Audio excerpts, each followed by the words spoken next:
this is Carlos here. So yesterday was a pretty busy day, so I wasn't able to practice the fugue. So this is actually day 6, I believe. The days are probably gonna get lost. And what I've been realizing as I've been editing the videos is that they're getting really long. So what I'm going to do is that when I have to repeat a section for a very long time, because of the practice, I'm probably just gonna cut off. I'm going to explain what I'm going to do, but then I'll probably just cut off and then return when I'm gonna start doing something different, so that again the videos don't get super long. So I feel like because I didn't practice much yesterday and I didn't even touch the fugue, I feel like I might have lost a little bit of progress. So what I want to do is kind of like do a refresher and just go over everything really slowly. I practiced today, so I feel warmed up. So I won't go, I mean, I will still go very slow, but you know, it won't have to be, I'm not gonna warm up to it. All right, so let's get into it. I go really slow, just go through it, make sure that my brain hasn't forgotten the choreography, basically.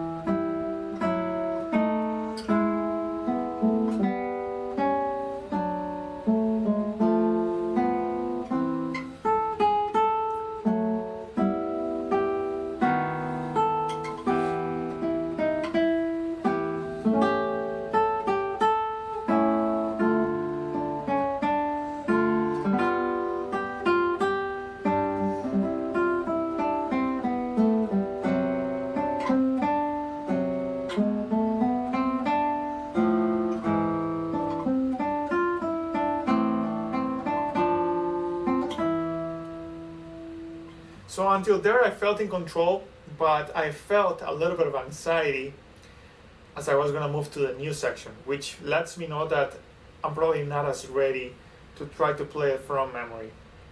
So what I'm going to do is I'm going to play that first part one more time, and then for today I'm probably going to forget about it, so that I basically touched on it a little bit so that it goes into my long-term memory, which is the ideal. All right, so I'll do it again. And then also I realized that my left hand was really tense into that E minor cadence, so I'm going to think about that one too. All right, one more time.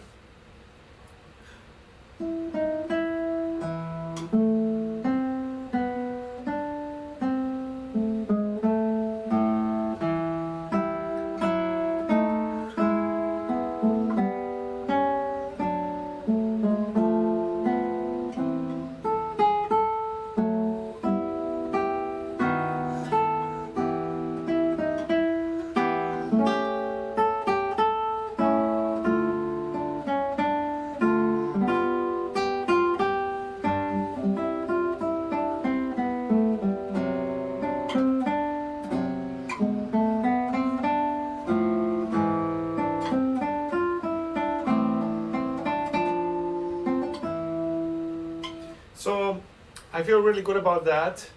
There were some inaccuracies. However, if you remember from my last video, there was a little conversation where I mentioned how sometimes I divide my mistakes into 2 categories, either a mental mistake because of lack of concentration, or a physical mistake because of literal inaccuracy in my fingers.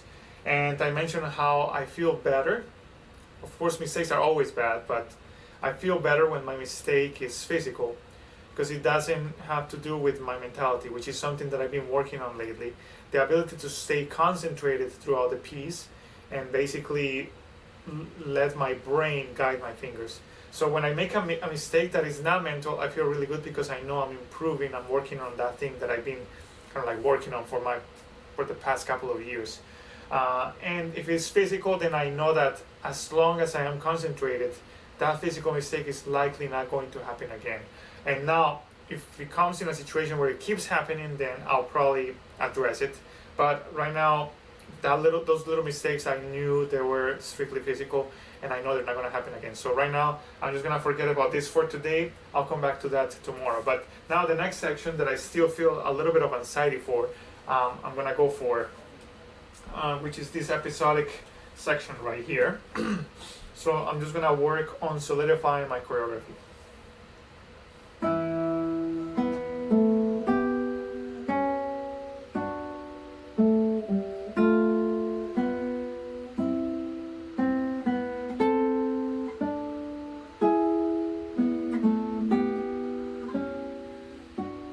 So I realize I am in control, but my left hand feels really tense. I know that has to do because I'm going very slow and I'm doing wide stretches. However, I also want to ensure that I am building as many relaxation spots as it is basically physically possible in as many places as I can. So I'm going to try to be mindful of that.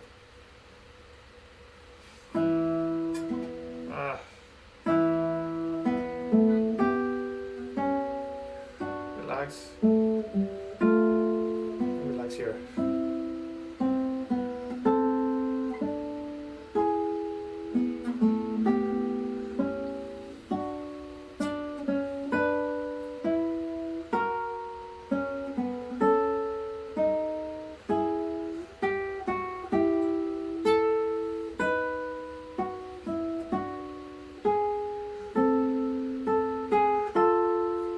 Relax.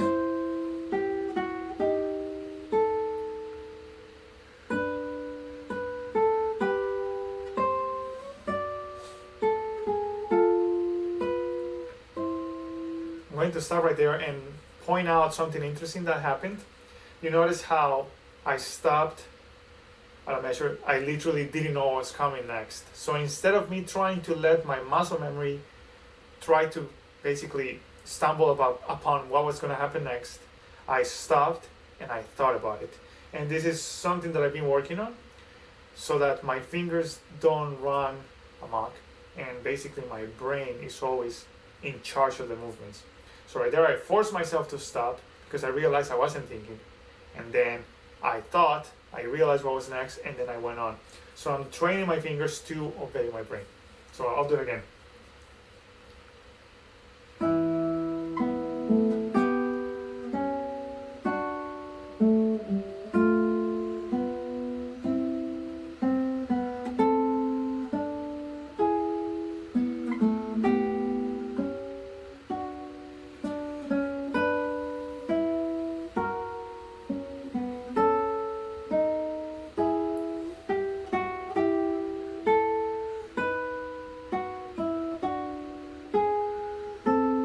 That's not good.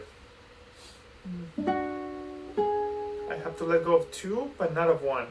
And then use one to drag my finger into the fifth position. And one more time.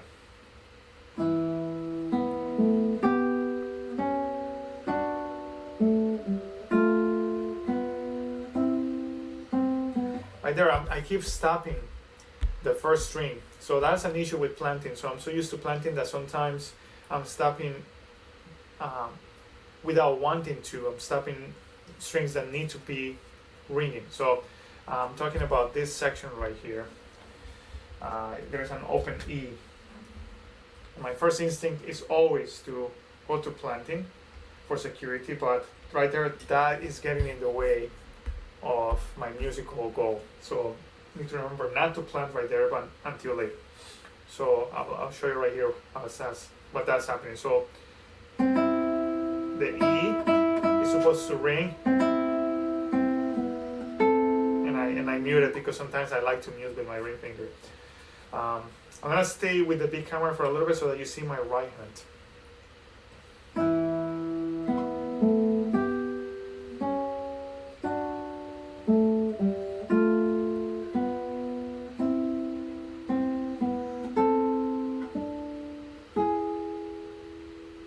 Now, I realized I stopped sooner than I wanted to, but I wanted to explain what I'm doing. You see that constant turning of my wrist on the right hand? I'm muting resonances that don't agree with my ear. So that has to do with whatever chord I happen to be in. So for instance, let me go back to this. We know that our guitars are resonant instruments, and we have something called sympathetic vibration. So for instance, if I plug the first string, because that's an E, even if I stop the first string, the rest of the guitar is going to resonate. the 5th and the 6th string, especially because E is part of the harmonic series of A and E.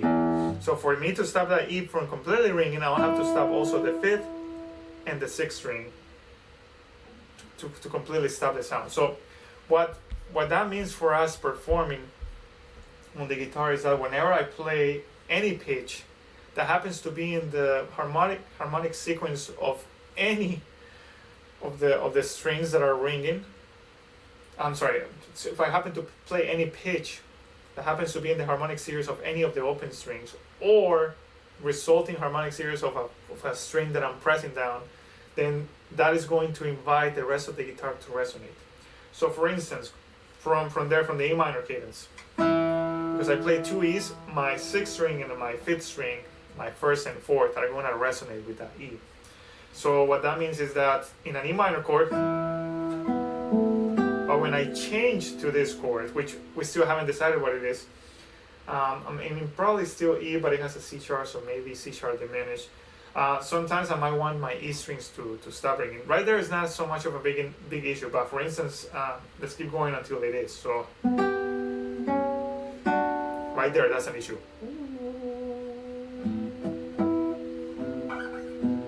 I'm hearing a B, which I don't want in D. And that B is coming from the resonance of me having played this B right here, which in turn activates the 6th string, which is impressive because the 6th string is E, right? But B is in the harmonic series of E, it's a 5th above. So for me to mute that, I need to mute also the 6th string. And that does it. So right there, because I played that B, it activates the resonance of the 6th string. So I have to mute the E string to get a clean D major sound. So those are the crazy things that as guitarists we need to be aware of. It's kind of like we're always pressing the right pedal of a piano at all times, which is not ideal. All right, I'll keep going. The original goal was to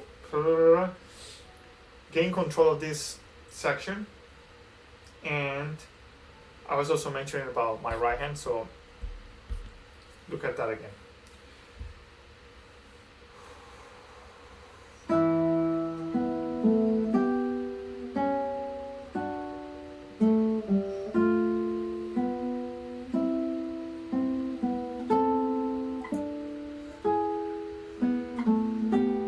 In control.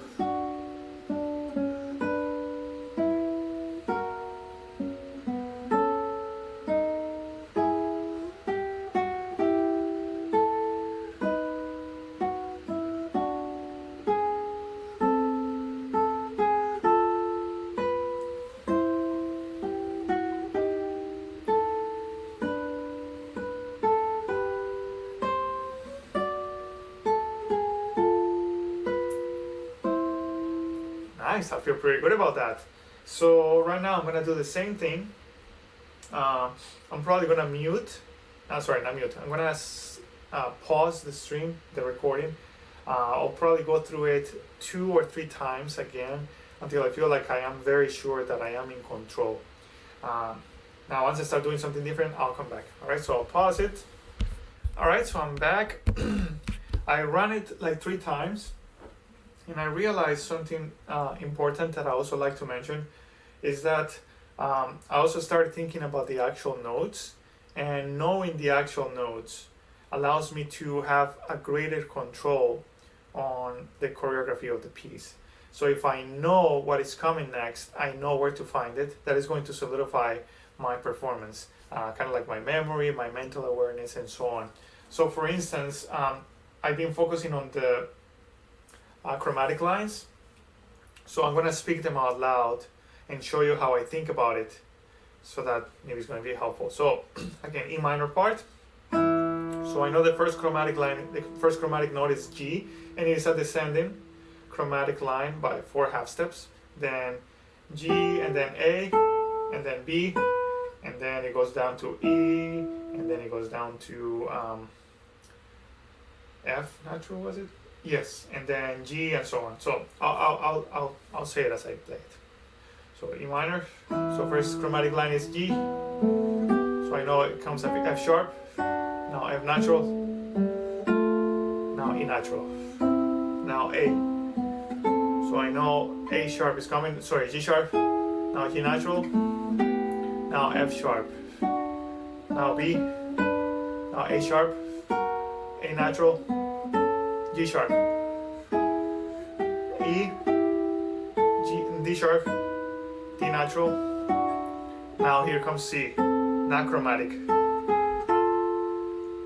F natural, so E natural, E flat, D natural, G, F sharp, F natural, which resolves into E. So that's what I use, and that feels really good. It just happens to be memorized, but I'm working on making sure that I know what my fingers are doing. All right, I'm gonna work on the next part. Remember the minor third, good sound. I still remember my mental cues from last time. Good sound. Now I completely blanked out as to what comes next, so let me review that. Oh, here's that stretch. And need to be mindful of the slur, that it doesn't sound too harsh. It's a scale. Well, interval and then a scale. A jump and then a scale.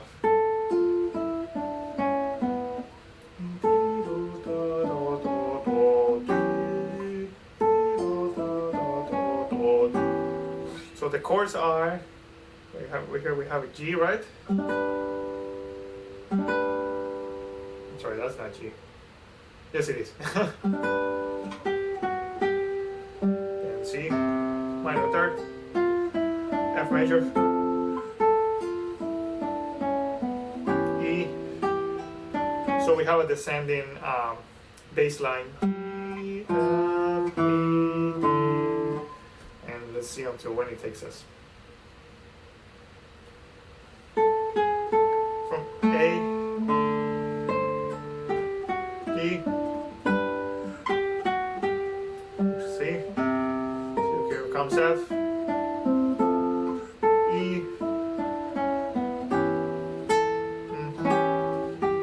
I don't know what comes next, and that's a D, so it continues with the descending line in the bass, and I use that to help myself memorize it. Even though memorization is not the goal, basically I'm gonna use that to help myself understand what my fingers need to do. F, slur, E on the bass,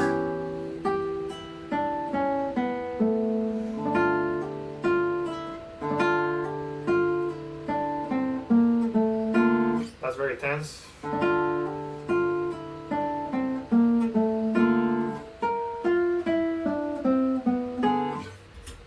Now I happen to see those planting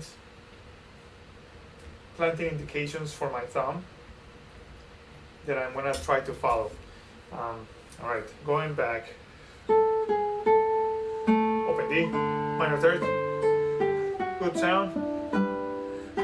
Sequence, now C, minor third, good sound. Slur, E, new finger, slur. My thumb was supposed to be right there on the fifth string. All right.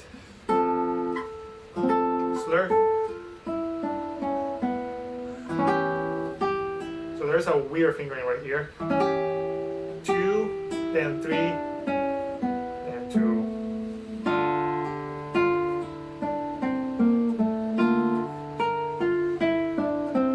Need to memorize that. What chord is that? It's a B flat. Feels like a Neapolitan sound, so I'm just gonna name it B flat. I'm doing harmonies in green.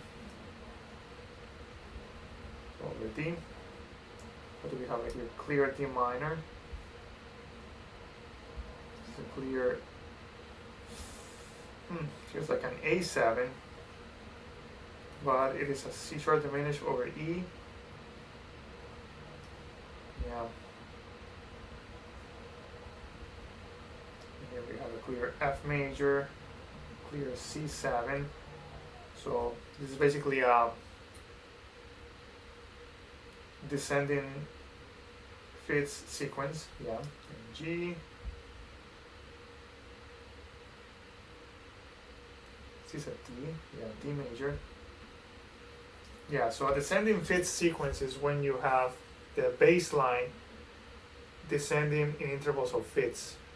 This is a very popular chord progression. So if we look at the bass, I'm gonna do it in red just to demonstrate this. We have re, sol, re, sol, which is a descending fifth. Sol, do, fa, and then this one happens to go, now from then on it goes down by step. But after that it's just a descending fifth sequence, which is very popular with Bach to promote harmonic movement. So,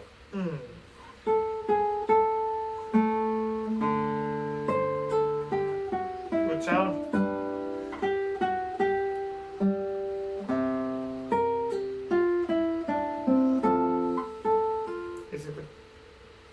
It's with I. I keep going with M. So I need to plant a hint right there. Give myself a mental cue, a roadmap. By the way, my guitar is really out of tune. Let me tune it. That's because I recently changed my strings.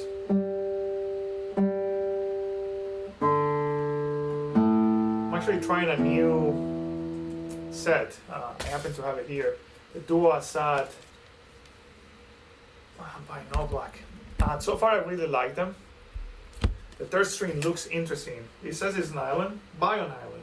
The third string looks pretty different from the rest. It's pretty white. Kind of like makes me actually think of the D'Addario rectified strings, but it doesn't feel kind of like rough like the rectified. It feels pretty smooth still. It just looks very different. Alright, sorry, I got distracted. So I'll keep going. I need to remember to do that with A. So there's an A, a repeated A right here. Because I cannot do MM. I mean, I'm doing AA, but it feels better for keeping the right hand position in position. Alright, so.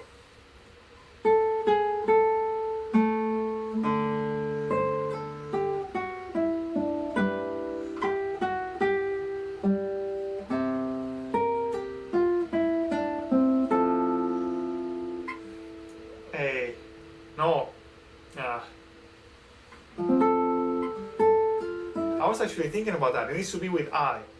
So when I go to F major, the slur needs to start with finger I. That's the mental cue I'm going to plant myself, kind of like a virus. So that every time I'm going to go through that passage, I'm going to remember to use my index finger right there. It's going to become part of the roadmap. All right, let's try one more time. See if I remember. Minor third.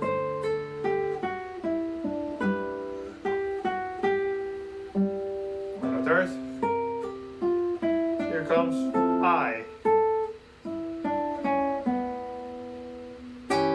Good, I remember, but then I blanked out from the next. So I need to connect that knowledge. So one more time.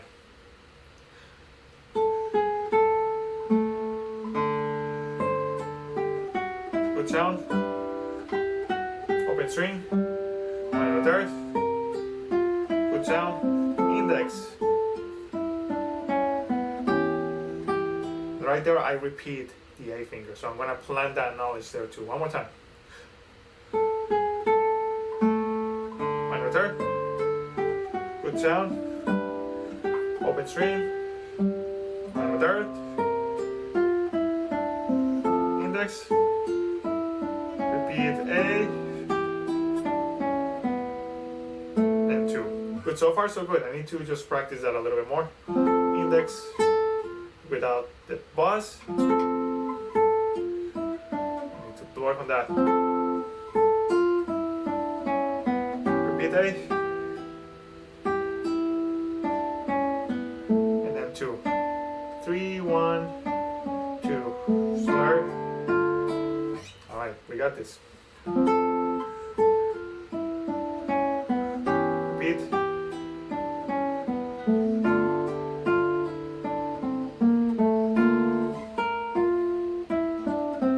That's gonna be hard to memorize.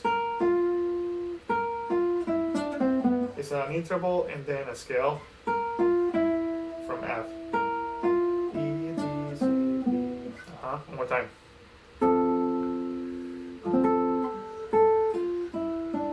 Repeat A. 3, 1, 2. Slur. Scale.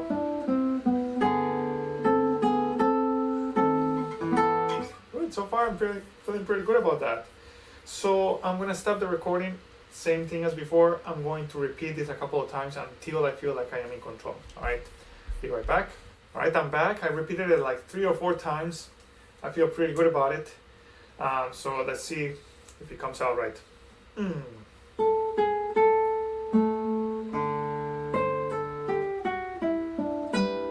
Good sound, remember.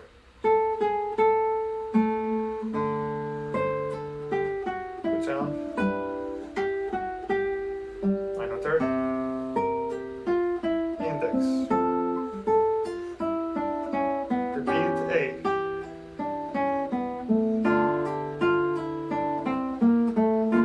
Scale.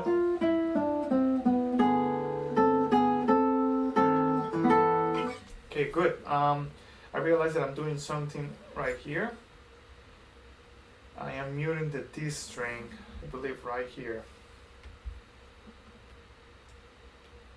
On purpose, so I'm muting also on 4th. Let me see if that's accurate. From 35. No,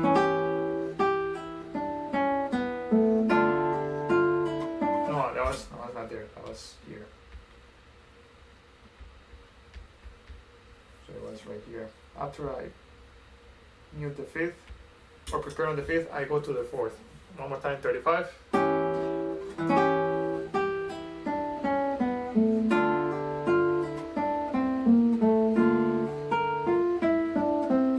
Probably same right there. I'm muting constantly because I want to keep that articulation in the bass quarter rest. Alright, you guys think I can do it up to there from the E minor cadence? Let's try it.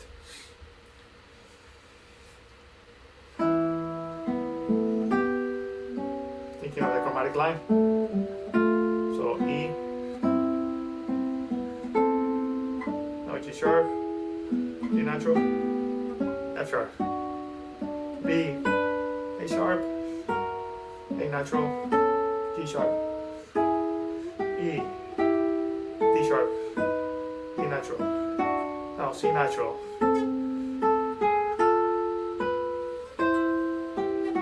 Need to concentrate.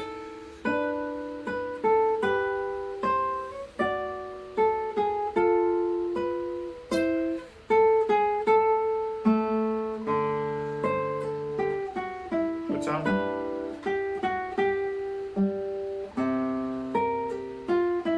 Here comes E. Repeat. I got very distracted because of a lot of things started to pile up, so I'm not gonna keep going. First of all, that cadence into, that was horrible. The cadence into 30, that was really heavy. So I need to be mindful to arrive much more in a lighter weight right there. Like, what's that? All right, one more time. I can do it. I can do it. E minor cadence. G, F sharp, F natural, E, A, G sharp, G natural, F sharp, B, A sharp, A natural, therefore G sharp.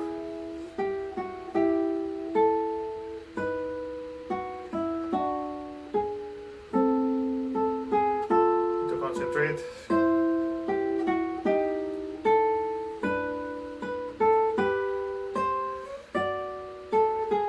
Light.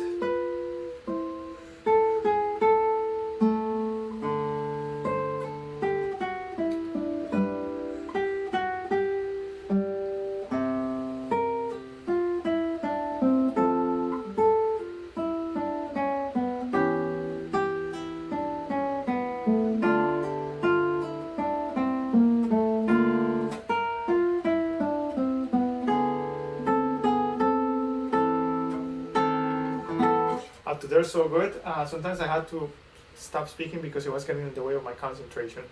So for my own sake, I'm gonna go through it once without speaking so that my full concentration is on the piece. One more time.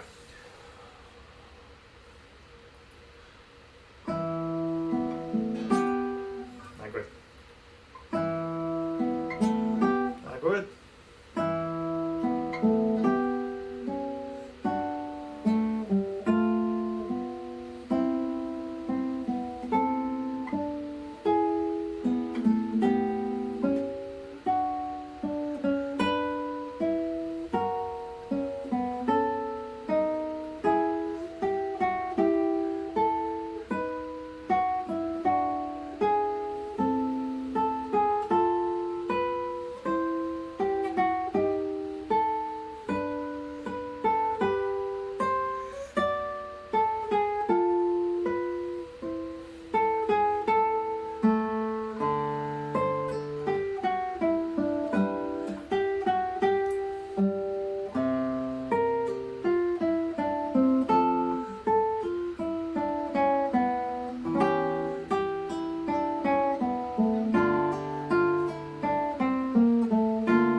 Good, up to there so far really good. Alright, so we just need to solidify this next line on the next page. So after the D sharp, which is the next subject entrance.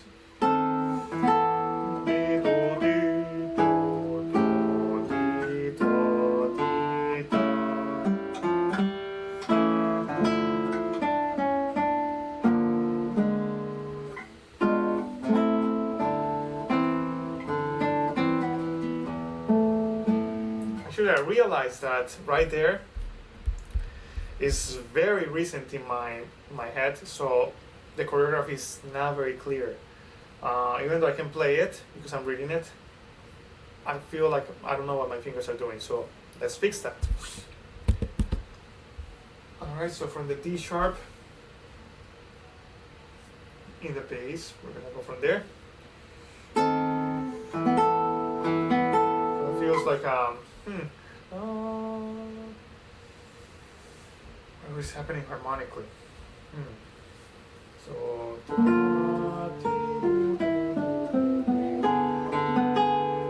it's definitely a G sharp diminished chord.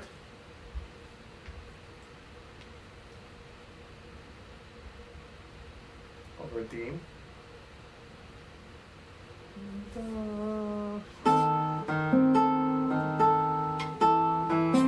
Feels like an cadential 4 figure, but with the B.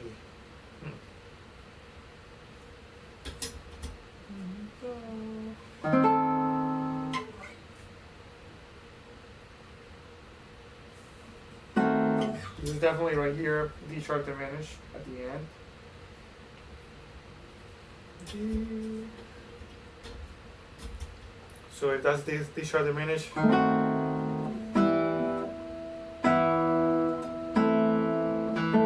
feels like a cadential figure.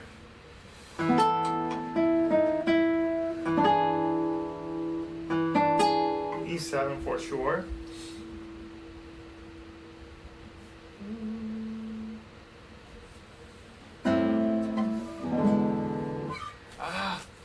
Why does it feel like a cadential even though it has a B? Or is it an E chord with an A suspension? What do you guys think? I'll decide later. So let's clear the choreography in the meantime.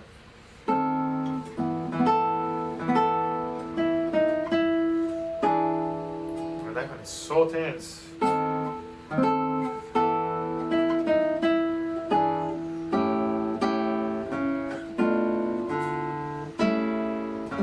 Light arrival. Come on.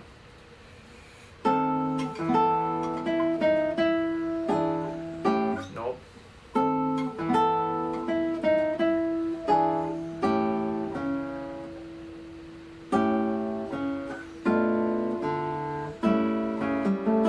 For sure an A7 over C sharp. Ooh, use an A7. ti, do. You have diminish. Ti, da, di, do, di, da, da. D minor with that beautiful suspension. Da, E flat over D, which is in polygon.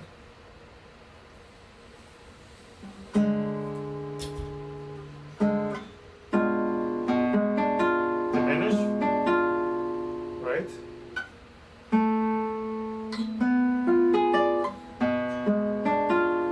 Fully diminish. I'm running out of space. Over B, A, over C, D minor. Now this is a cadential 6/4, A minor, over E, E, A minor. Alright. This is, knowing the harmony helps me gain knowledge to have greater command over what's really happening with the choreography.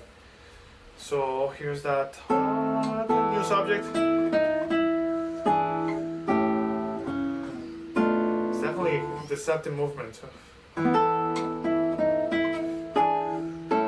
could end right there, but it keeps going. It goes to A7. That's crazy.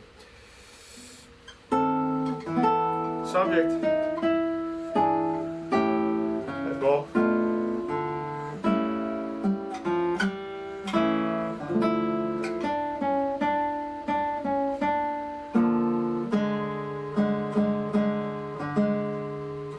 T-shirt diminish probably.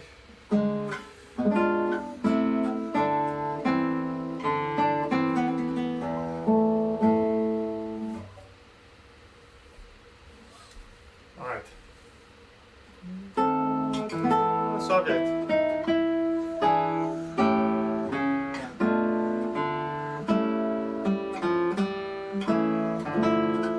Three fingers.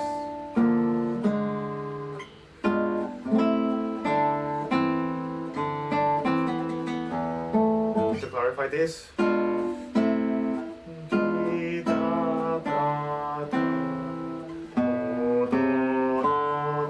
Si, do, re, mi, in the bass. Si, do, re, mi, la.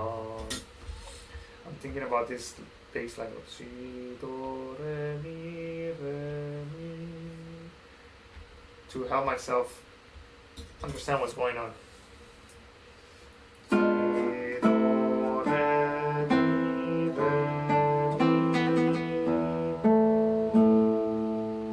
So from here, subject, in the bass, let's go. Instabil. Three fingers.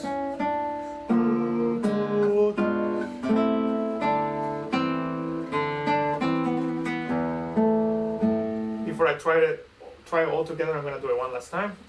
Subject, in the bass.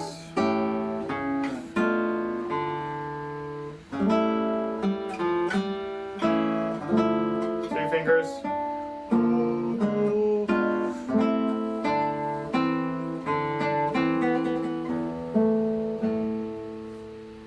Alright, let's see if we can do it from the E minor cadence until there. Alright, moment of truth. And I'm not gonna speak so that I can concentrate even more.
are a couple of spots where I didn't know what I was doing. That's because I'm not used to joining all those things together. So this is the type of practice that I need to be doing now. All right, so in fact, I'm gonna do it off camera. I'll be doing the same thing, just thinking about every mental cue that I have planted so far, and trying to think about it before it happens. So kind of like training myself and setting myself up for success. All right, I'll be back. So actually, I only did it once, and I feel confident enough that I think I can pull it off now, even after only having done it once. Let's see if that's true. All right, I'm not gonna speak, I'm gonna concentrate.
So a couple of little inaccuracies, but my mentality was there, which is a win on my book.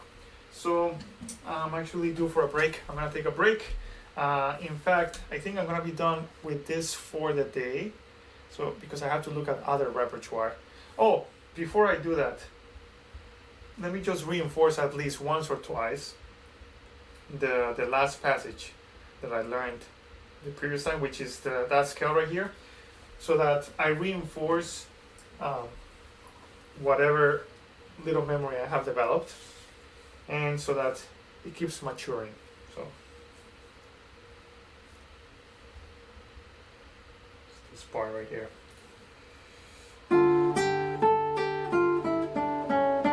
Ooh, I forgot completely.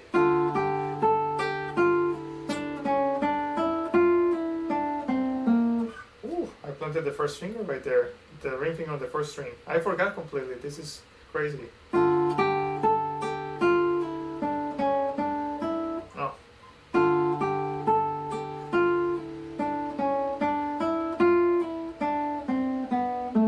Almost low right there.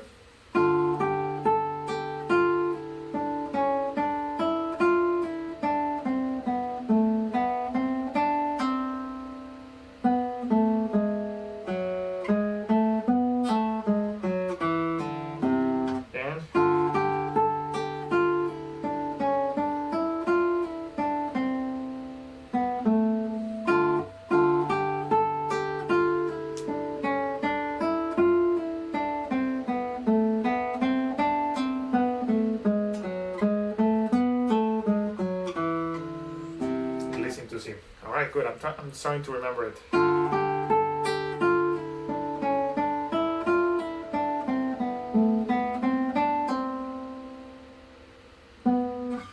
Forgot.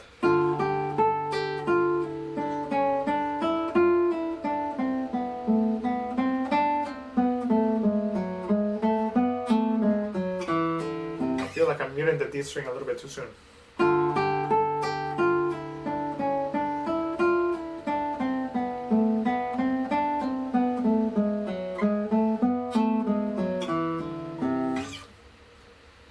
So if I keep my thumb planted on the 5th string for the whole time, that basically obligates me to only do M right here with this finger, which is totally fine. And that way I don't have to think about anything else. It is a negative string crossing, but it's something less that I have to think about, and at the same time I'll have to play here anyway, so I'll just stick to that for now.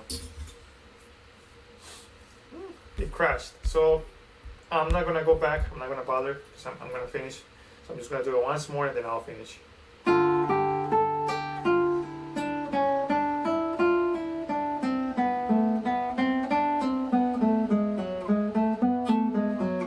I feel like it's coming back.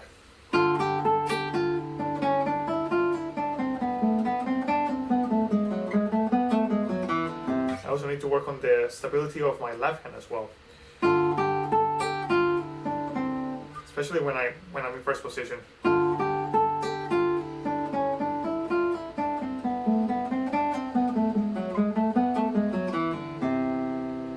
So this works.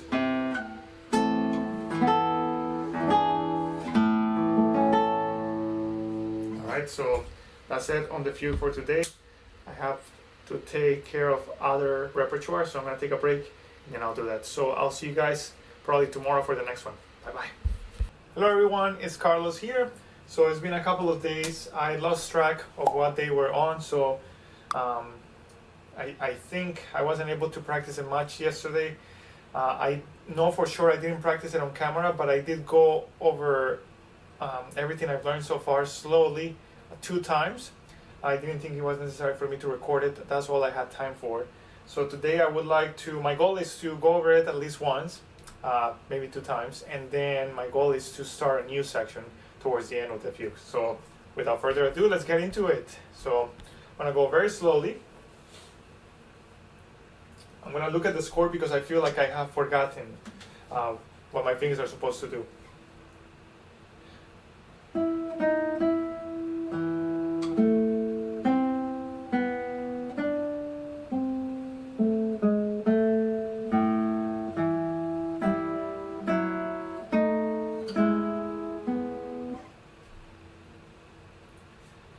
I realized that I haven't changed that fingering. So it shouldn't be 2 because I'm holding the G sharp. It's good that I'm paying attention. It needs to be 1. Alright, one more time. Here we go.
Right there I lost track. I am aware that I made a mistake somewhere.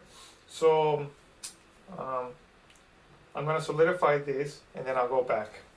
So I'm going to go from the slur, from the bottom system actually. Double slur.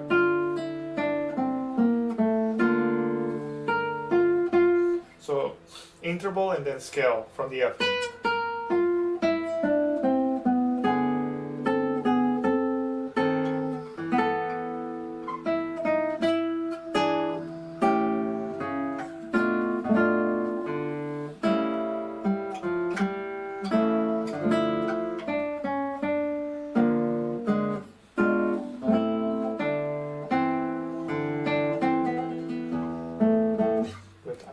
tune, but I feel like I solidified that now.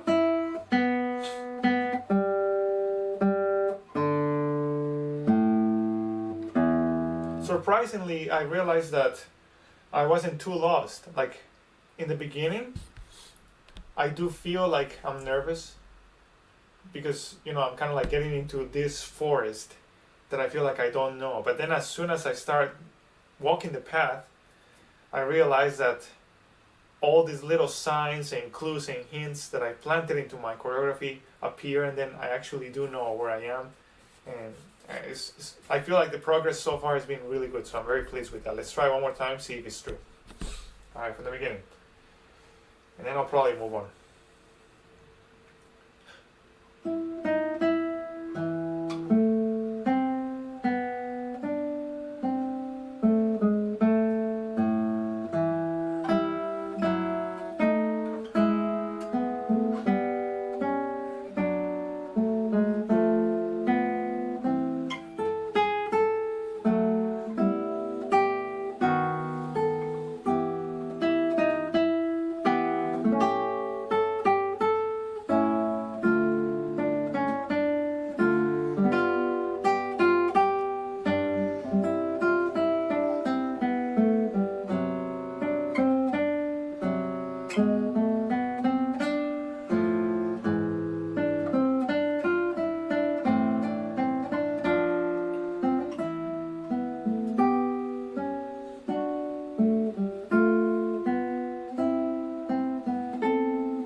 I lost my concentration right there, but so far I feel really good about what happened so far. There is something that I keep doing right here. I keep playing a minor second. Let me see if I can find that place. It's in an A minor chord right here. I keep playing the A and I let them ring, so I need to make sure that my pinky is lazy, so that when it is lazy, the flesh mutes the first string. Great, and then let me just review what I just did. I think I just missed something right here. Go from C,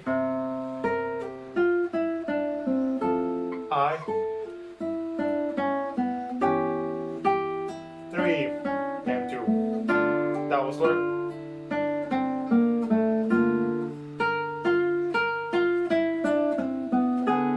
Yeah, I don't think I have that memorized yet, so.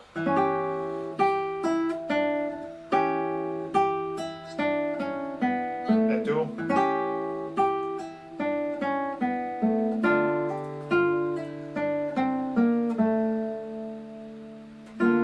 Yeah.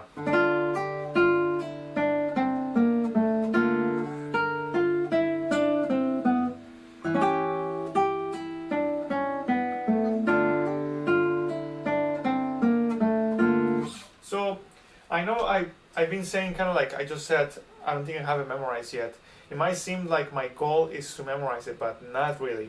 I like to really emphasize that what I'm trying to do is be in control of my movements, to make sure that my brain is directing every movement. And as a consequence, then I happen to memorize the music. But that's not really my goal. I'm not saying I want to memorize this. My goal is to be in complete control of what my fingers are doing. So I just need to clarify this a little bit more. Clarify the fingerings. And 3. So 2, 0, 3. So sometimes when I feel like I make mistakes, I feel like I just don't know what my fingers are doing. So I call that clarifying your choreography, clarifying what the fingers are doing. So right here I'm going to memorize this 2. I'm going to plant something on my roadmap, a little sign that goes slur and then 3. And 1, double slur.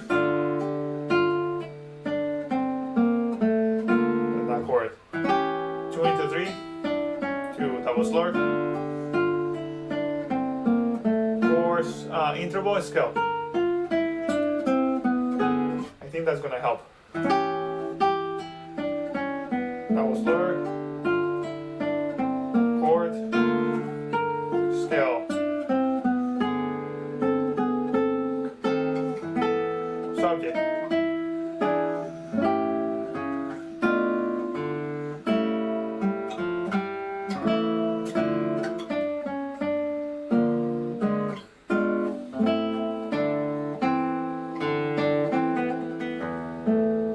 So I'm going to give myself a challenge. I'm going to try to play everything without mistakes. I'm going to be super conscious, and I'm going to play slower, and if needed, if I feel like I have lost the thread, I'm going to slow down. I'm going to pause briefly if necessary, and then I'm going to make sure that I know what I need to do next. So I promise, very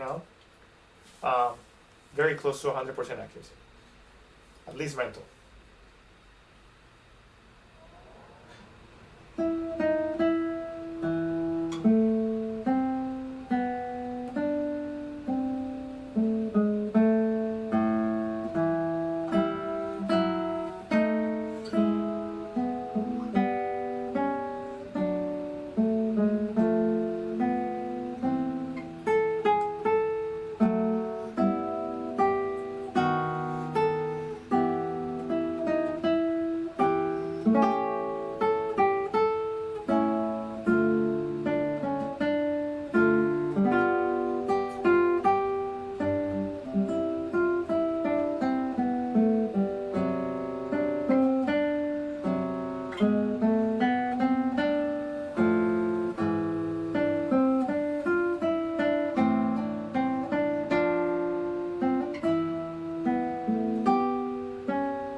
Darn it. I was thinking about a friend. Isn't that funny? The things that you think about. And in the beginning, I was thinking about how I made mistakes, but I kept going because they were physical mistakes, not mental. And then later on, I had a mental lapse, but I didn't make a mistake. So the muscle memory backed me up. So it's kind of like a symbiotic relationship where if my mental happens to fail me for a moment, then my muscle memory has got my back. And then the other way around too. So if my muscle memory has failed me, my mind can keep me in track, even though I made a physical mistake. So that's why it's so important. So I know I'm spending a lot of time on this, but this is very important. And I want to prove myself that I can do it. So now, one more time, I'm going to do it. And no matter what happens, even if I have to slow down or stop, I'm going to get through it accurately. Here we go. Second try.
So I want to talk about a couple of things that happened right there, very interesting things.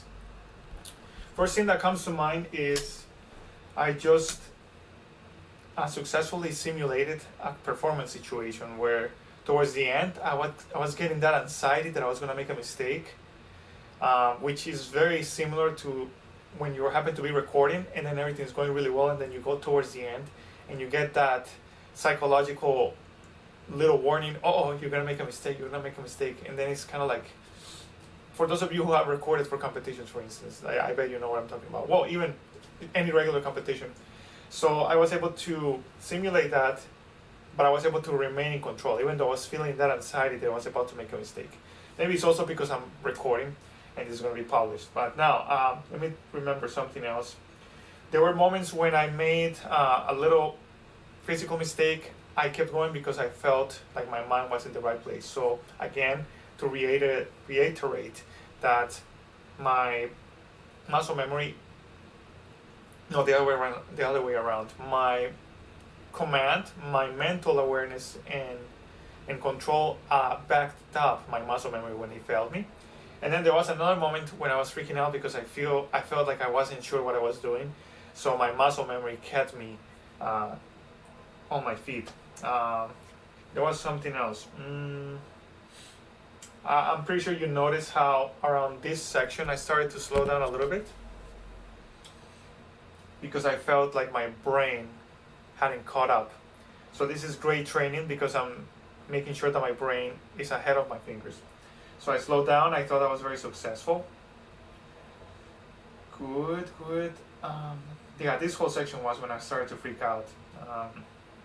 But I did it, and then at the end, this all went relatively well. Good. So now I feel good about that. Now let's go to my original goal, which was to now learn a new part. All right, so let's go towards the last page. In fact, let's review that last scale at least once, and then we'll go backwards. I like to move backwards. So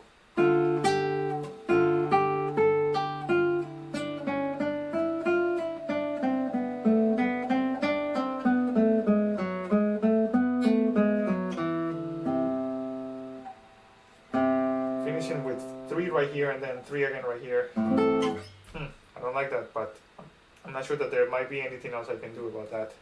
All right.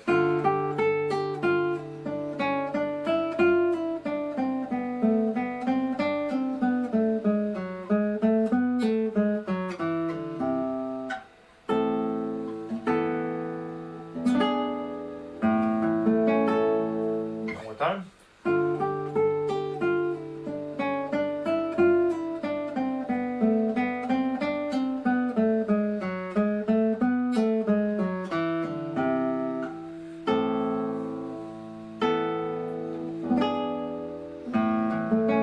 Something mindful that I need to do right here is to mute the A string, and then right here to mute the 6th string. I don't know what I just wrote down right there. So it needs to be P5 and then P6 to mute the unwanted resonances. Last time, and then I'll move on.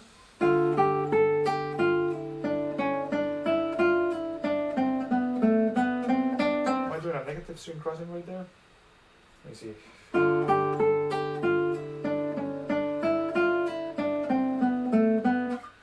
Yeah, it needs to be open.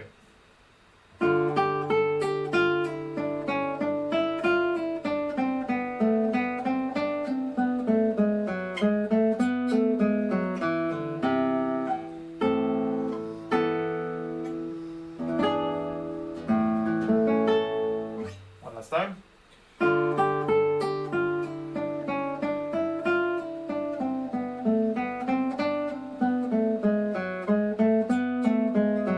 Cleaner.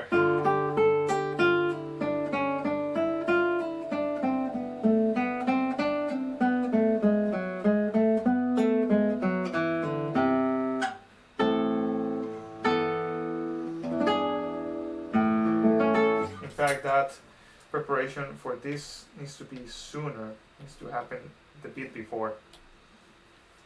Right here.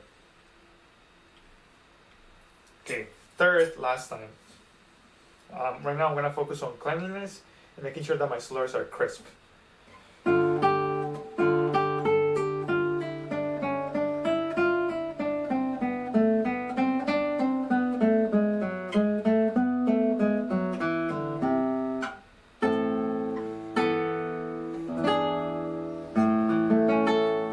Yeah, that's good. I'm going to put myself a reminder right here in a different color, maybe yellow, crisp slurs. Alright, so now let's go on to a new section. I still don't know how these sections divide really well, so I'm gonna go from here towards the end, and then I'm gonna go to where it feels natural. Actually, from here, very slow sight reading. This is gonna help me get to know the piece too, and I'm gonna make sure that I go slow, don't take more than I can, so that I don't feel tense. So I'll go from that circled measure to 23.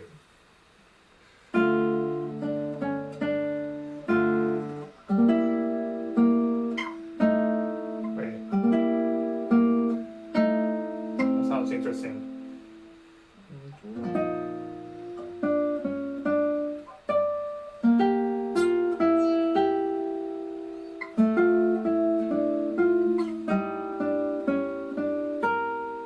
Wow, this is so much.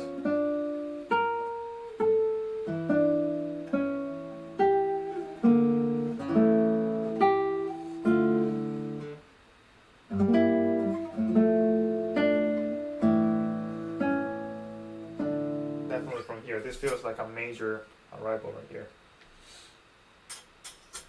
Yeah. So.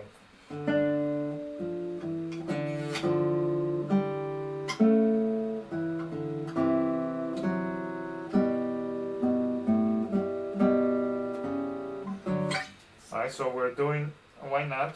I think we're doing the counter subject, the chromatic line in yellow, was it? I don't remember. I have to keep checking right here to make sure that it doesn't crash. Chromatic line in blue, actually. Blue. I don't know why I said yellow. Yellow is the subject. Oh, this is such a long piece. It's crazy. Alright, so in blue.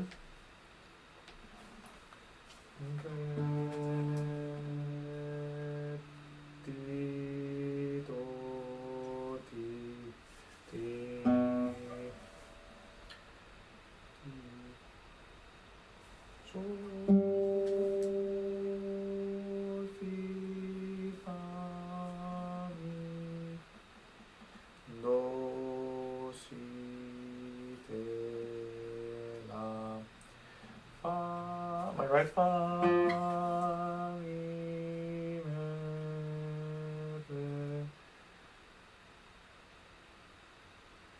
for now, yeah. Even though I'm not learning this yet, it doesn't hurt to analyze the piece. I have to create better fingerings to connect this.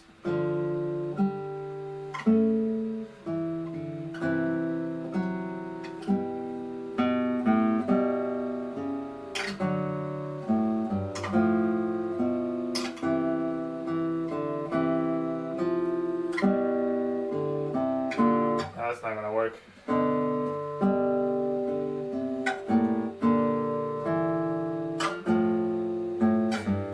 I'll come up with better fingers. Oh, there, it crashed. I don't know how long ago it crashed. I'll just start again from where I left from there, from that part.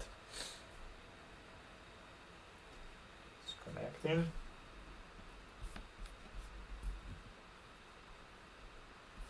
All right. One more time. I was saying that I'm gonna have to find better fingerings for it. So.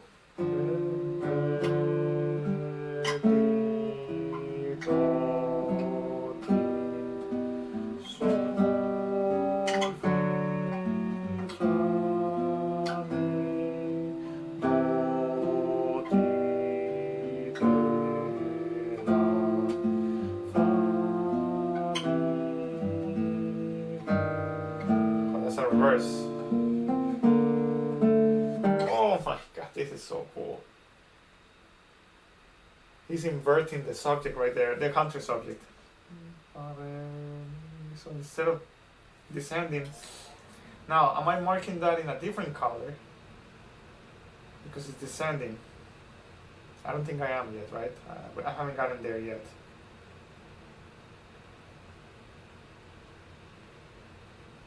So it's always been descending.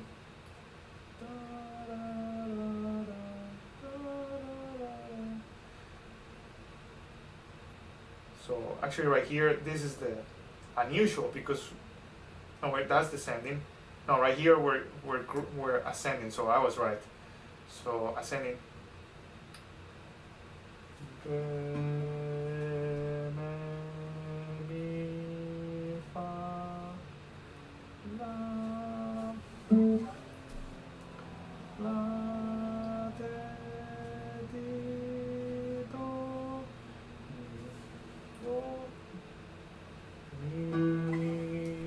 I like to challenge myself like that sometimes to see if I can find the pitch.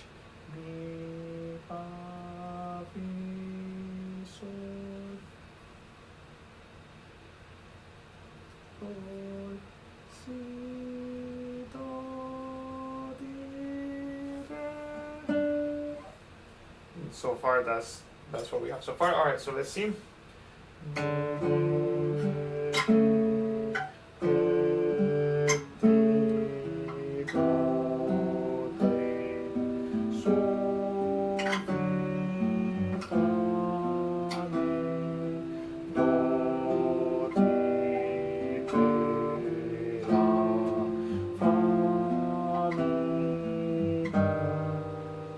This is interesting. I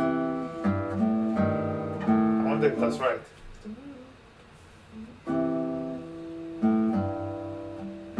I think it's probably right. 239. Let's check. It doesn't hurt to check. That's why I have the original. 239. I'm not sure I'll be able to find it like that because there is no measure numbers here. Wait a second.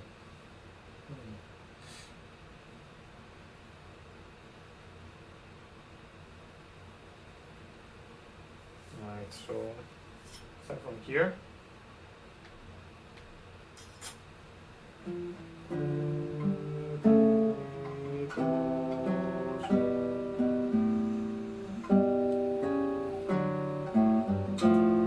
So far so good. So far so good.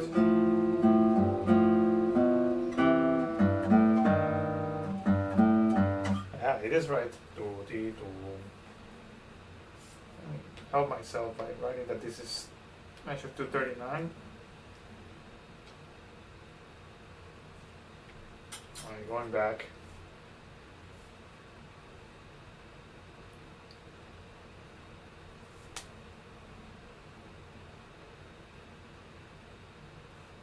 Okay.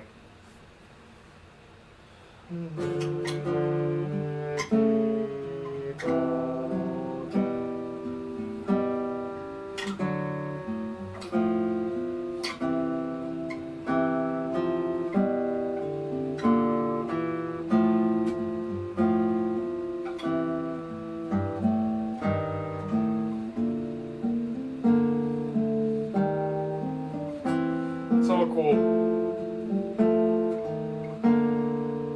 That's not gonna work.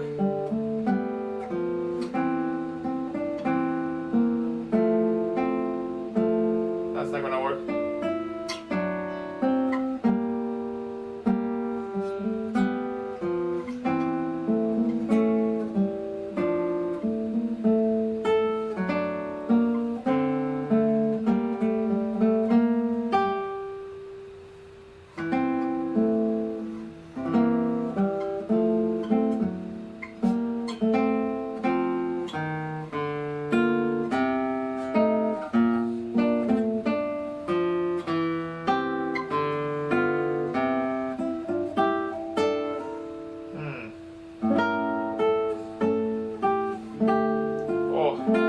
That's glorious. Oh my god, that's amazing. Those suspensions. Oh.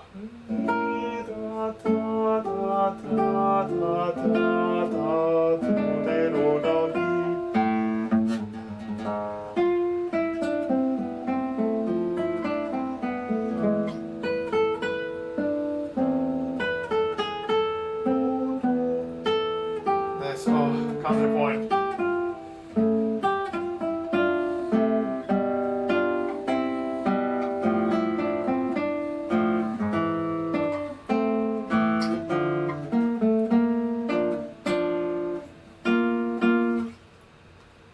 Wow.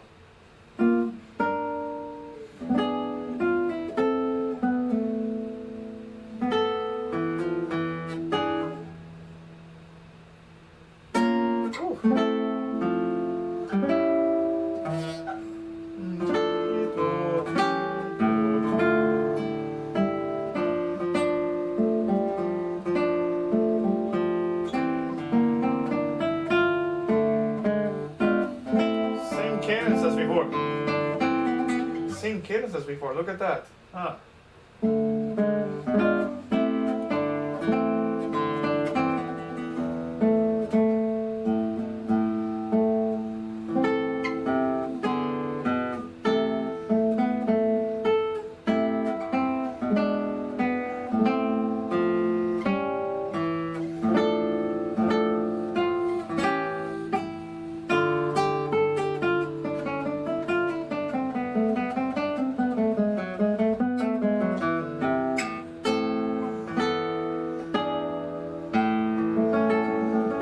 Wow, I don't know where to start from. But I do want to go maybe from here. This is a good thing to do. Yeah. And geek out on this manipulation of the counter subject. This is amazing. The inversion right there. Oh, not inversion. You're inverting the direction. Yeah. All right, let's go from here. That's fine. It's just a long chunk, but it's a big piece. What else can we do? All right, let's do it. Slowly but surely. So from 232. So that's hard.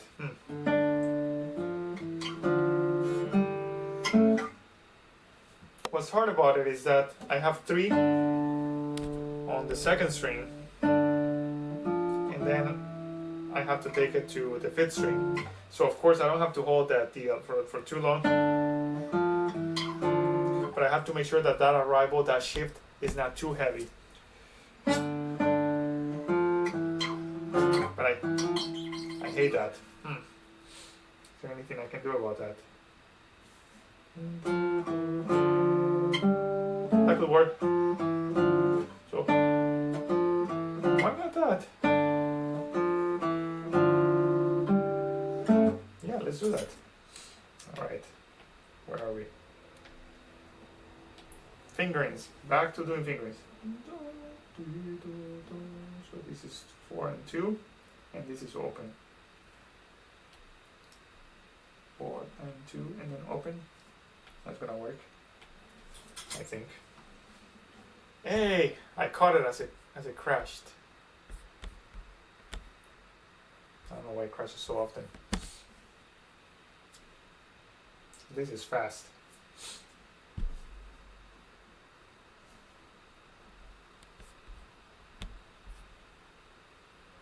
Alright, let's do it. Relax. So what's important about the fingering is that I'm not doing a shift. We have to be mindful that the guitar has a lot of obstacles. One of them is open strings, for instance. So whenever possible, if we can avoid an open string, that's good. But if we cannot avoid it, we need to be mindful that an open string is going to be naturally accented because there is no left hand controlling. And of course, just an open string is a little bit brighter than the rest. Another obstacle are shifts. So whenever you can avoid a shift, do it, because shifts again naturally accent whatever you're going into. So right there, that fingering is gonna work, I think. I feel like he was trying to keep that on the second string, but on the fourth string, but I think it's fine. Light.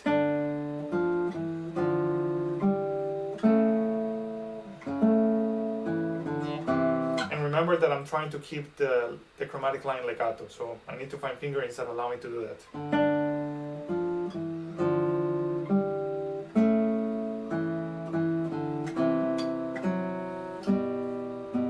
So that's gonna work. So right there, I'm falling into a little bar, so that the 1-1 is not too obvious, and it's gonna sound more legato.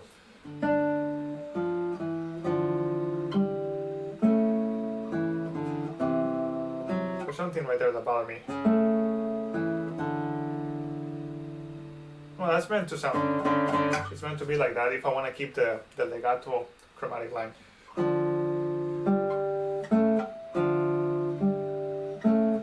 Need to remember to let go of 2. I don't need to hold these 2 right here. So I relax my hand.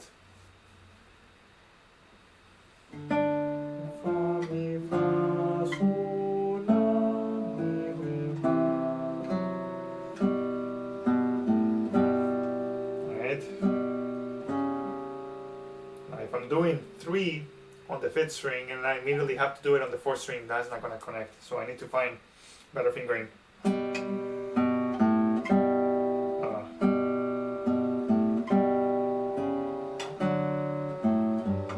That might work.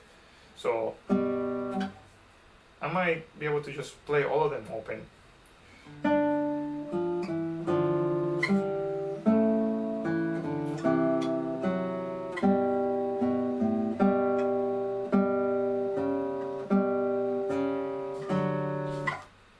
See, I like how the open G speaks anyway. But let's see. I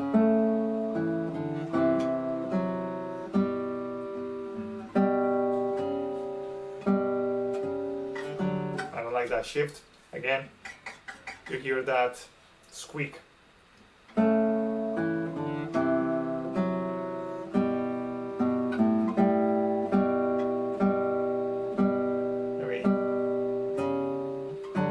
Also thinking of stretching to 2, then 4-3.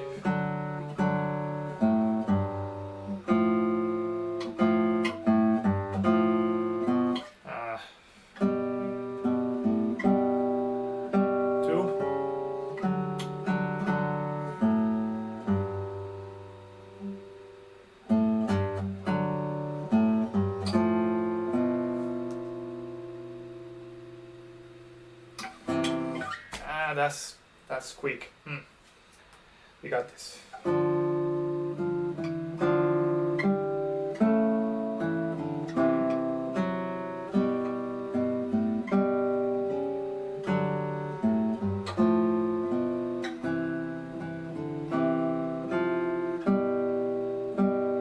Alright, so that's not gonna work, but let's solve this one first. So what I'm doing right now is stretching right here with 2.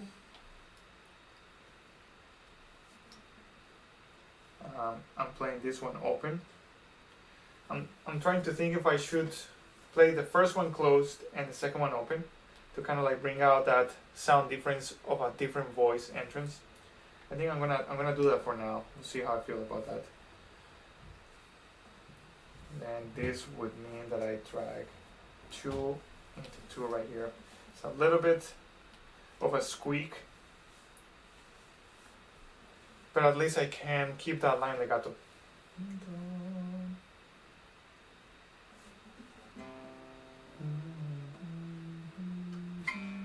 So now this is not gonna work the way it's written. So I need to find a way to play this on the 6th string. So I can jump right here because that's the beginning of a new thing.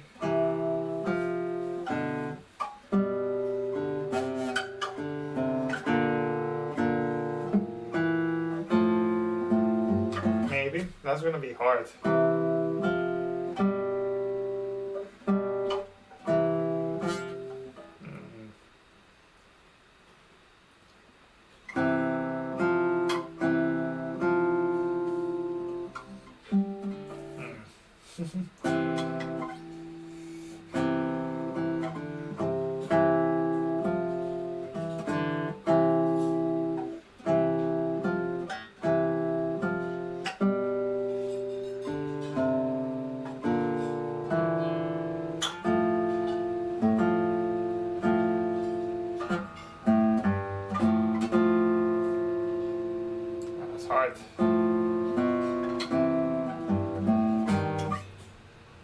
solve it. We got this.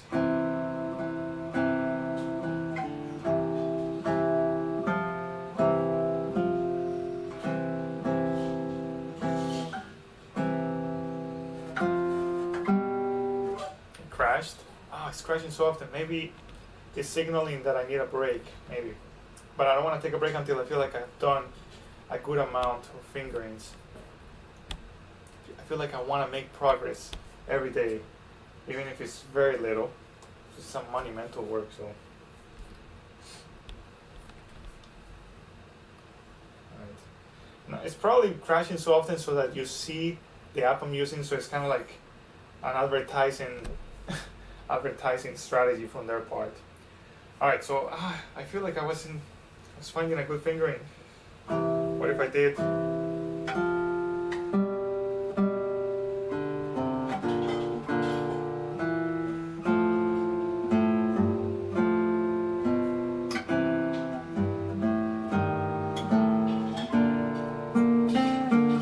I think that's gonna work. That's ridiculous. Alright.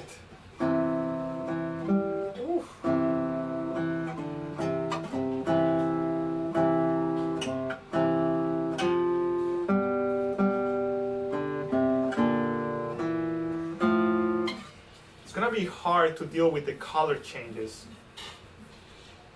but that's the fingering that works to keep the chromatic line legato. So I'm gonna see if I'm gonna try it. We'll see how we do if we stick to it. All of this is gonna change.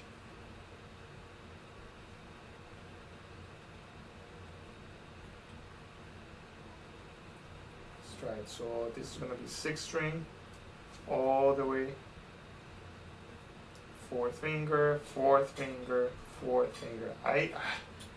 First side, that looks horrible. And then you also get, ideally it would be,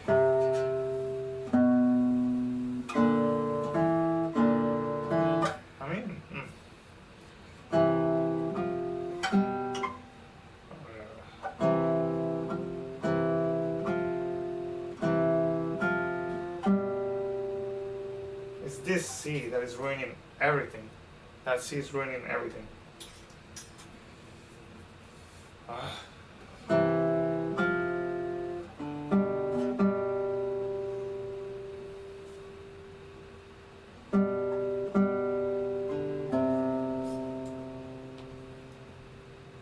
It's not gonna work if I want to keep it legato.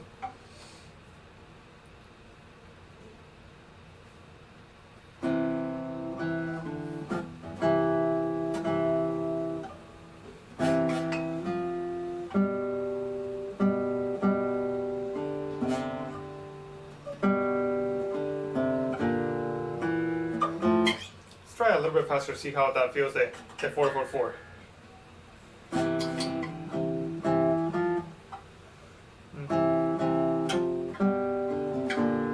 Not too bad, I think.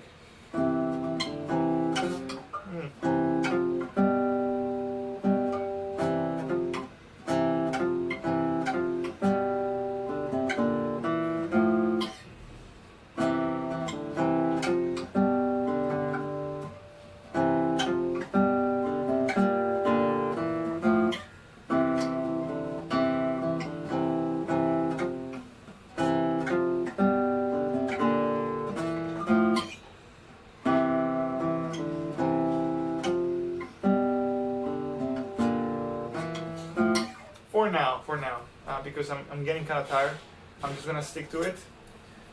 So 3. Oh, what is that? 3, 1, open, 1, 2. Alright, let's try it.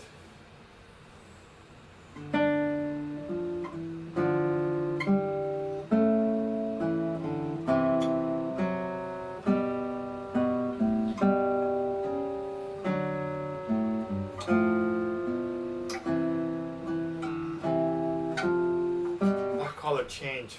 It's too much.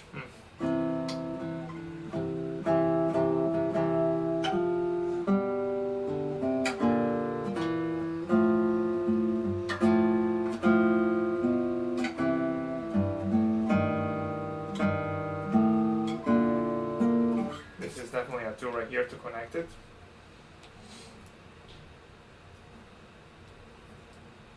And this is a 4.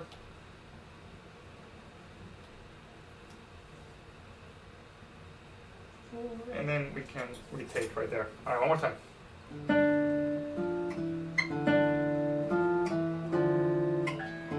Let go of 3.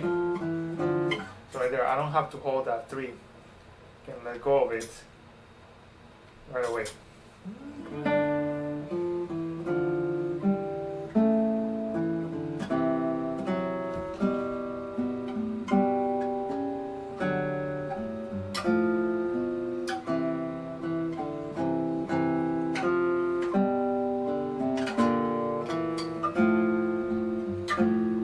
No.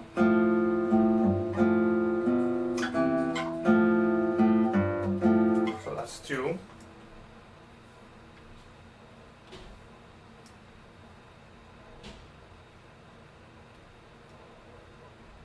This is 1, of course. That cannot be 2 again, so this is 1. Probably that's gonna work. Alright, let's try. Let go of 2, let go of 3. Let go of 2. Need to find right hand fingers. New voice. Bring it out. Connect it. Watch for the sound.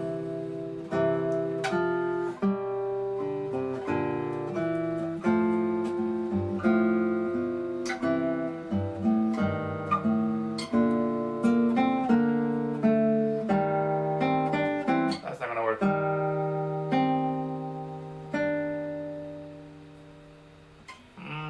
How am I gonna do it?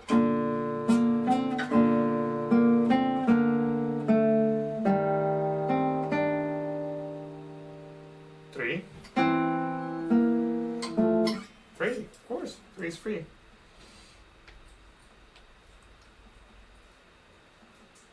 What did I do?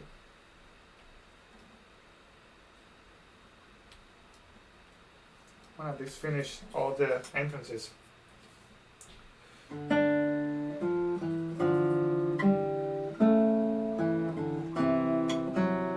Your voice, bring it out.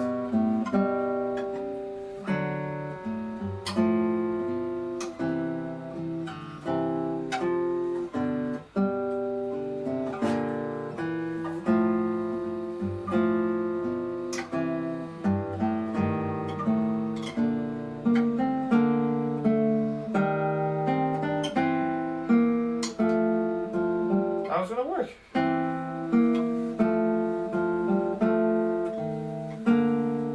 That's definitely not gonna work.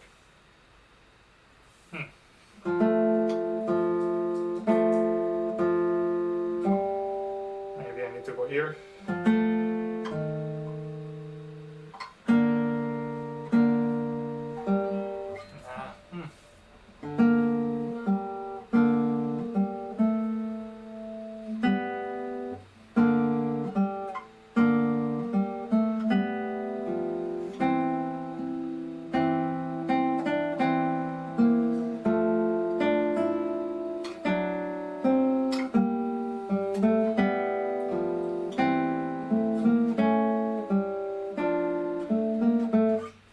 So the only way that this is gonna work is if I do this like this. And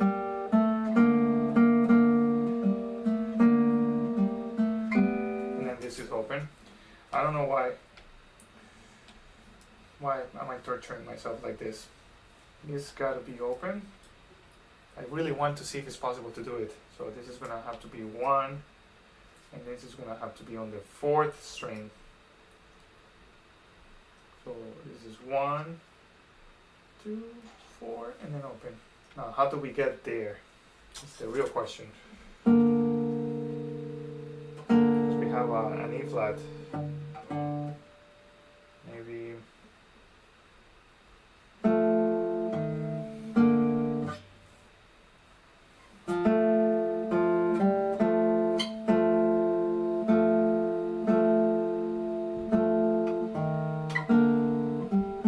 Work. So if I do 1, 2, 4, yeah, that could work.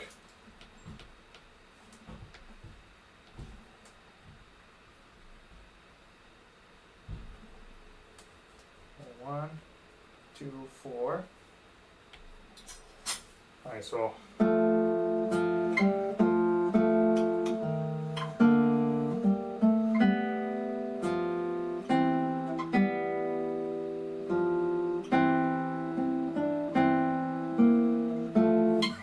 this is 3. And I think I'm gonna take a break after this. Actually, I think I have to go to sleep soon. Let's just do it. Now,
almost done, almost done.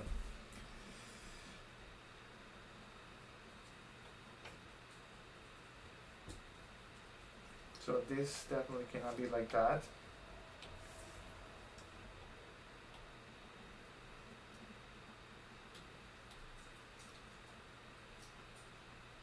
Now, people might wonder, if I'm changing the score so much, the fingering so much, why am I still using the Barroco edition? I could just read straight from the violin score. The reason for that is because I do, I appreciate what he has done in terms of delineating the different voices. So in the violin, sometimes the stems are not specified. So this facilitates my job. Might make me look lazy, but basically someone else did the job, and I'm trusting them. And Barroco, of course, is someone that has a lot of experience, so I definitely trust his judgment in regard to the voicing. So that's why I'm doing this, and I still want to consider his approach as much as possible, and then join it with mine. So it's kind of like a mixture in between both approaches. All right.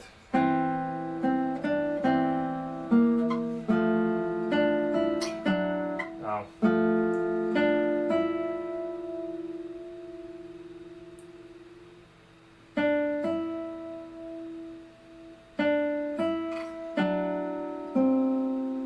it's gonna have to be 3-3-3. 3.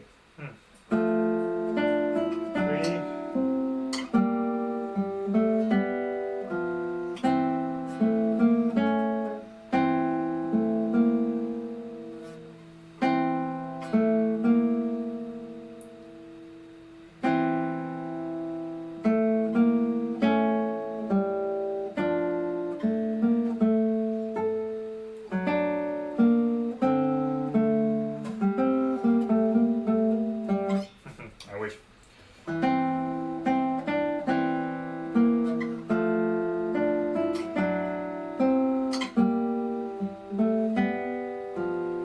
For now, let's make this open.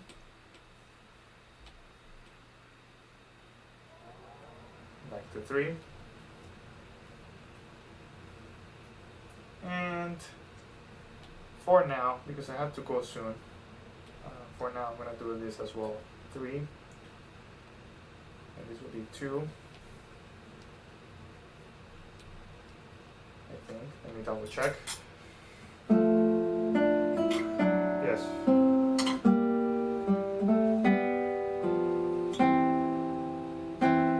And definitely not 2-2.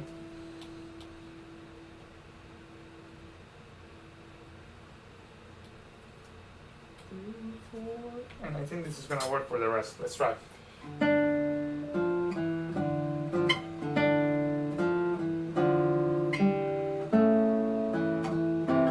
to work on my right hand fingerings later.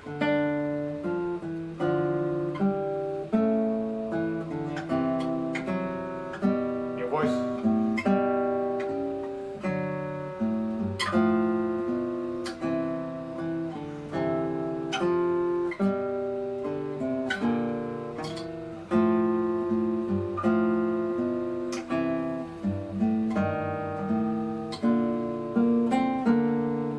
Bring out the line.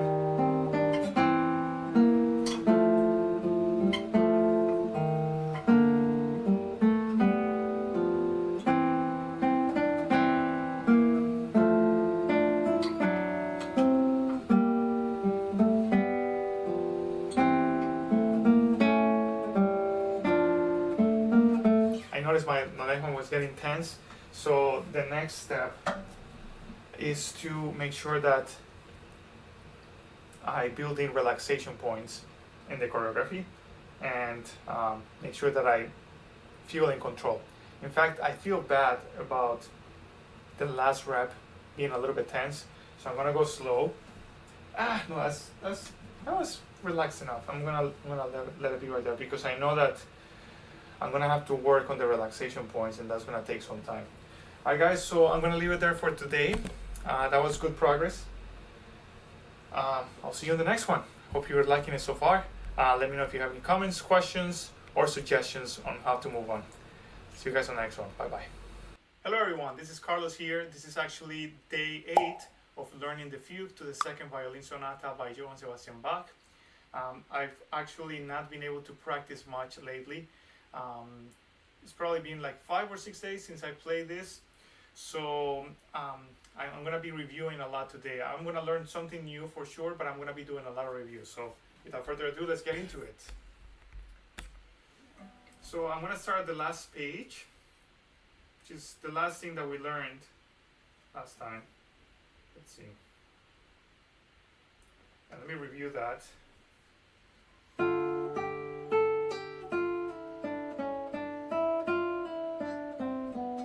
There's a slur right there.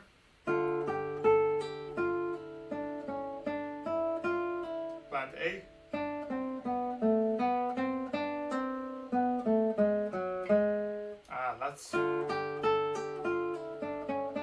I've forgotten a lot of things. I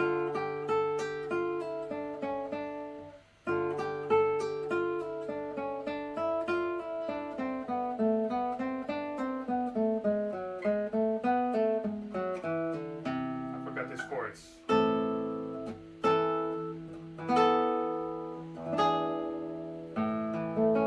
One more time.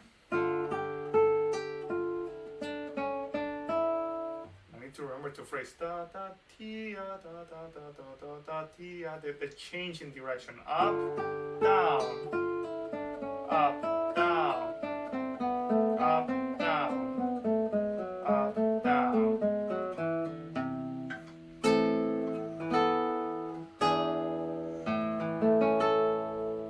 Good. All right, so let's go from a little bit from before. I'll go from this part right here. In fact, I don't know why I have that circle, probably from the last time, but I'm gonna go from there. Feels like a good part to start. So A. Oh, this is really out of tune.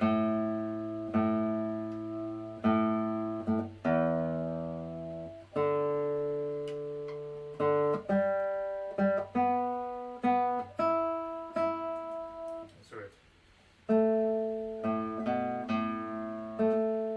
Now 1-1 is not gonna work. Talking about this 1. Why is it not working? This 1 to 1. From the 3rd to the 2nd string, unless I do a little bar. And then 1 here again. No, that's not gonna work. Wow. Already difficulties from the very beginning of the study time.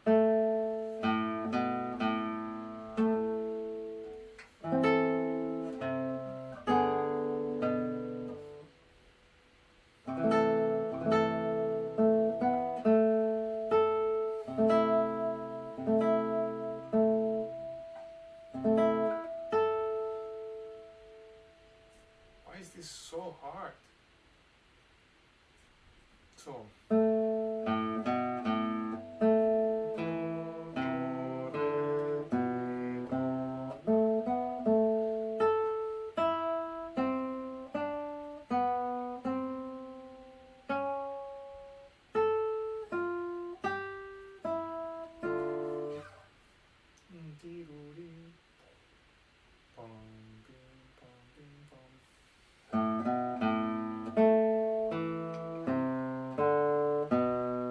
That's the subject, I believe. Maybe in inversion, probably. So down first, up first, octave, octave, and then four down, four up, enter up. Yeah, this is the inverted subject. Let's start taking note of it. So that needs to be the most important aspect when it comes to deciding fingerings, to make sure that that subject is very clear. So I've been doing it in yellow. Now, have I been doing something different when it comes to inversions and whatnot? Let's see, I don't think so. Now, let's just keep doing yellow for the sake of simplicity. And then later on, if we decide to do a different color, that's fine. But for now, that is definitely the subject. So let's do yellow. La, si, la, la, mi, do, re, ti, do, la, si, la, la, mi, do, re, si, do.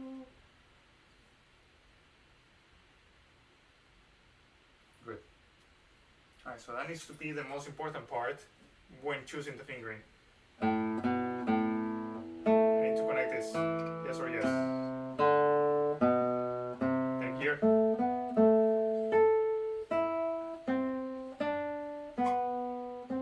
Also thinking about phrasing from the very beginning too, so that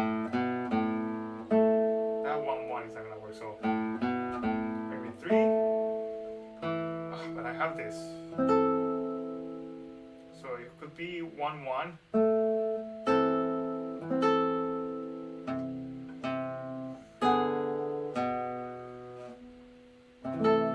Yeah.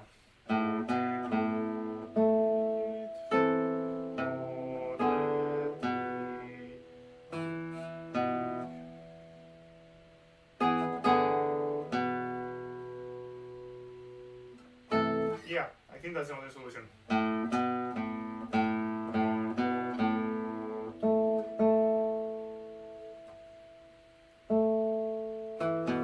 So for sure this is gonna be a 2.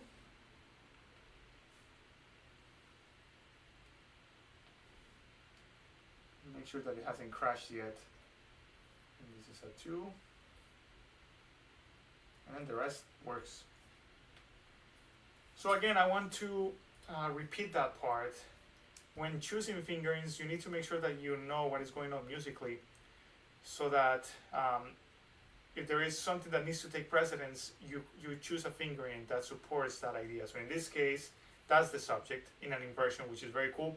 So that takes precedence in regards to choosing the fingering. Then the accompanimental lines, they can suffer a little bit, quote unquote. We have to compromise, and definitely we cannot compromise the subject in a fugue, so the rest can compromise. All right, so this is gonna work. 1, 2, 3, 2. Need to train my hand to relax right here, and I arrive right here. Relax. One more time. So I'm actually going to do only left hand. Bo, pi, bom, don, do, re, si, do, la, si, la, la. Relax again. Don. That's not gonna work.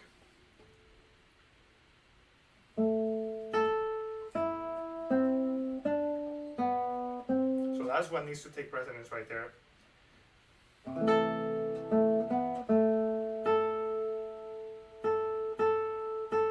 Ideally.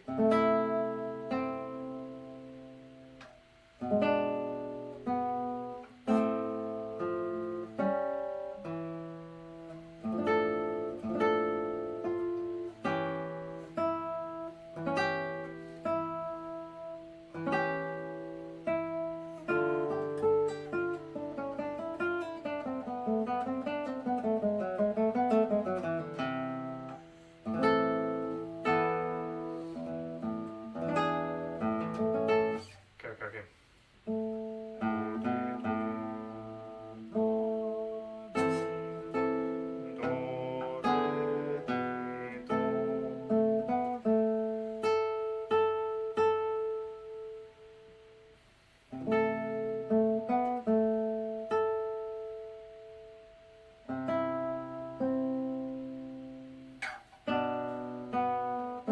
What fingering should I do right there? That's hard.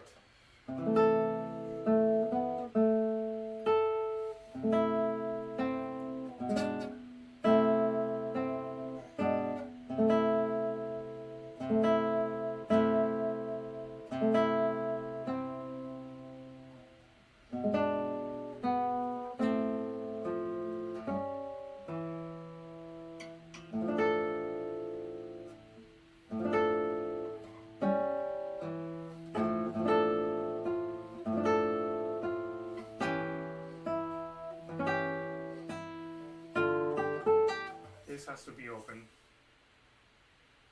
Thinking ahead. But I still haven't found a good solution for this.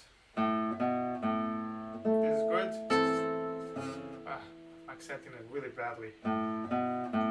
Right.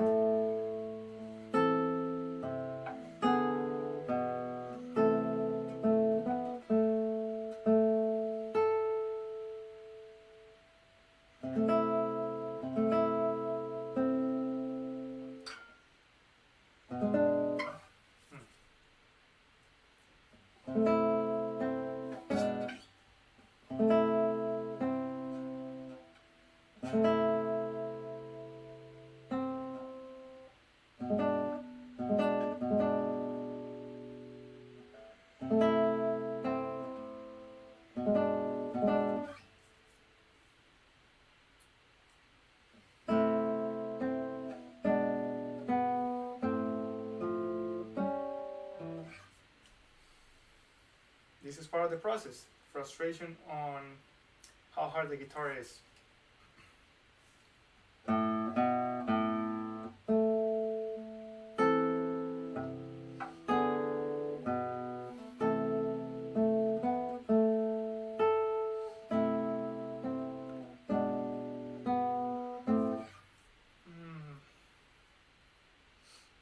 That could work. But this is very uncomfortable. This sorry about that. This is very uncomfortable. Then 3, 4, 2, 3, 4 right here. I'm trying to find what else could work right here. Maybe.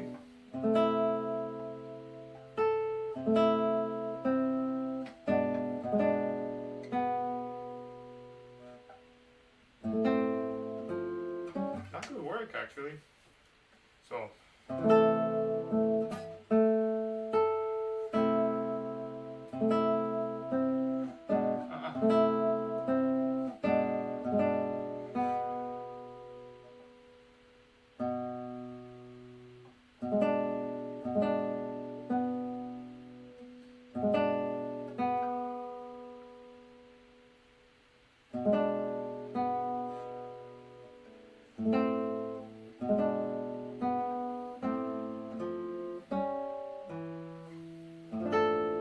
this has to be a 3 for sure. 3, 4. Oh, this is 1. Sorry, I wasn't showing.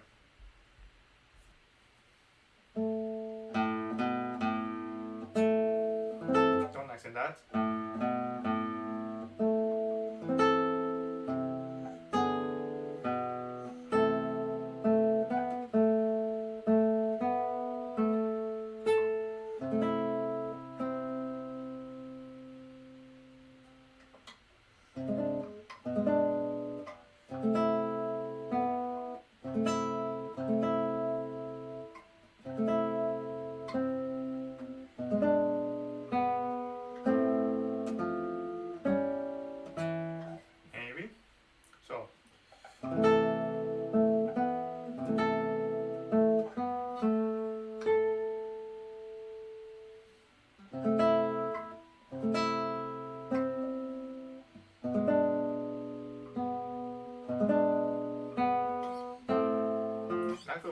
Let's see.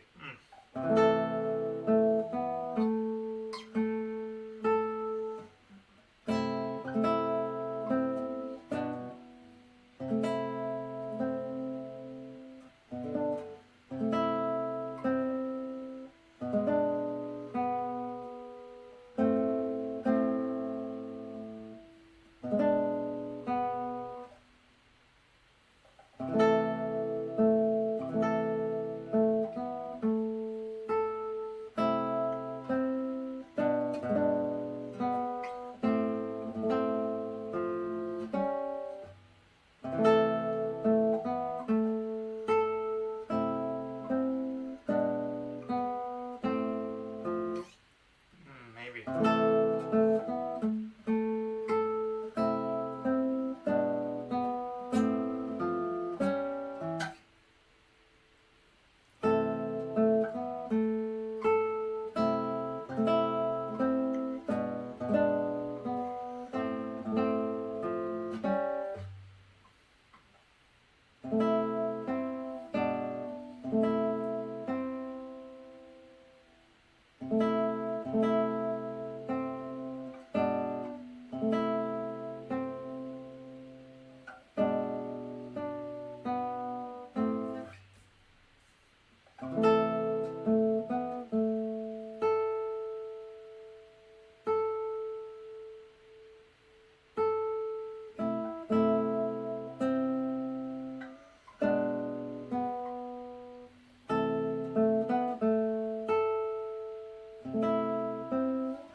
Oh, that's kind of neat. Look at that. So, M4, use 4-2, and open. Ah, actually, I like that.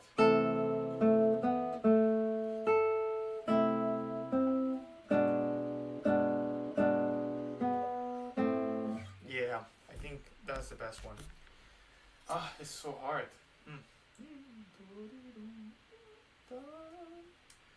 Again, we might change our minds later. We'll see.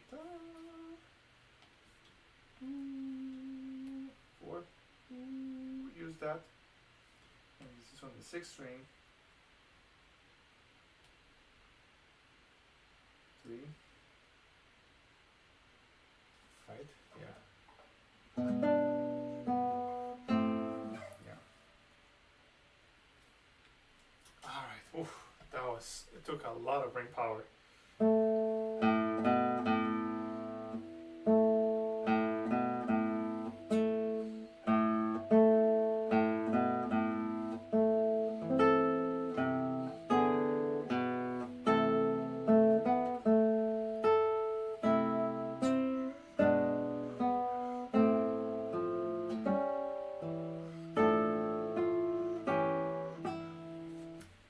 Now that I got the fingering, which by the way, I want to make a small parenthesis. It is super important to make sure that you have a fingering that you feel very convicted about, convinced about, in terms of your musical idea. Because once you have the musical idea in your head, that's going to help you understand the piece better. And then if you pick fingerings that can help you realize that musical ideal, that's the best, you know. And then I also wanted to mention that it probably took me very long. It might have taken anyone else much faster to realize that fingering. But again, I cannot emphasize enough how important it is to pick good fingerings that realize your musical ideal. Let's keep going. Alright, so now I want to build relaxation into the choreography because my left hand is really tense right there. So again, left hand alone. La, si, la. That's a problem already. I need to make sure that I press that A, even though it's a little bar. I need to make sure that I don't associate that with tension. It's just 2 notes with my index finger. It's not that big of a deal. Now there's a stretch. That's a little bit of tension. And then this is a stretch here.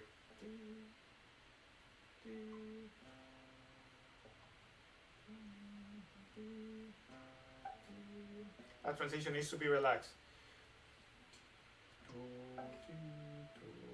And I don't have to hold the first finger. I'm talking about this first finger. I don't have to hold it. So that's not going to contribute to the tension of my hand. So,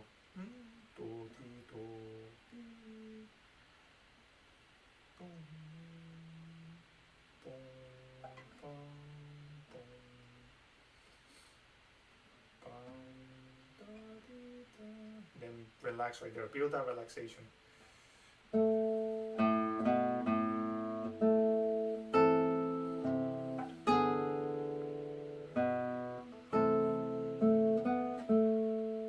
See my shoulder and my elbow? Crazy.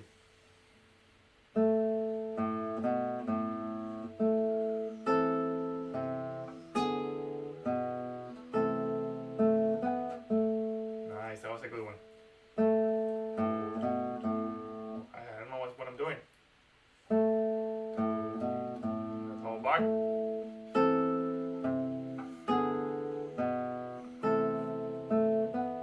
Relax. Good. But when I said I don't know what I'm doing, I meant that my brain wasn't in charge, which is something that I've really been insisting on, making sure that our fingers are obeying the brain and not doing whatever they want. Da, ti, da. Also feel that shape. Da, ti, da. Da, ti, da. And then the octave jump. Da. It's a little bit lighter, a change in register. Da, ti, da. Lighter. Da, ti, da. And feel the distance. Da, ti. Sometimes as guitarists, some things come very easy to us, like it is arpeggios, for instance. They come so easy to us that we forget that, physically speaking, when it comes to the voice, it takes effort to do an octave jump. Da, and there's a register change from my chest to my head voice. And the voice is the most natural instrument to make music with.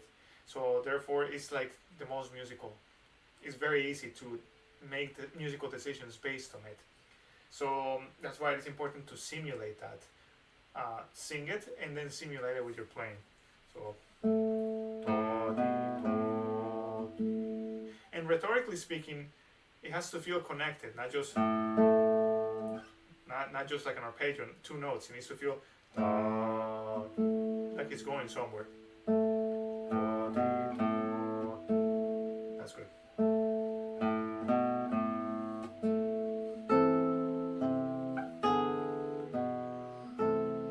Relax. My elbow.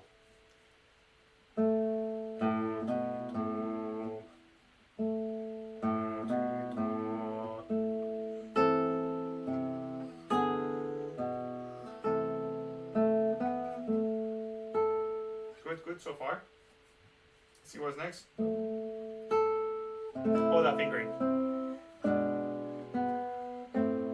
Of course, I'm cutting the basses a little bit short, but if I have to compromise something, I would rather compromise any other voice but the voice that has the subject. In this case, the subject is on the soprano or the top line, so the bass in that case can suffer a little bit, but definitely not the subject.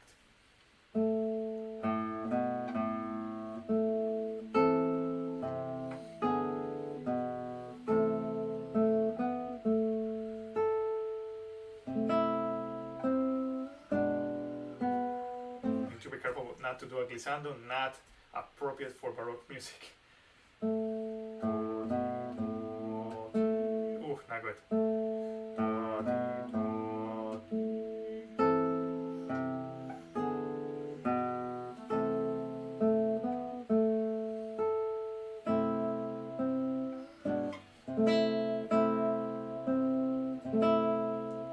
Since I'm playing this C on the same third string that the A is coming from, there is no need for me to maintain the first finger down. That's going to amplify my tension. I know I'm muting that voice, but again, that voice, is not as important as the subject in this very moment. Good, so I don't need to hold the first finger down right there, so I need to put that into my choreography. to release the first finger after I play C. And that way I'm only doing 2 and 4 as opposed to 1, 2, 1, 2, 4. And don't do a glissando.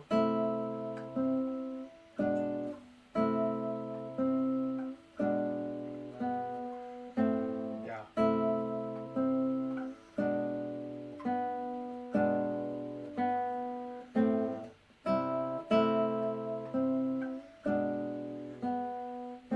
Right there. It's very short, but it's better to compromise that than the subject. Okay, one more time.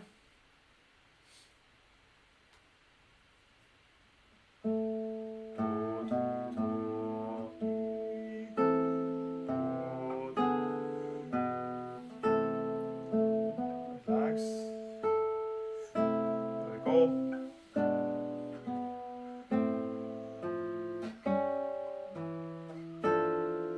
Is that right? Let's see.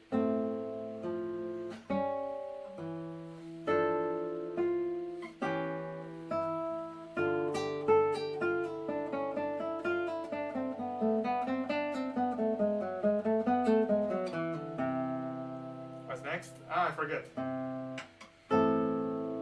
It's an A minor chord, so C. Need to remember A minor chord. What color are we using for harmony? Is it red? I forget right now. It's been a while. It's good that I actually said 6 months because I'm preparing for several things at once. Green.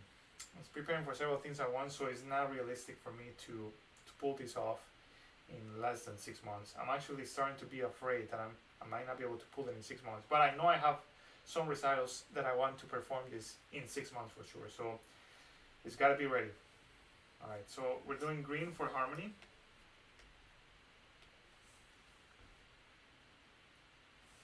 So, now what chord is that?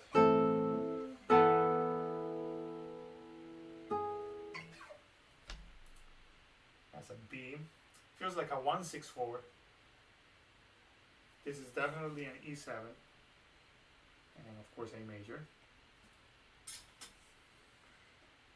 Probably a suspension then. E sus4.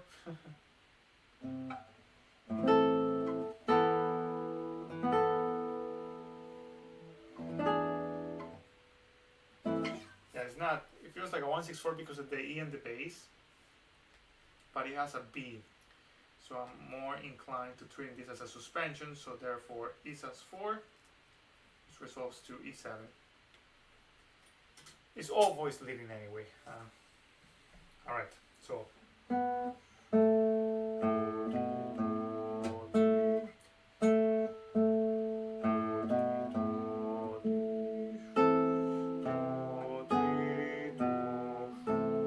Relax on the A.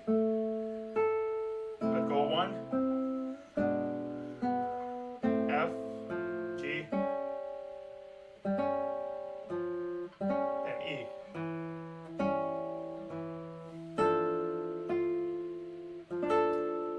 Let's go 3.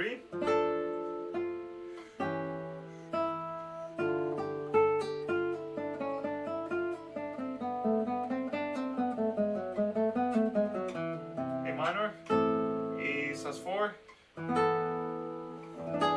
A major. Okay, let's go on. Let's go a little bit from before. Alright. I'm gonna syrete a little bit. Let's see. Why not from the top of the page?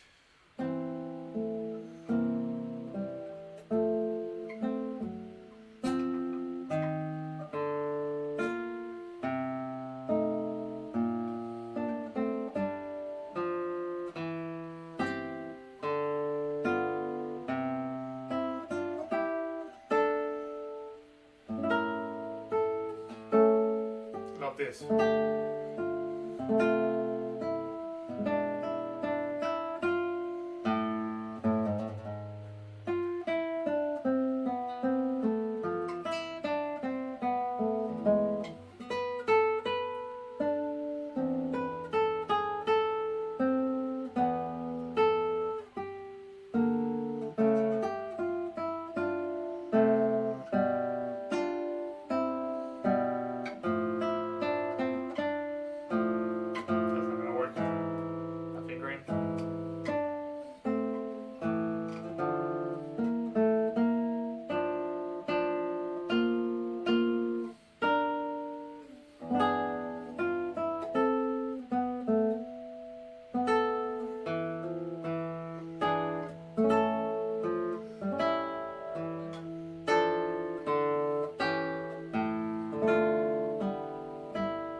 good to realize that this is actually not part of the phrase, so I should start from here when I start from that section.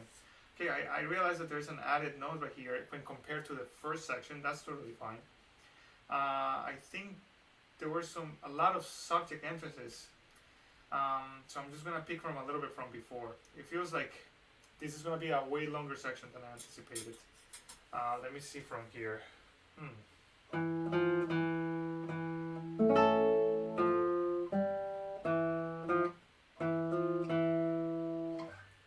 Is that supposed to be like that? That bobby bum bum. I feel like it should be an octave jump. Let's check that against the original. So this is measured 272. Making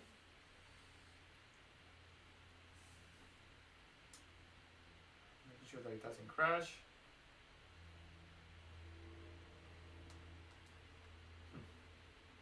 How am I gonna? Well, I know it's towards the end for sure. Oh, 239 is good today. Okay, 272. It is a double E. Huh. Okay, it is right. But I wonder if it was a decision because the violin cannot do it, but maybe the guitar can do it. Let's find out. So usually in the inversion we go an octave up and then down. So this should be then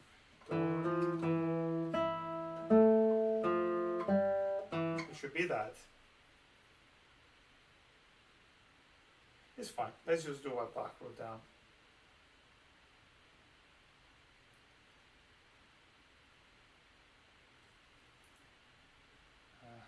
Let me check one more time. E, D, and G sharp.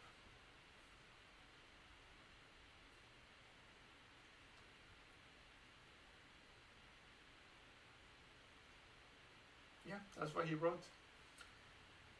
Okay, we just do what Bach said.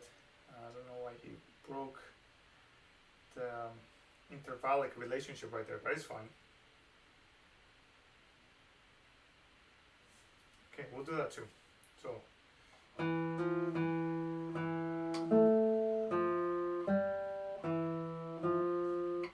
That's those fugue subjects end on the third, and for the sake of continuity, because if it ended on the tonic, then it will feel too finalized. Something to keep in mind. All right, let's do it. So. Mi, fa, mi, la, fa, sol, mi, fa, re, mi, la, re. Now, is there any more subject entrances from there? Let's see.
Talking about 272, this line has to be connected yes or yes. So this fingering that is written right there won't allow me to connect that line. So.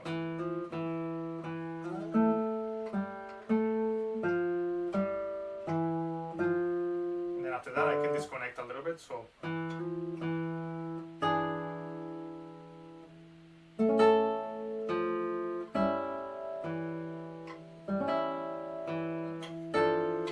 This could work.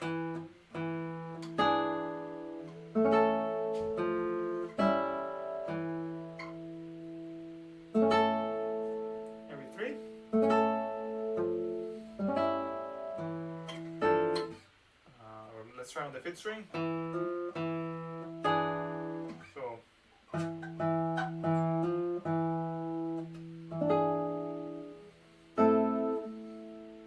wait, it is minor, sorry.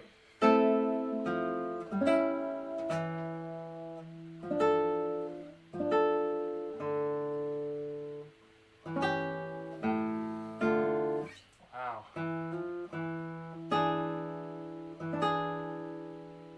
So this definitely won't work. Dun, dun, dun, dun, dun. I need to feel that impulse into the A. Da di dun da la fa. In fact, da di da da feels like taking a breath as a singer where you're not meant to take a breath. That's what it feels like.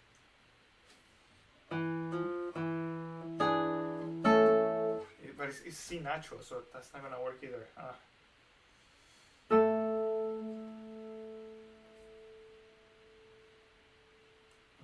Maybe.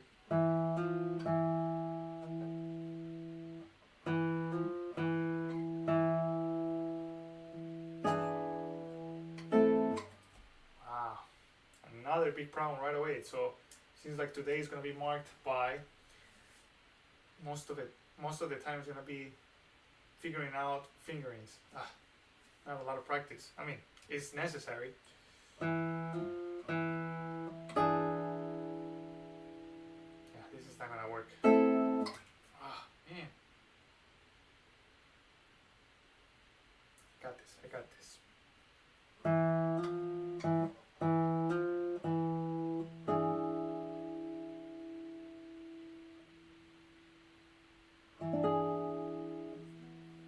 In what world does this connect here?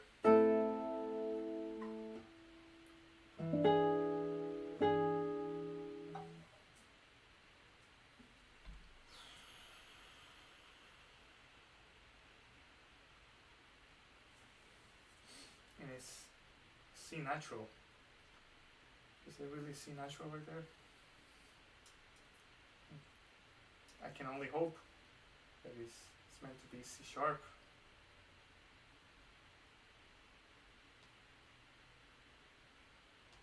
Would be nice.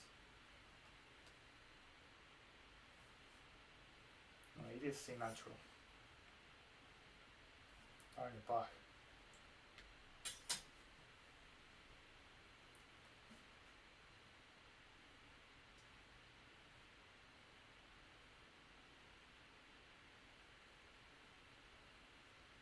But I can do it. I'm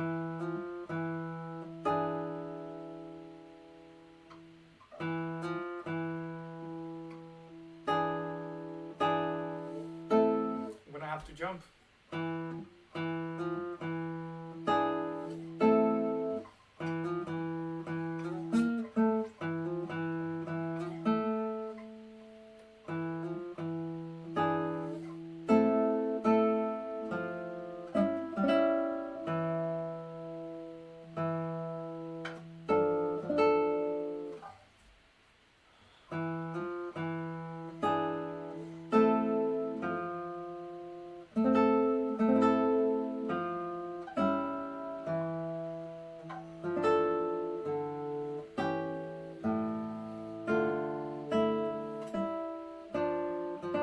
This is not fun.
if it was an E, like it is supposed to be? So, I mean, an octave higher. So,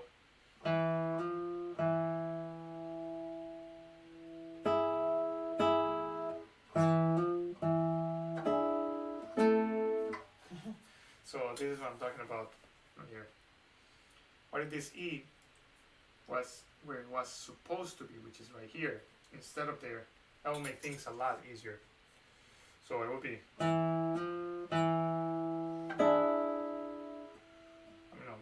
manageable at least. So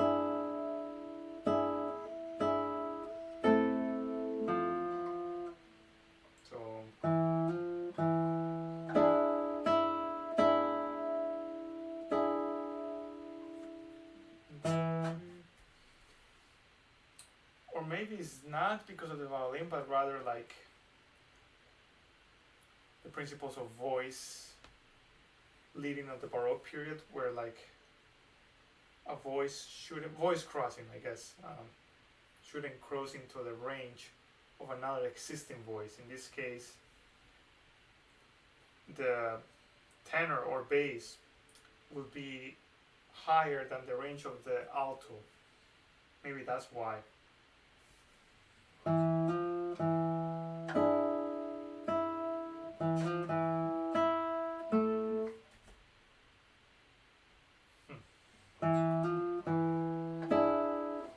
It will be a little bit more passable.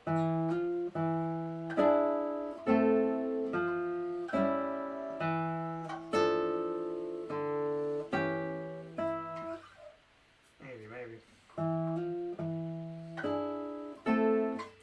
Not too heavy with it.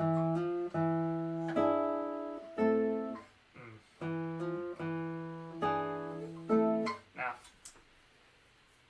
there has to be a reason why Bach didn't do an E. I don't think that's possible on violin.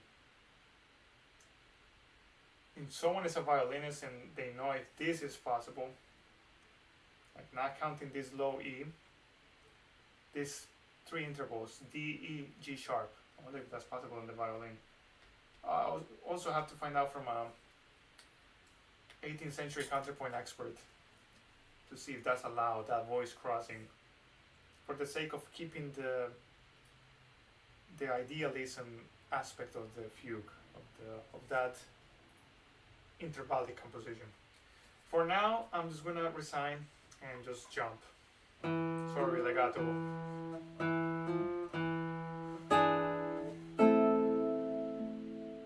have to make sure that I mute the E. So right here, I need to mute the 5th and the 6th string. And I'm gonna mute the 6th string with the side of my thumb. So look at this. So I have this. So right there, I'm touching the 6th string with the side of my thumb to mute that. So it would be.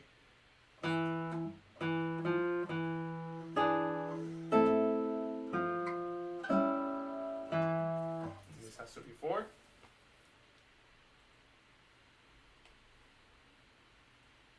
This 1 again.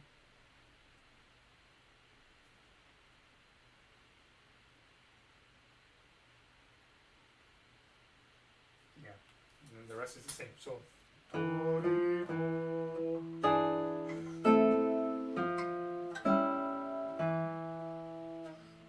this is 4. I'm sorry, this is 3.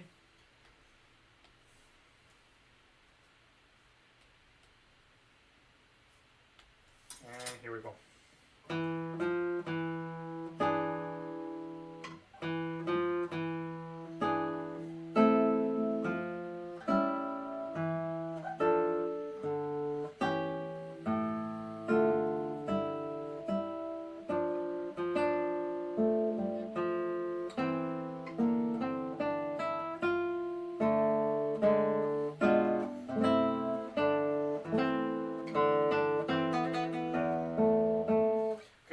This extra C right here was added by Barrueco or Bach also wrote it. Let's find out.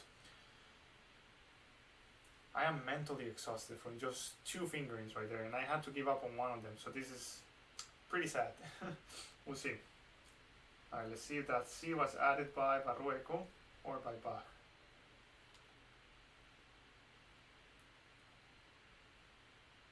Yeah. I'm sorry, I meant DA. Hey, why is this not working? I bet it's about to crash.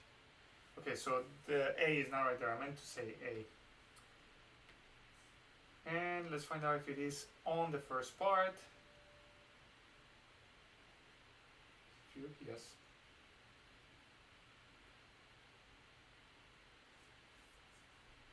Yeah, it is also not there.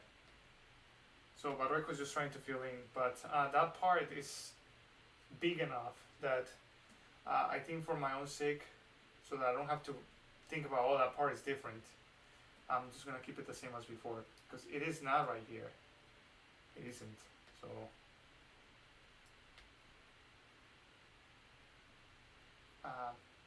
not a big fan of adding more texture to the piece just for the sake of texture, because a guitar can. Sometimes that thinness is kind of desired, and it actually would allow me to dig in more into the strings. So I'm gonna delete that.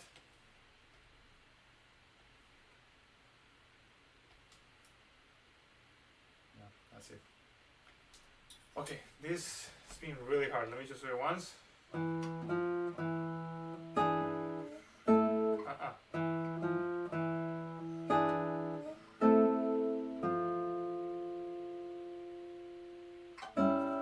I'll just write the fingerings, why not?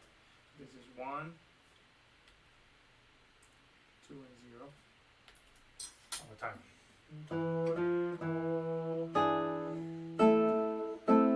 Make sure to feel the harmony.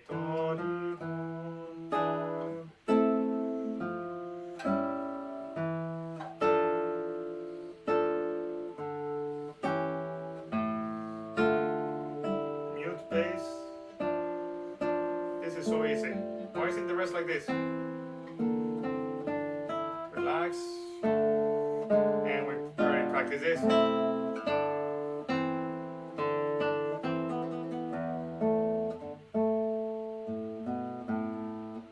No.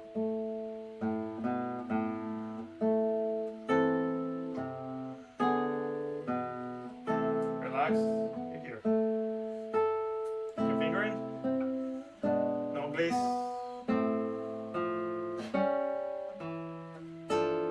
Alright? I was going by muscle memory, that's not good. Let go of 3. And we know that part.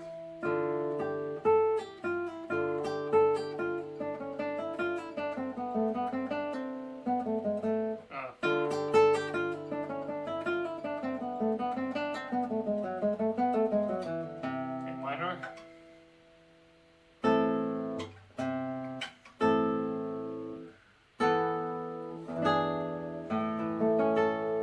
That was really exhausting. So I'm gonna take a 5-minute break, and then I want to review the first part. I'm gonna leave that for today.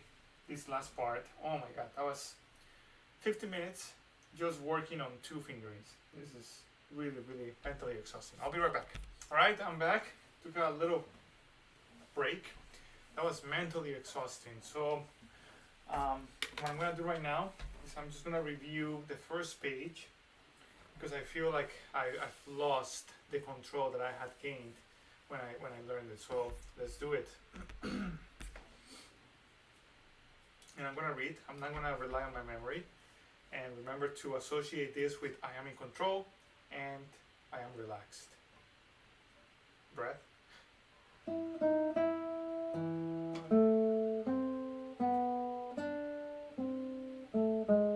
That's not good.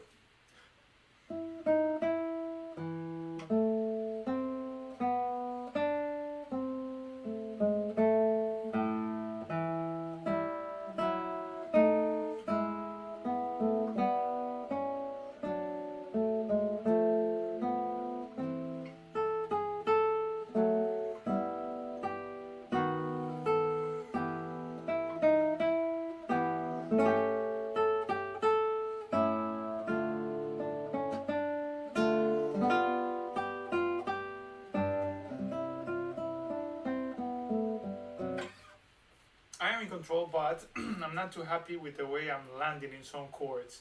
It feels very heavy, and I need to make sure that I build that into my choreography. The idea of arriving lightly after a cadence, after kind of like an arrival. I'll demonstrate what I mean. Crescendo.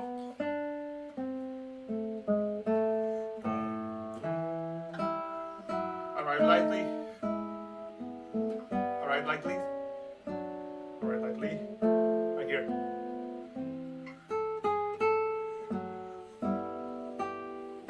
Arrive lightly.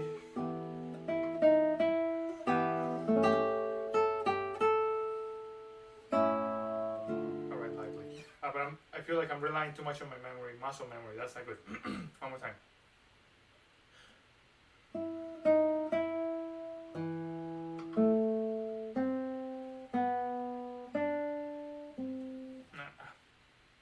Too light.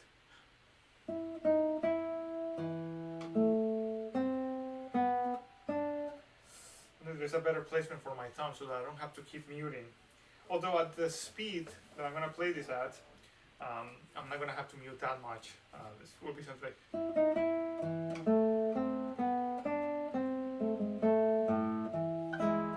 something like that. Wait. Okay. Not yet. I cannot play that fast yet. Like, physically I can, but mentally I'm not there yet, so I am not gonna rush the process.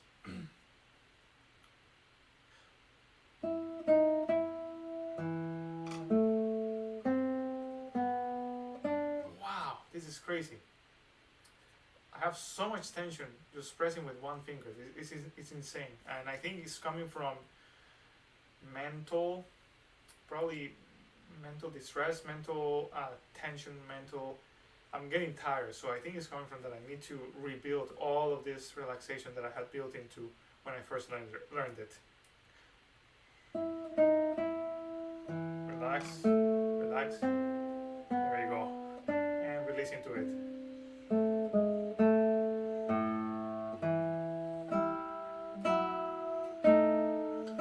Breathe. Bring out that line for short. F. And release into C.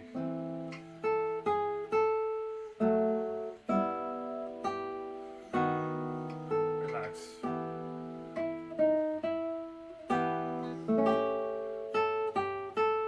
Relax.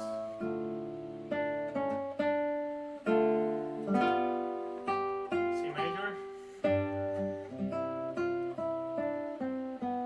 Arrive. Change fingering. Crescendo. Relax. Let go.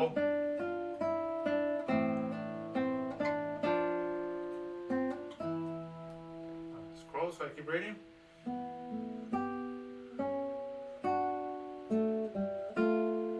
Relax. Release.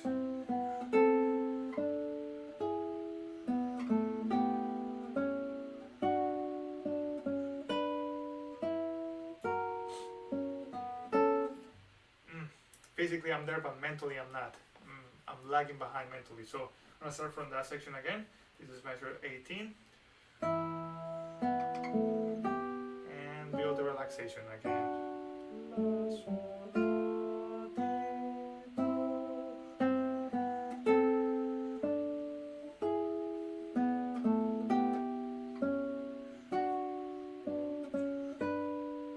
Relax.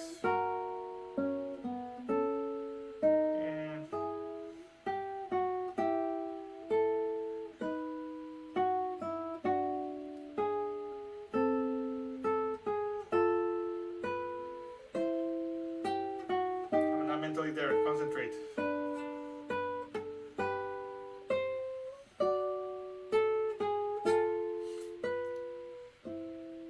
Mentally, I'm lagging behind, and it's because, I haven't looked at it in a while, so I need to make sure that I regain that control. And in the process of regaining that control, I need to also make sure that I do not associate this with tension. So I need to do the process again, but this time it's going to take me less time because I've already done it before. But then this time it's going to start going into long-term memory little by little, which is what we want.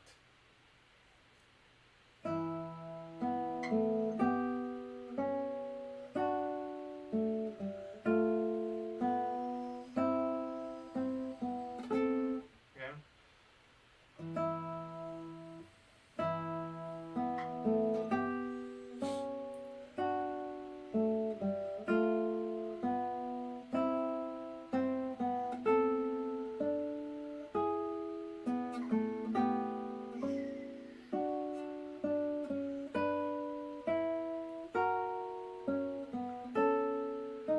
Concentrate.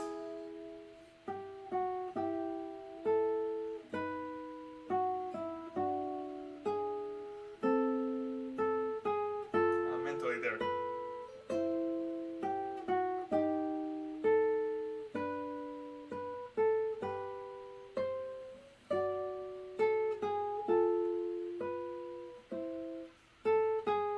Right there, I was mentally engaged the whole time. That's good. That's good. And again, the idea is not that I want to have it memorized, but I need to make sure that I know what my fingers are doing. And that's really good. I am the one directing my fingers. So that demonstrates that it is memorized, but that wasn't my purpose. That wasn't my goal. Again.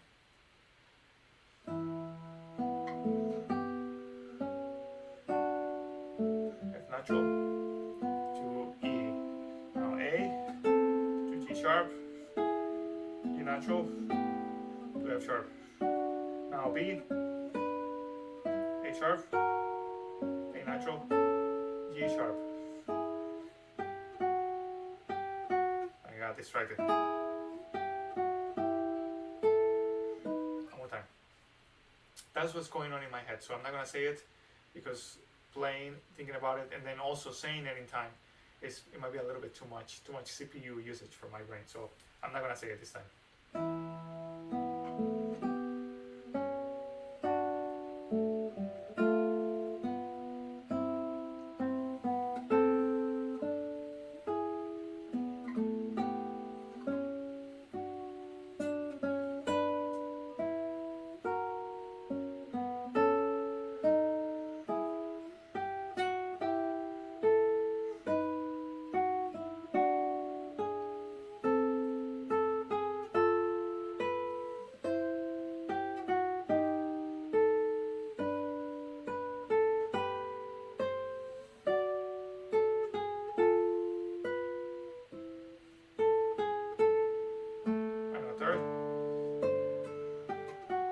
Sound. Final third. Good sound. High. Right there, I don't remember what comes next, so I'm not gonna go on. But so far, pretty good. All right. Let me see if I can do it. Well, let's review it and then I'll try it together. So, I have good sound right here. That was my cue. Not that I have good sound, but my cue is to make sure that I go for a good sound. And I'm forgetting to plant my thumb on the fifth string, which is notated right there. I need to remember that. So, good sound. Plant. And that's a weird fingering right there. Of course I wouldn't remember. 2 slur into 3-1 to relax. That was slur.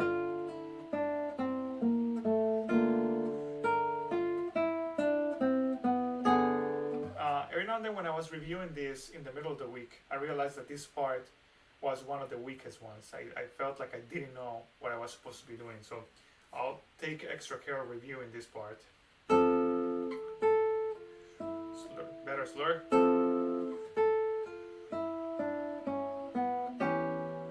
We are fingering. That was slur. The thumb has double movement right there. That was slur, that was thumb too. Now thumb to the fourth. That's hard. Talking about this part right here. double slur, and then also double thumb, triple thumb in reality, because I play with the four on the fourth string, and I mute the fifth, and I mute the fourth.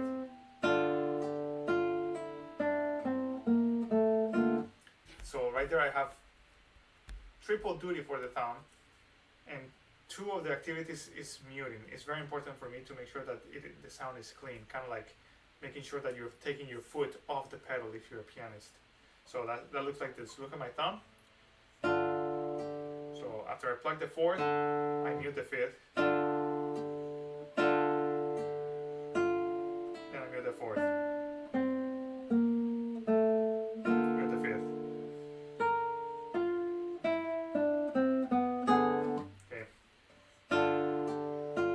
And also, aside from muting, my hand is stable, and I'm gaining in terms of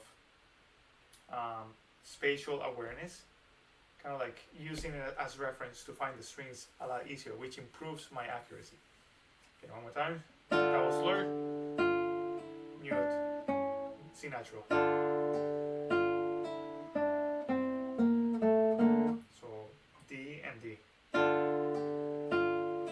Right there.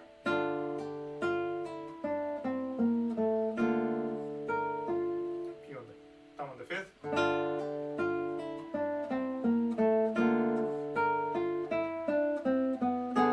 There you go.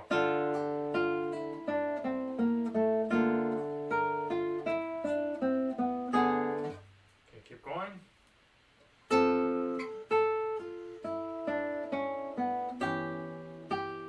A. We are fingering. Double slur.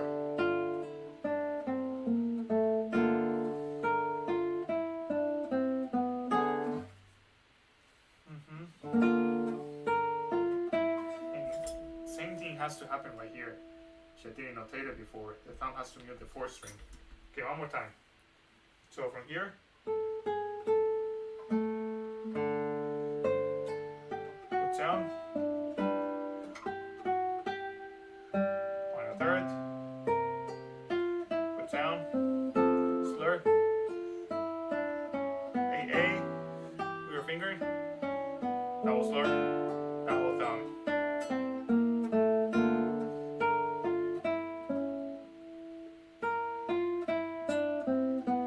Okay, I think I'm getting it.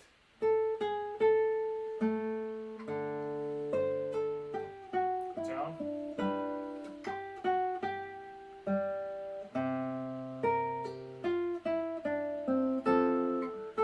I. A.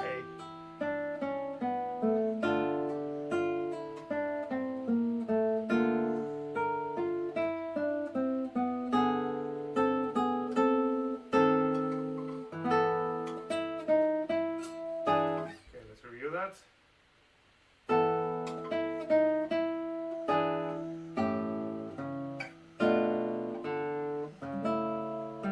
Good go.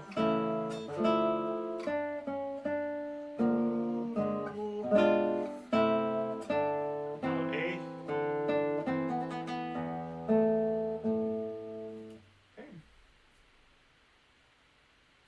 One more time, and then I think I got it.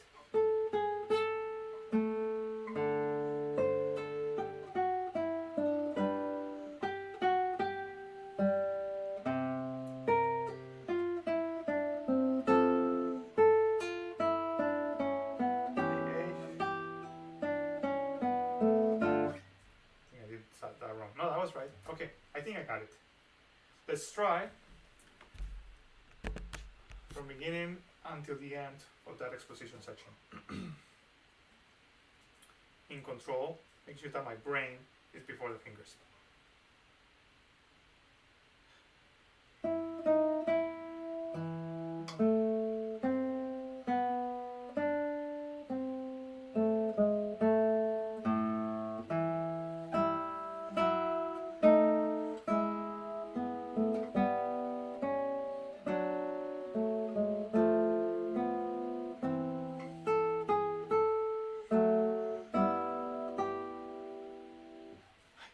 blanked out.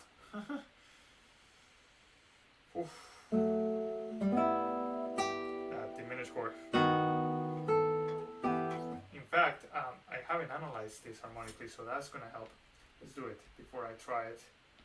So it's hard to determine what's going on harmonically in the first measure, but I know right here definitely we're in A minor.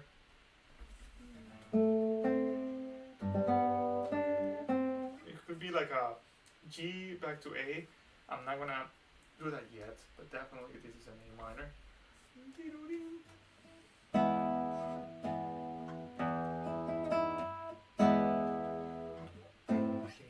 Or it could be E. I don't know yet.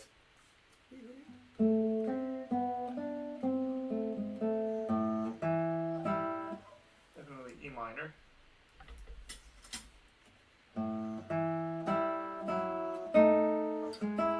E major in first inversion. There's more harmonies right here. Oh, I realize I'm not sharing. Sorry. There is more harmonies right here, but I'm not gonna try to decipher them yet. So this is definitely. Oh, this is the dilemma that I'm not sure about if it's E minor or if it's something else or C sharp diminished. I'm not sure if I'm ready to have that conversation yet.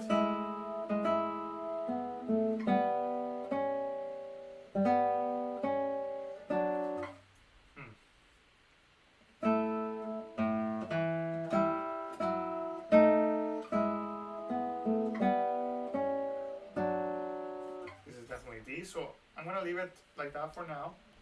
D in first inversion, which is the same right here. E in first inversion. So now is this B diminished or is it D minor?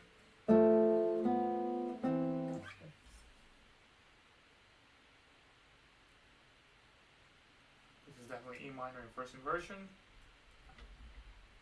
D7. E minor. The score is getting very messy. A7. Then definitely D minor. G7.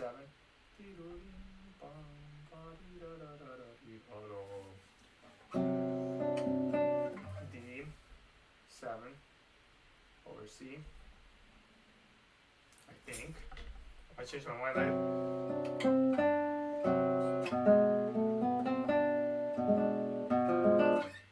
probably a diminish.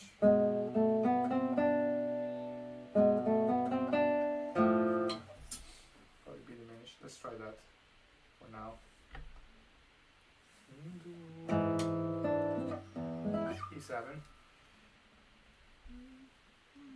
A minor. E minor over F. E. That's gonna help me memorize that. Okay. A lot of harmonies missing, but I will probably have a more informed decision later. All right. So one more time, and I want to do it without the score, so you can see my fingers and my process.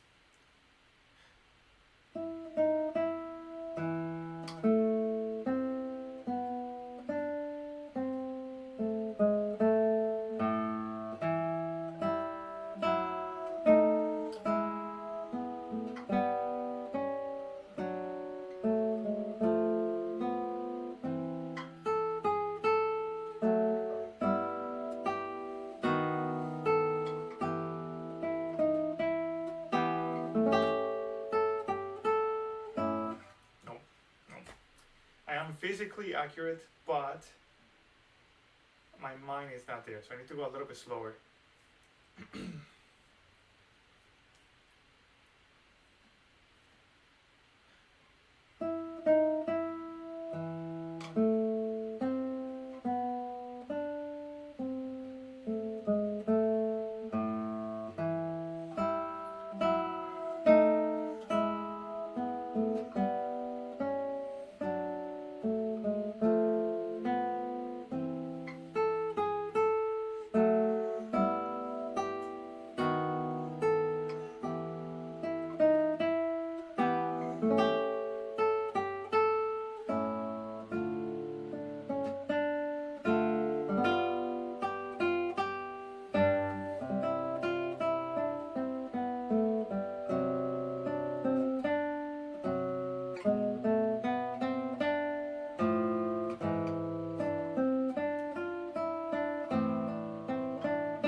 overall, I was in control, but there were some times where my brain was not there. But it was very minimal, and then my muscle memory kind of like got my back. But it was so minimal that I let it go. However, I was losing concentration definitely around here. And I have to be honest, it's because I saw the time, it's past 12, and I missed my Duolingo. So, little stupid things that make you get disconcentrated. Not ideal. It's okay. All right, I lost my spot around here. So let me show you where that is. So I need to remember that. Mute the fifth, mute the fourth, and D sharp. Yeah. Okay. I think I'm gonna get it this time now. So one last time, and then I'm gonna leave it for tonight. One more time. In control.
Okay, I think I did it.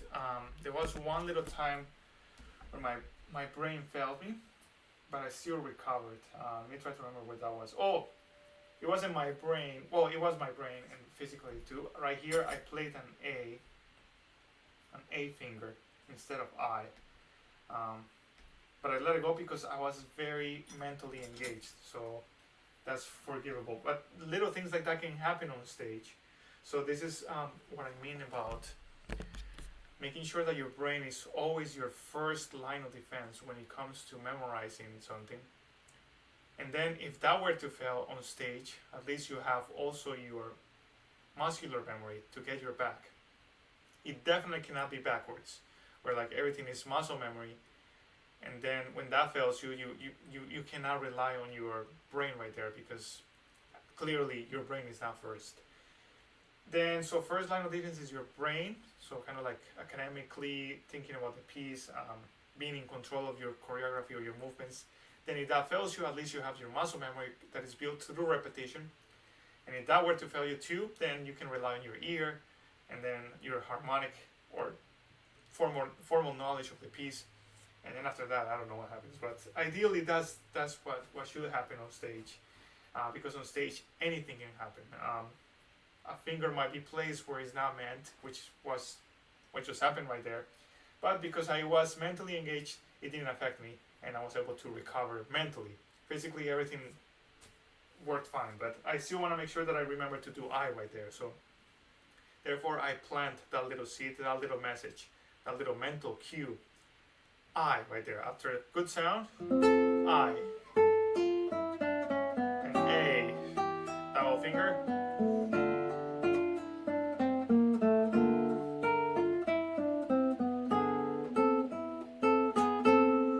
and so on, and so on. Good. But I feel pretty happy about that. I'm gonna leave it right there for tonight. So that was day 8. I think I did around 1 hour and 20 today. That's pretty good. All right. See you guys on the next video. Bye bye. Hello everyone. This is day 9 of learning the Fugue to the Second Violin Sonata by Johann Sebastian Bach.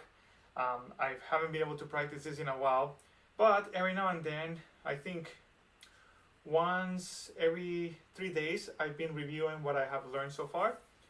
And today, by the way, so that's very minimal. I just go through it kind of like one control run through, and then that's it, which takes me maybe like 2-3 minutes. But the actual time learning the piece, I haven't spent any outside of the camera. So that's the purpose of this, to be able to spend basically all the time learning the piece on camera. So let's get into it. So the last time we got started on the last page. So let's continue building on that. I need to get it into my fingers. I feel like I cannot play it very well yet. So I'm starting right there where the subject enters on measure 272. And that's the inversion of the subject.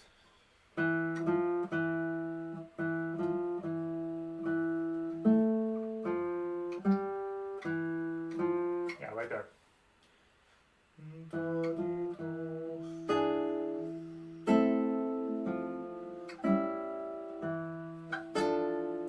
Need to relax right there. So I'm training that from the beginning. I have to jump a little bit, which is not ideal. Jump here. Need to have good sound right there.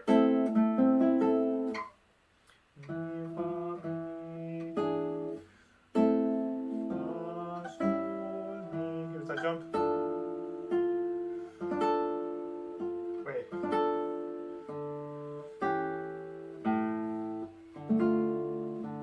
Kind of like had a different idea of it in my mind.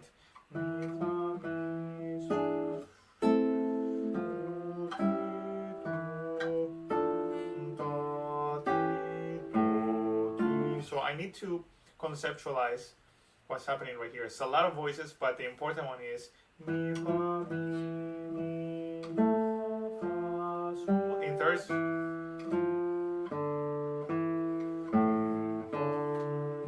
Let me try to think about that as I play it.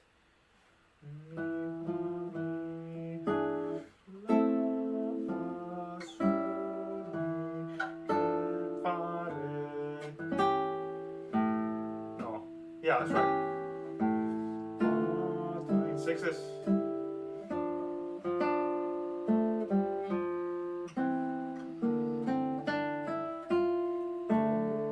There's that part, which we already know.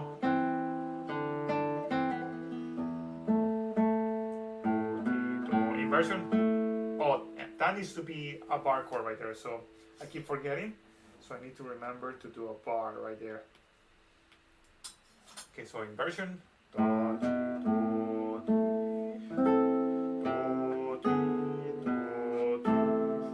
Relax. Oof, that's not good.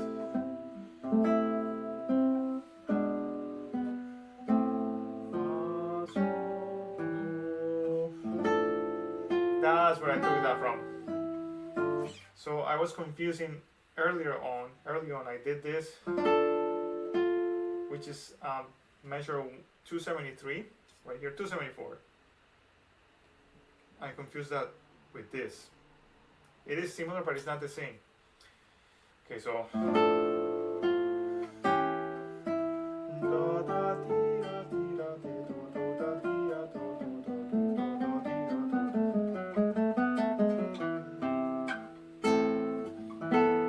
Oof, need to work on the muting right there.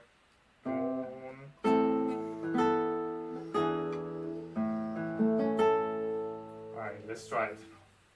Actually, no, there's no way I got it yet. So.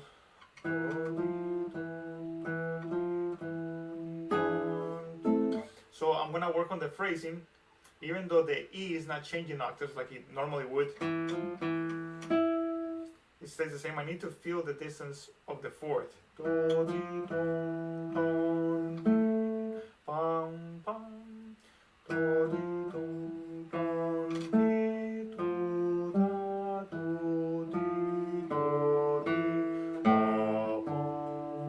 D minor chord right there. We're doing harmonies in green, so that's perfect. This is clearly D minor right here.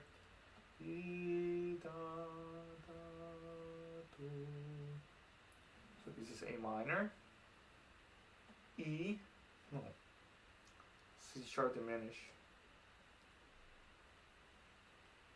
or it could be like an A7.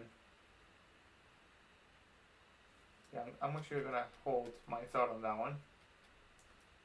It might be an A7, so let's wait. But this is definitely a D minor. And this is an A7 for sure. D minor again, over F. I guess B flat, possibly. And we all know this part. This is definitely a cadence in A minor. So A minor over E. Possibly a little momentary arrival to the subdominant, predominant, I mean.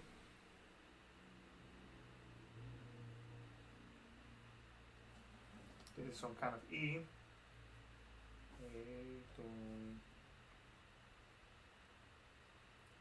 This is A minor over C for sure, then D minor.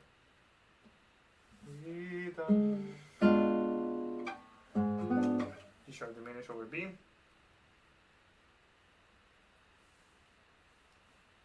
Alright, so that's going to help us conceptualize what's happening.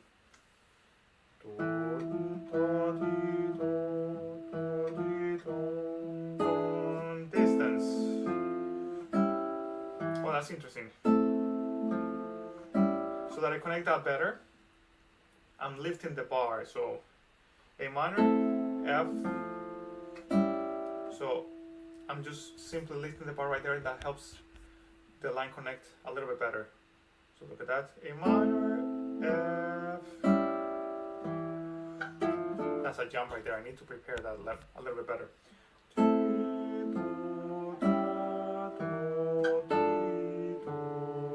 That's right. Good.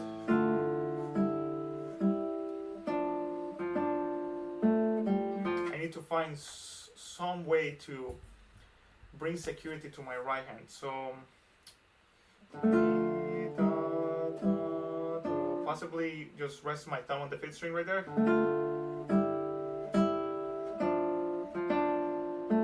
And then my ring finger.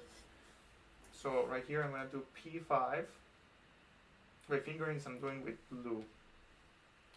It's been so long that I even forget what colors I'm using. P5 and then right here A5. Sorry, A1. Again, for those of you who might not remember, I'm talking about, that's the way I notate. I'm sorry, I wasn't sharing the screen. That's the way I notate planting. So right there, that P5 means that my thumb is going to rest or plant on the 5th string, and then my ring finger is going to plant on the 1st string. So let me show you what that looks like on the big screen. So then plant 5th, then plant 1, ring finger 1. Again, what you gain with that is stability for the hand and then accuracy, because you have kind of like spatial awareness of where the strings are at all times. Alright, going back right here. So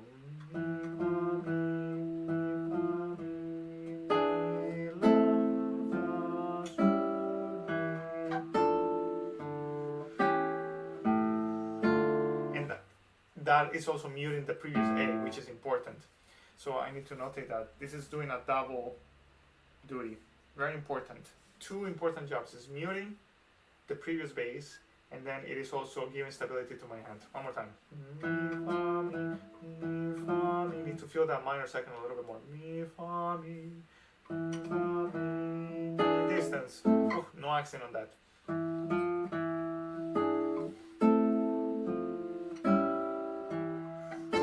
Oof, that's not good.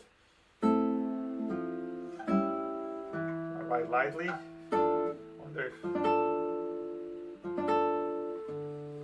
wonder if arriving with two might be better. Let's see.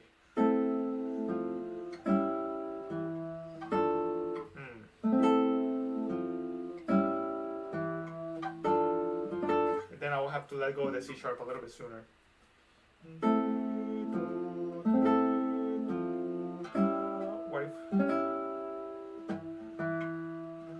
What if I do that?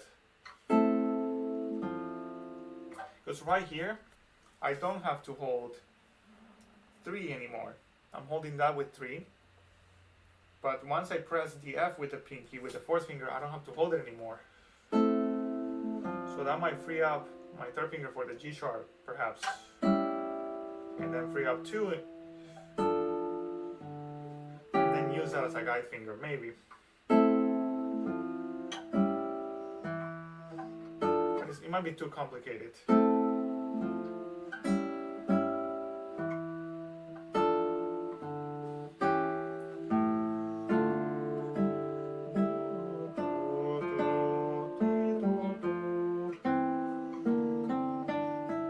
I need to remember a scale.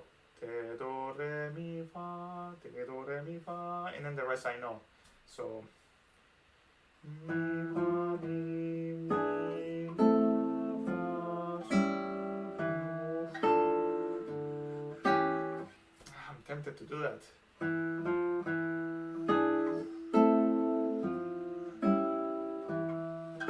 I'm letting go of the chord, the harmony a little bit sooner, but at least the bass, the melody, which is in the bass, is being held, which is the important part.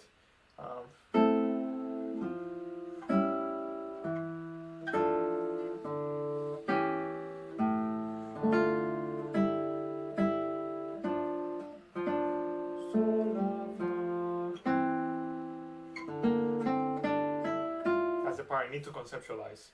So, and then.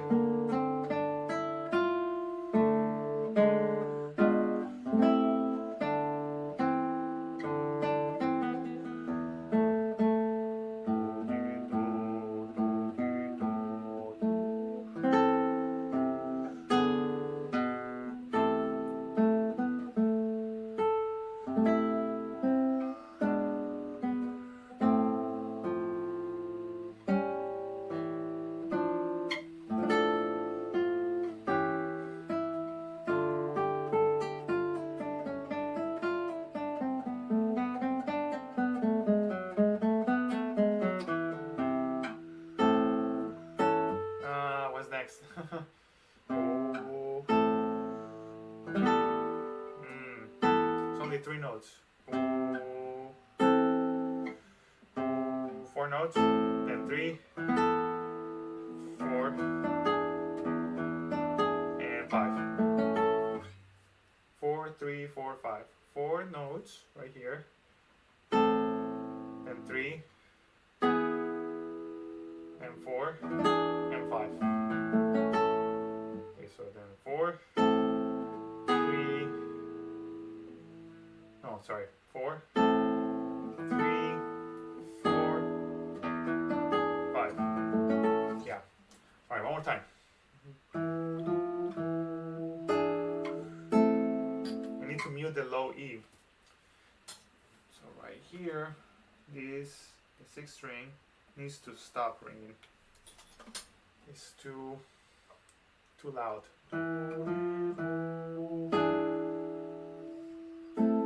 How do I do that?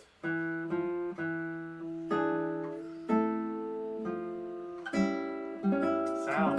Need to remember to do good sound.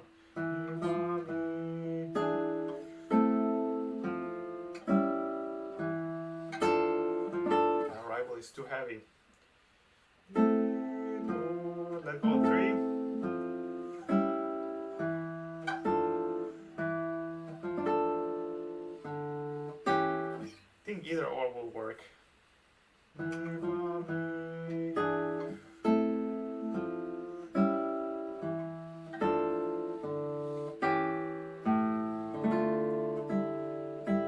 comes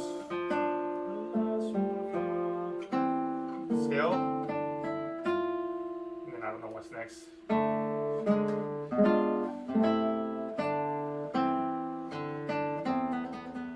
No, that's not right.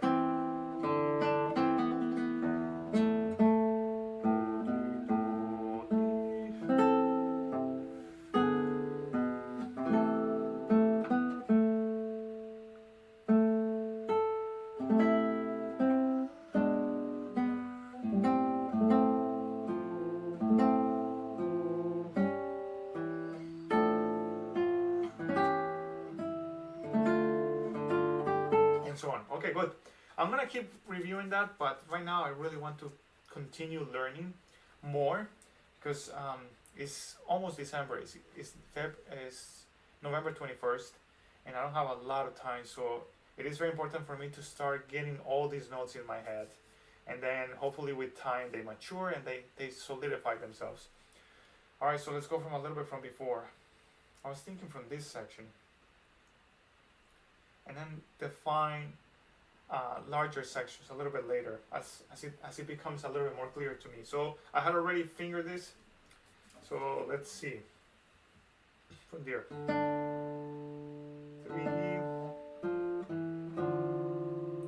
let's go 2. So right there from the get-go, I'm trying to make sure that I alleviate my left hand from any unnecessary tension. So I need to remember to let go of that 2 as soon as I pluck G, which is going to happen almost everywhere right here. So let's analyze that. Let go 2. And then right there I need to remember to fall into a bar so I can get A and E.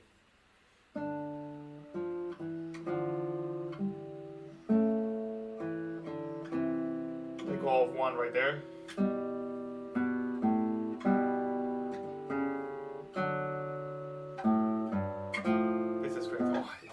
Love this piece.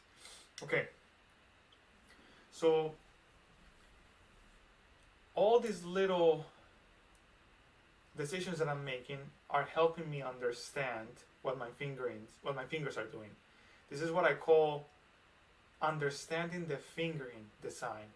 Design being used in the sense of the word that means how something is constructed. So the design of this piece has to do with how the fingers are moving in relationship to the guitar. So I'm understanding the fingering design.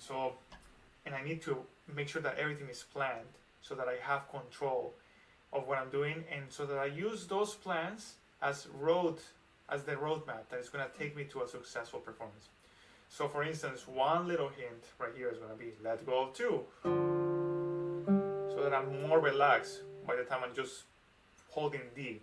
And then I have time to prepare the next arrival.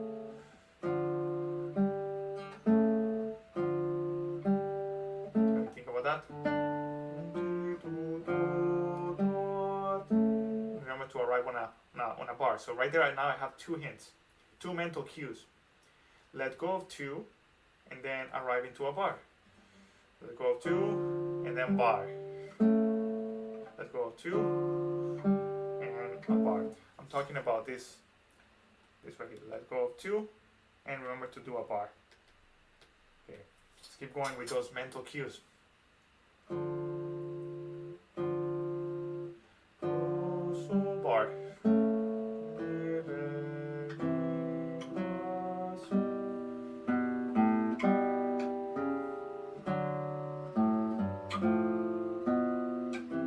Also, from the very beginning, I need to make sure that I'm giving emphasis to in this case, the voice that needs to be highlighted, which is the voice with the subject.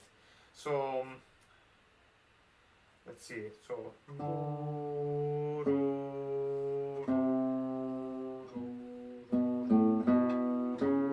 well, right here is tricky because they both have versions of the subject. One of them is the counter subject, which is that chromatic descending line, and the other one is playing with the head of the actual subject. So they're both equally important. But I like bringing out the phrasing idea of the conversation between different voices. So we have, for instance, right here, with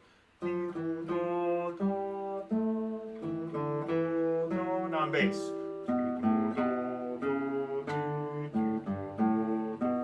Now tenor.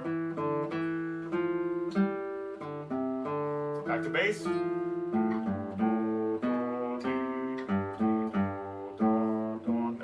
Maybe alto. Tenor.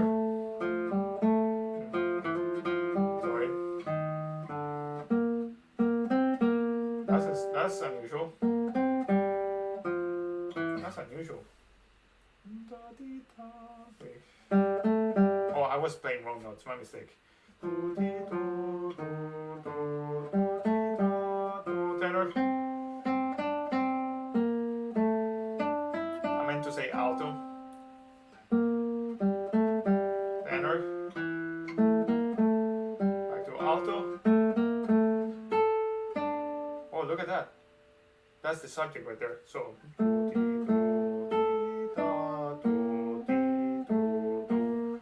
So let's mark it accordingly.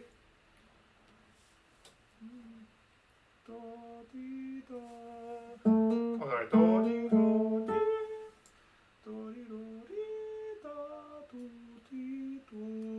Ending on the third.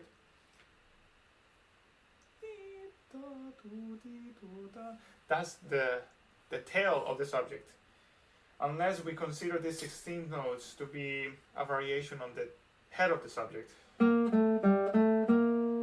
But it's not an octave. So the regular subject would be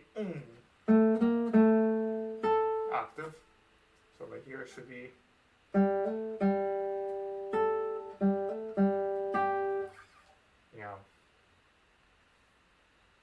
some form of variation of the subject. I'm gonna leave it unmarked for now. But yeah, let's work on this. Okay. Let's go to alright, 1 apart. Careful with the sound right there. Okay, I need to conceptualize that really well. D minor. Let's go to alright, 1 apart. So I think to help myself understand this, conceptualize it better, I'm gonna think about harmony right away. So this is clearly a D minor arrival. I'm gonna lower this a little bit so that I can write the harmony. Now, is this an A? Or is it a, yeah, it is an A over C sharp and C, and this is definitely G, D major. I'm not sure how to call that yet. This is definitely C major, G over B, G minor. No, wait, I'm gonna leave it like that for now. And this is F over A, C, probably E flat. This is definitely B flat. And a lot of these I'm not sure about, but at least I have to have something to start making sense out of the harmony and the construction of the work. So this is definitely E flat, so we're in E flat land. All right, here, oof, probably C, C7. Yeah, this is an F, so this is, hey, what are you doing? This is F, so this is definitely a C7 over E. B flat over D, G, which becomes a 7, and then C over E, and F, probably D7, G minor. Wow, it goes everywhere. This is so cool. G, which becomes a 7, and C over E, and A, which becomes a 7, and D minor over F. And right there, I'm gonna leave it right there for now. So lots of harmony. So you have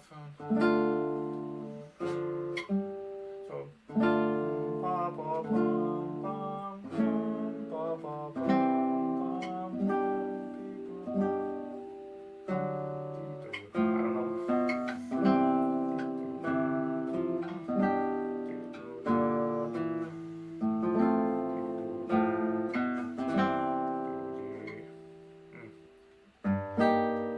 That's so cool.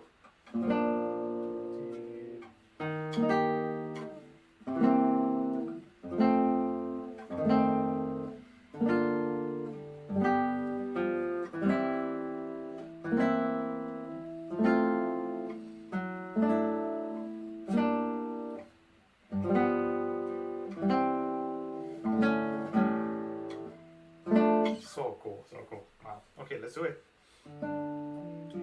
Let's go to, alright, into a bar, C, good, into G, alright. Now I have to conceptualize, really understand the design of the piece. Now the bass is taking the next voice.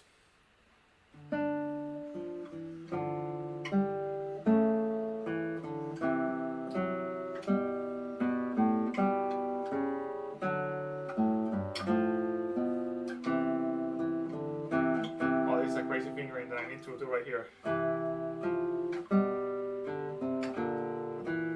I remember working on this a while back. Okay, so now I'm thinking about the conundrum between bringing out the counter subject or the interplay that was made with the head of the subject. Let's try both ways. Right now the way I just did it was basically they're both highlighted, but let's try to highlight one of them to see how it feels. So I'm going to highlight the counter subject.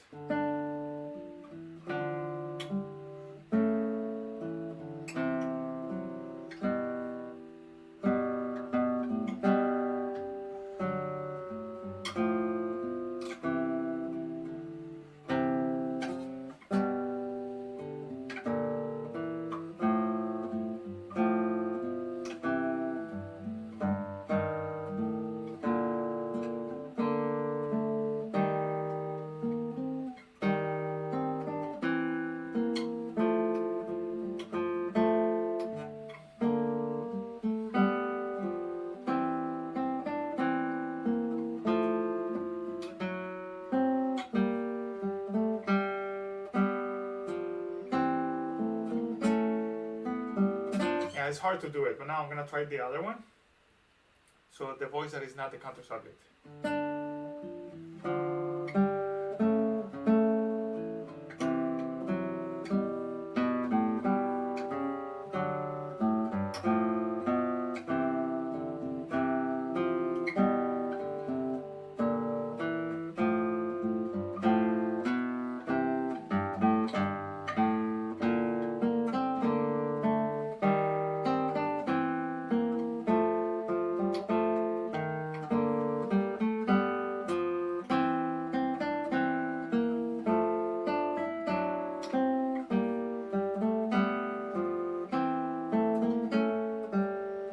I'm not doing a very good job at really differentiating the non-counter subject line because I feel like it has to change. My interpretation has to vary. Sometimes I need to bring something out, sometimes I need to bring something else down. I think that's going to mature as I play it more and more. So as of right now, I'm not going to worry too much about it, but at least I know that I have options. All right, so let's really understand what's going on here, understand the fingering design. Let's do it. Let's go to bar,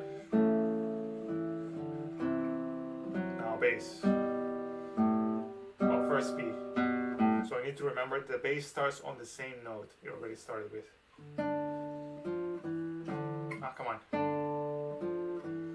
Let's go to bar. See? Well, the bass changes same note.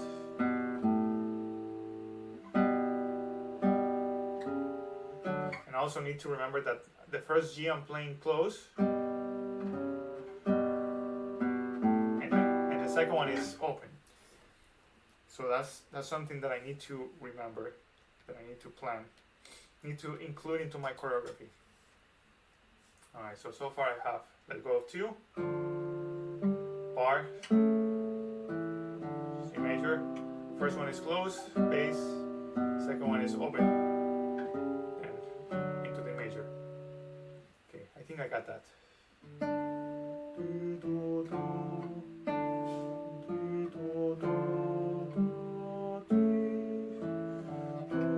Closed, open, new chord. Good. So far, so good. All right, now.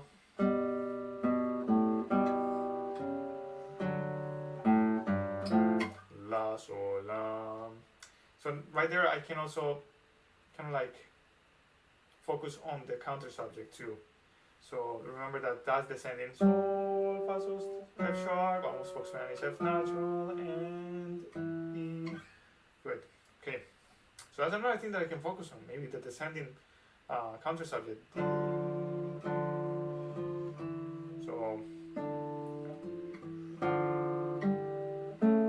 C natural, E close, and F sharp.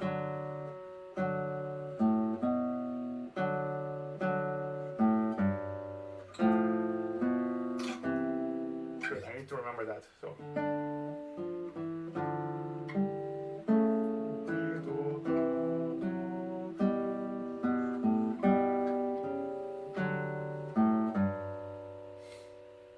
What's next? Oh, it's with 1. That's why it didn't make sense. Let's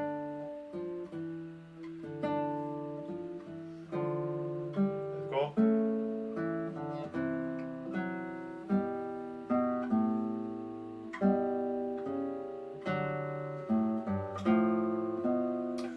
And arrive into C major. Good. All right, let's study that with our left hand by themselves.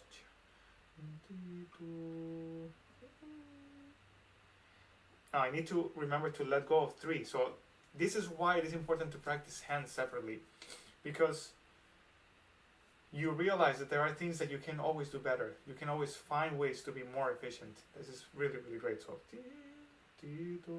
and then if I were to leave my third finger right there, the stretch to D on the 5th string is going to be much harder. All right, so let's try it. Actually, let's go to the big camera for that. So I was saying that if I were to leave this third finger down right here, the stretch to the D on the 5th string is going to be much harder. Whereas if I train it to let go, it's going to be easier. D, do, let go. Okay. D, do, da, da, bar. D, mi, re, mi, fi, sol. Say not D, do, open. Then D major. Do, do, do. Then C major. Good, I have that. Now let's see if we can clarify the right hand.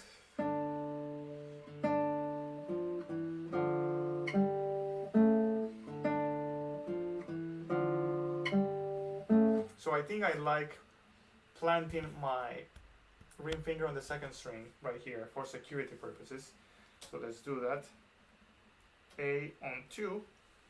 So let's define this is going to be M. Let's see. Then I, definitely. I, M, I. So let me put this a little bit somewhere else. Where? It's not a lot of space. Maybe right here. A2. Yeah, there you go. Let me see how can I.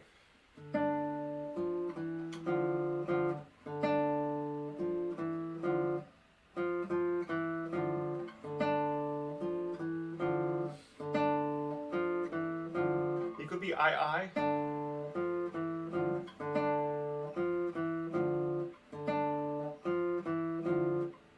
I need to do a speed test. No, I is not gonna be good.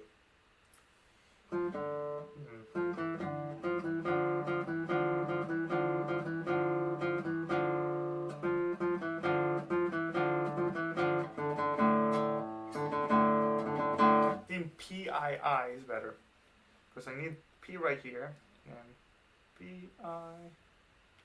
At least only 2 I's instead of 3. So in fact, I'm gonna train my right hand from the very beginning. So if you notice, I haven't practiced this yet. So before I practice it, oh no, this is not good. Okay, let's cheat. 1 second. So I'm gonna train my my ring finger to plant right there. So what I was saying is that if you notice, I haven't practiced this yet, but before I commit to a fingering, I like to find ways to be efficient, to give myself security, to ensure that I'm going to be accurate.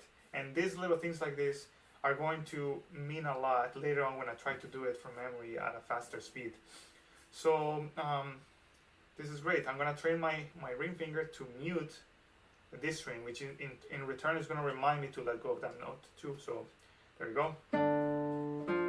Oh. Yeah, like that. So I play with M and then I mute. Let me show you that with a big camera. Play.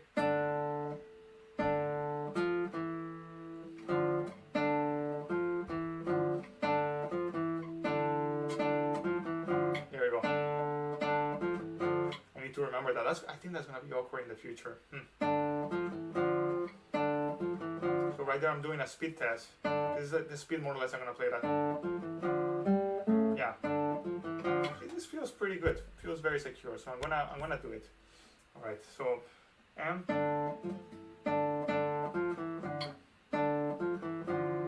No, it doesn't have to be that fast right now. Let's go. Bar.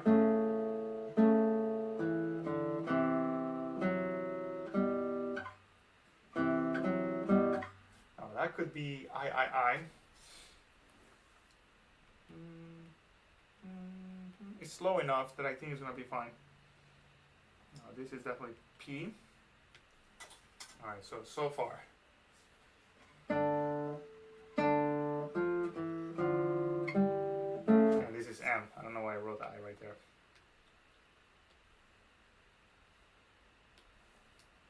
On the third string. That way I'm maintaining the right hand position stable. After this.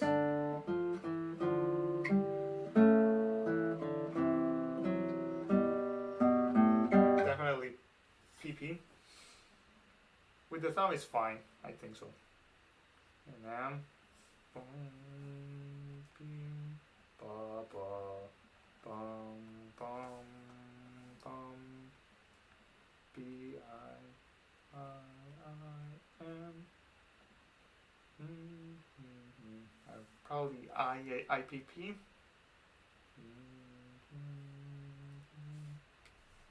I'm just gonna go ahead and try this. I think it's gonna work. If anything, I'll change it. It doesn't hurt to try it. But I think this is what the resulting finger is gonna be. And right here, we're getting right there. I need to deliver that a little bit more. Deliberate that a little bit more. Okay, so.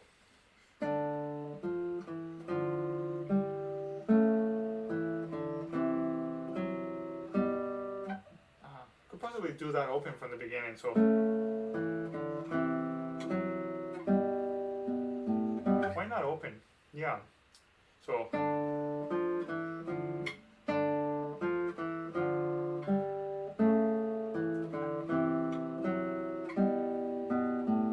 Yeah, and then also less of a stretch. I know I'm gonna need that relaxation, so the difference in tone is not too drastic.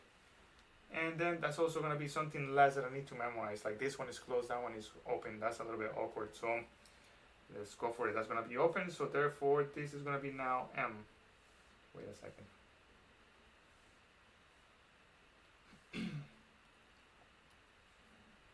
Yeah, and then less I repetitions too.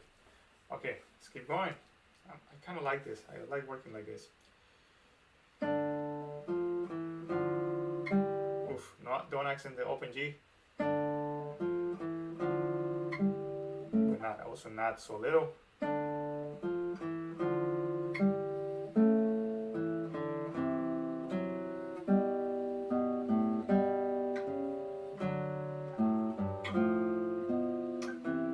Get until there.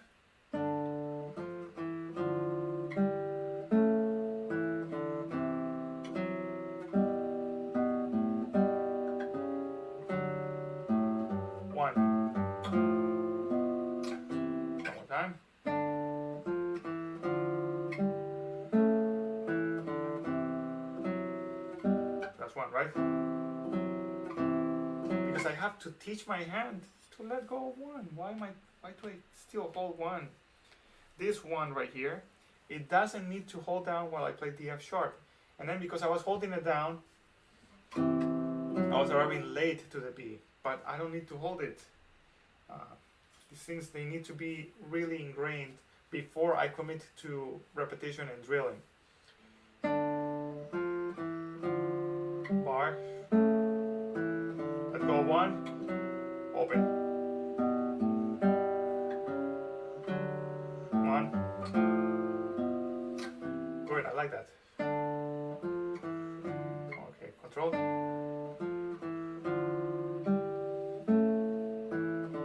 Let go one.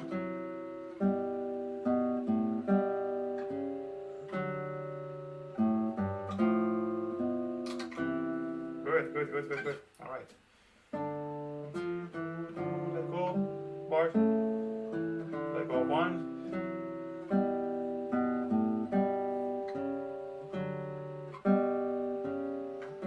Could do that. But I don't like the squeak. Bar.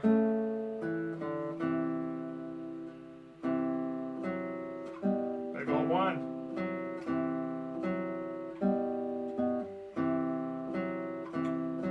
Little improvement right there. I think is worth it. So I have this.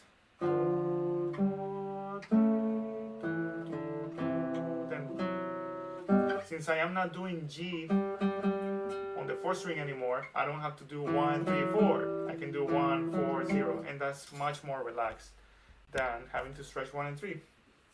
It's not a big stretch, but believe me, if you can avoid any stretches, you should, because you want to be as relaxed as possible. So this is a little improvement that is gonna, all of these little improvements are gonna add up, and it's gonna be worth it. So that's gonna be a good change. Okay, I forgot what I'm doing. Let go, bar. Now 4.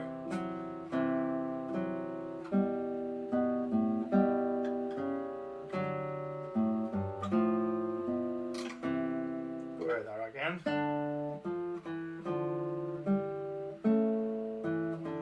4.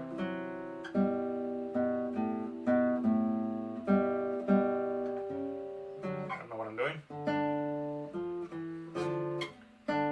Let go, bar. Let go 1.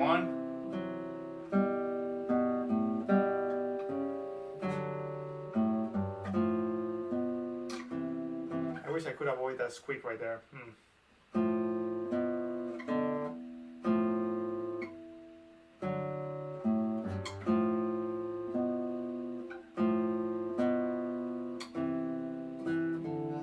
Yeah, now the next part is difficult. Oh,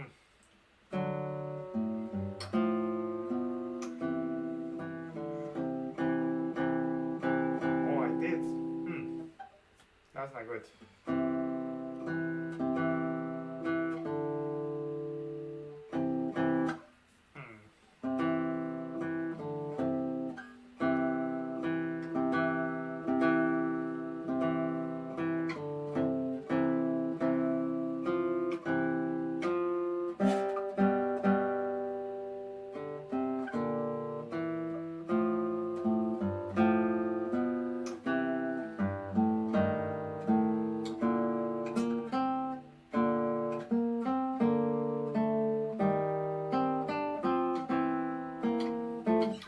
Let's not get ahead of ourselves. I think it's gonna have to be PPP.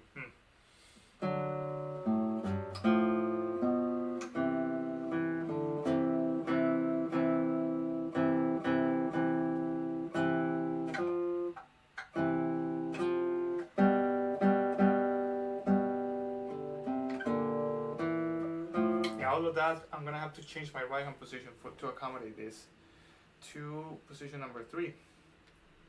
Alright, so let's do it. I hate when this happens. Not to clean it like this. So, see, this is gonna have to be PP. And it's gonna have to be A. I know this is A for sure, then M, I, M, M. Oh wait, I know by here we're already in I again. We change positions again. So P, P, I. Yeah, M, A. Let's try that for now. So yeah, I always have to do a speed test. So that's gonna be something that I need to be mindful of, the triple P. And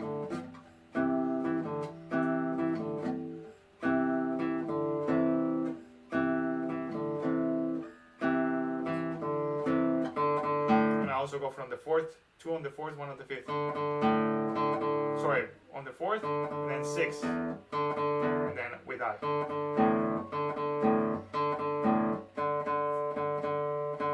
What if I do? I could also do M-I-M, or M-I-I, or I-M-I.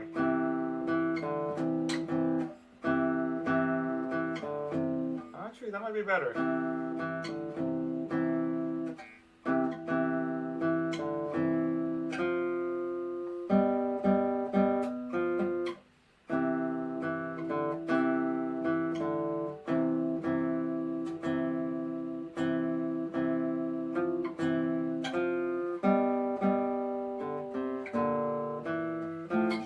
I right here. Yeah, so let's go for it. I wasn't a big fan of the PP anyway, so let's do I-M-I.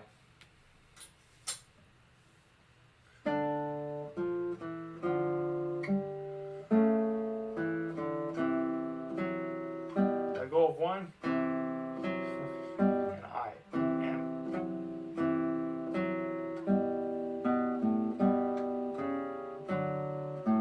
There's a PP right there.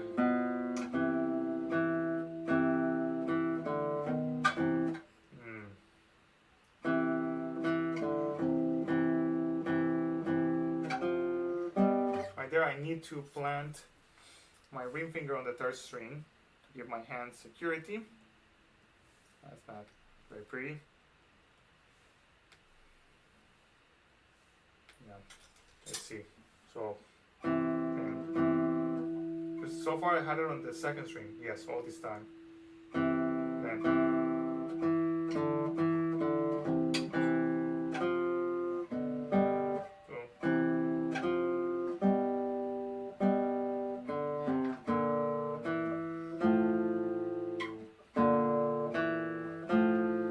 double P, double P.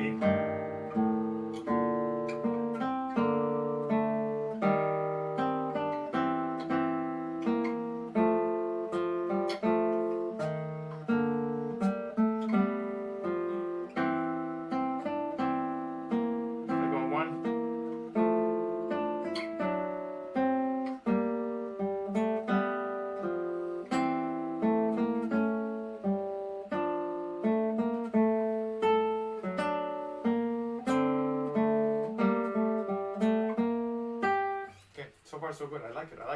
Alright, soon I need to take a break. Alright, from the beginning.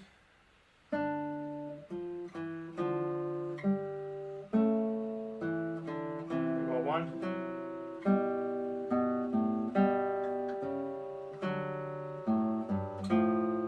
Here's that part.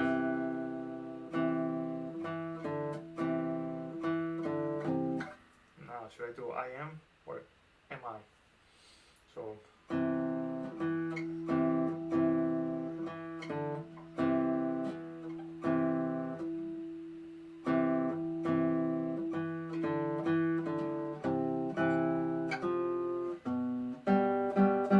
this is hard. I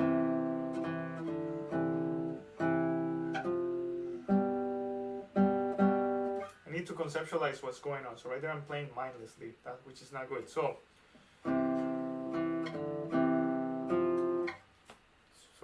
do, ti, ti, la. Okay, so I need to remember that.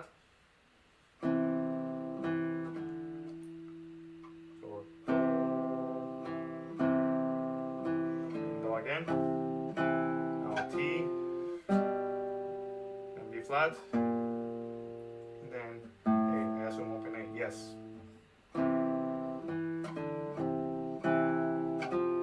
Now what's next?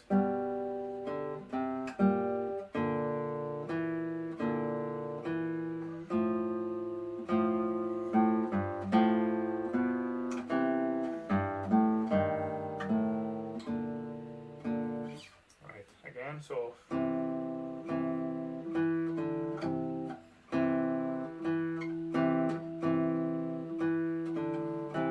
right there I need to really train my right hand for the ring finger to plant on the third string.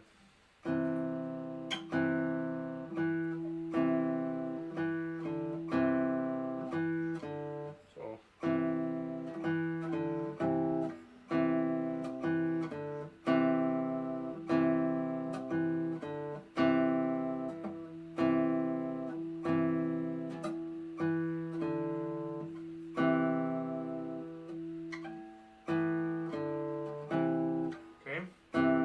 music. I need to make sure that that's clean. Maybe starting with that might be better.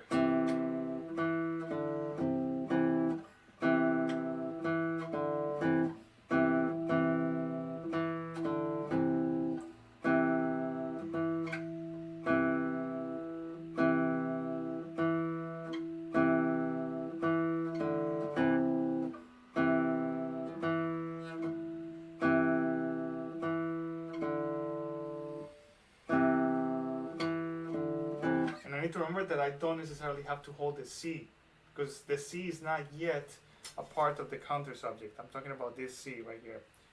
So I don't need to hold it, because it's gonna facilitate that shift. Sorry, I wasn't showing.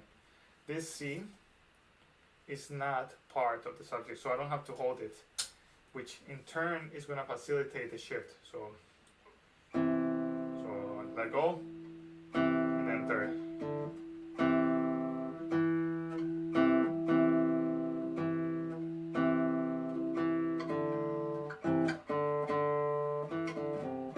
Maybe a man.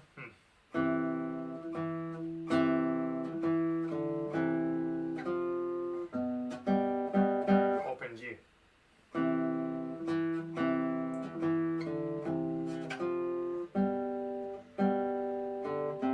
Okay, I need to concentrate on this.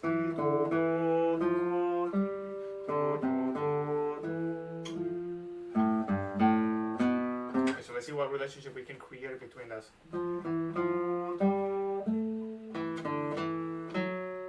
So it goes F to A, major third,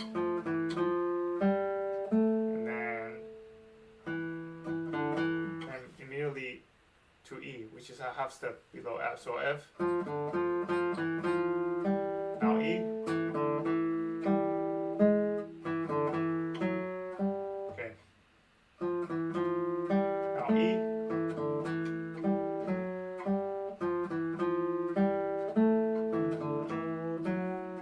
now B again, now B, your second, so that's on A, good. Now what's next? Back to E. So we have F, E. So that's the first part. Back to G. So basically it's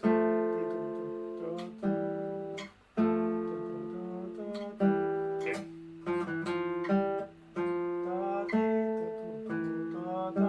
So I'm conceptualizing, I'm really understanding the material. So it's basically, the scaffolds are F, so then we have so minor third instead of major third, minor third, now B, minor third, minor third, right? So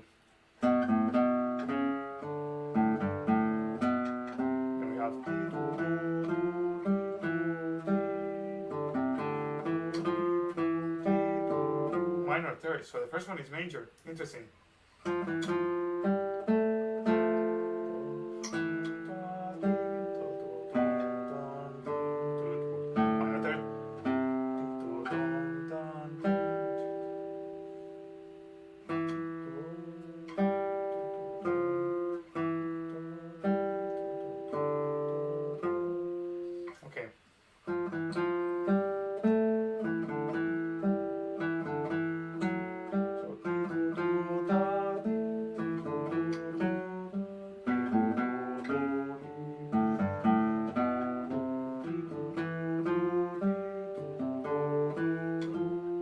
Okay, so far so good.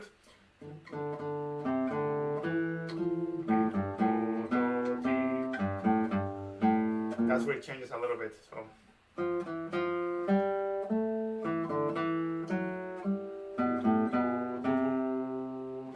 Wait, C sharp.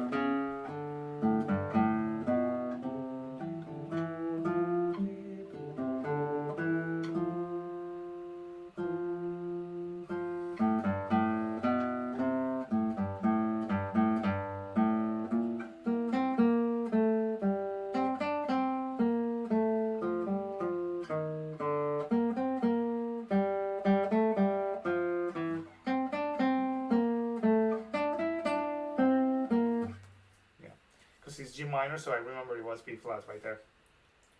Alright, oof, I really need to take a break. Mentally, I think I'm starting to lose it. But I'm really understanding taking time to study, which is very important. I cannot emphasize enough how important it is to really know what is going on within a piece. I call it being musically literate, actually knowing what you're playing, the content, not simply like fingerings, repetitions like right hand, left hand, but also the content, the harmony, the melody, what is the relationship of the melodies, the counterplay between the subjects. All these things are what's really gonna help you take the piece to the next level and understand the piece to a deeper level, and of course this is gonna enhance your interpretation ultimately. Okay, so I'll do one run through slowly of this and then the last part, and I think I'm gonna leave it there for tonight. It's already 11:30. I woke up really early today. Let's try it. So with the music.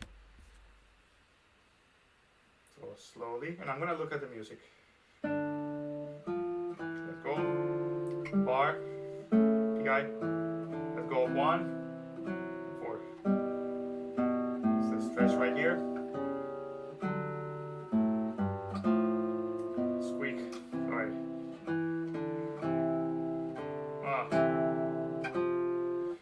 That's something that I still haven't conceptualized. Let me take 10 seconds to conceptualize it. And 3.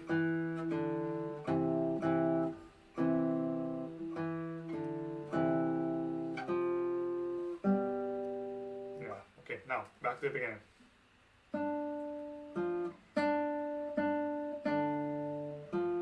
Let go 2, bar. Let go 1 and 4. Open. Stretch. And there's that squeak, unfortunately.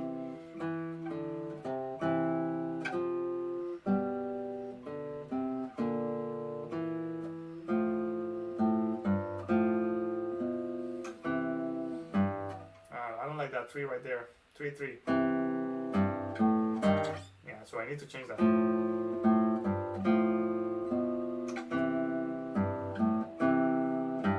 So this can be 4. Minor quick change before we leave for the day, for the night. But important change.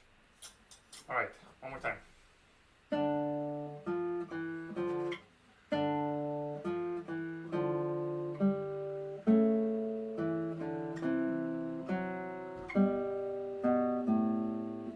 Playing mindlessly, so I really need a break, but I'm gonna push through it.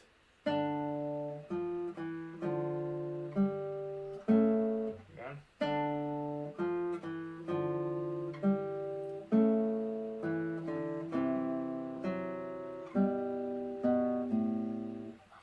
Wow. Not concentrated. One last push. I got this.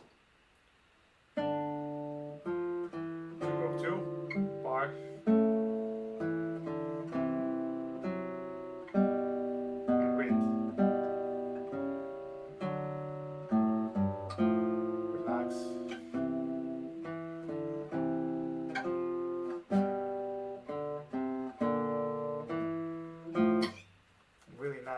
not there yet with this.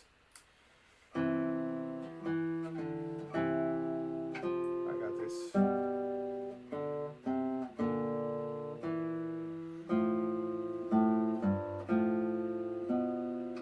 4.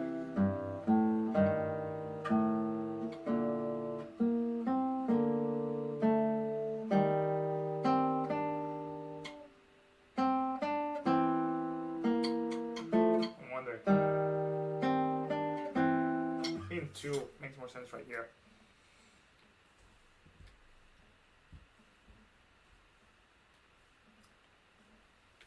I want to give up, but I'm not going to give up. One more time. Bar. 4.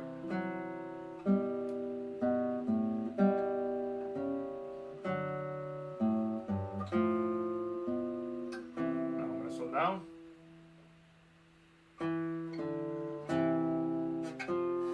And I cannot write that heavy right there, so relax on the arrival. So there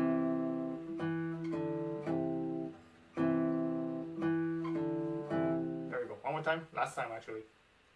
Let go 2. Bar. Let go 1. 4. Open. Stretch. Here's that part.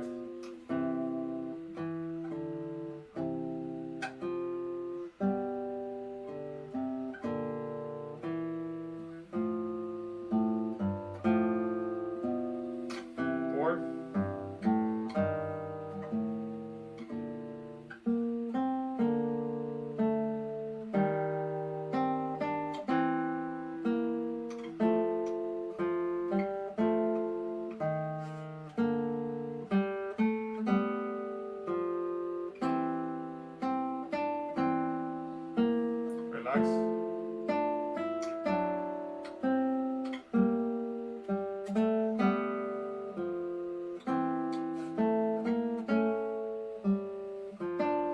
Subject.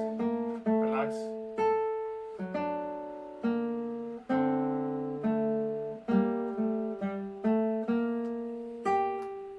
Switch the page, come on. Let's see what fingering. To work on that, just to get to know the piece better. I'm gonna keep on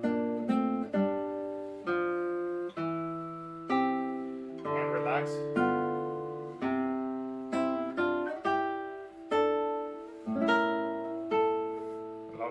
Love this part.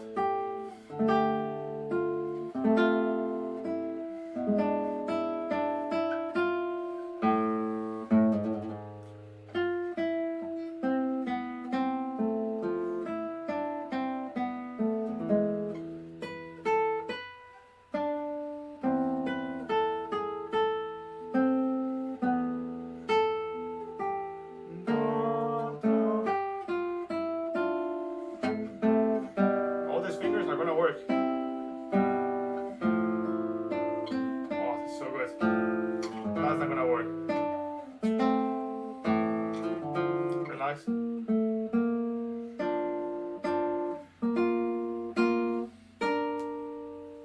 That's not gonna work. 1. That's not gonna work. But in any case, I should know this.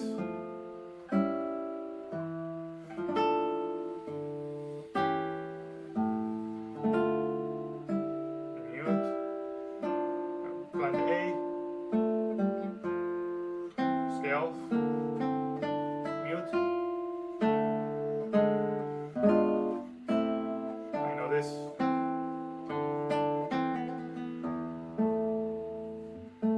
Inversion. Bar. No. Bar. Careful of the accents. Relax.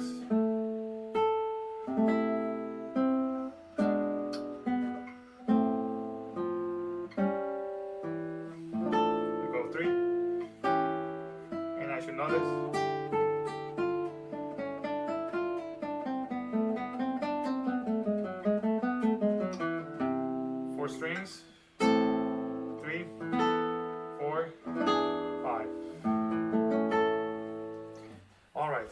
was a lot of work. Actually, an hour and 5 minutes of really concentrated work. This is really good. Feel good. I think hopefully within a week I'll have the last page and a half under my belt, which is from here, measure 232 until the end. So yeah, I think I can do that in a week.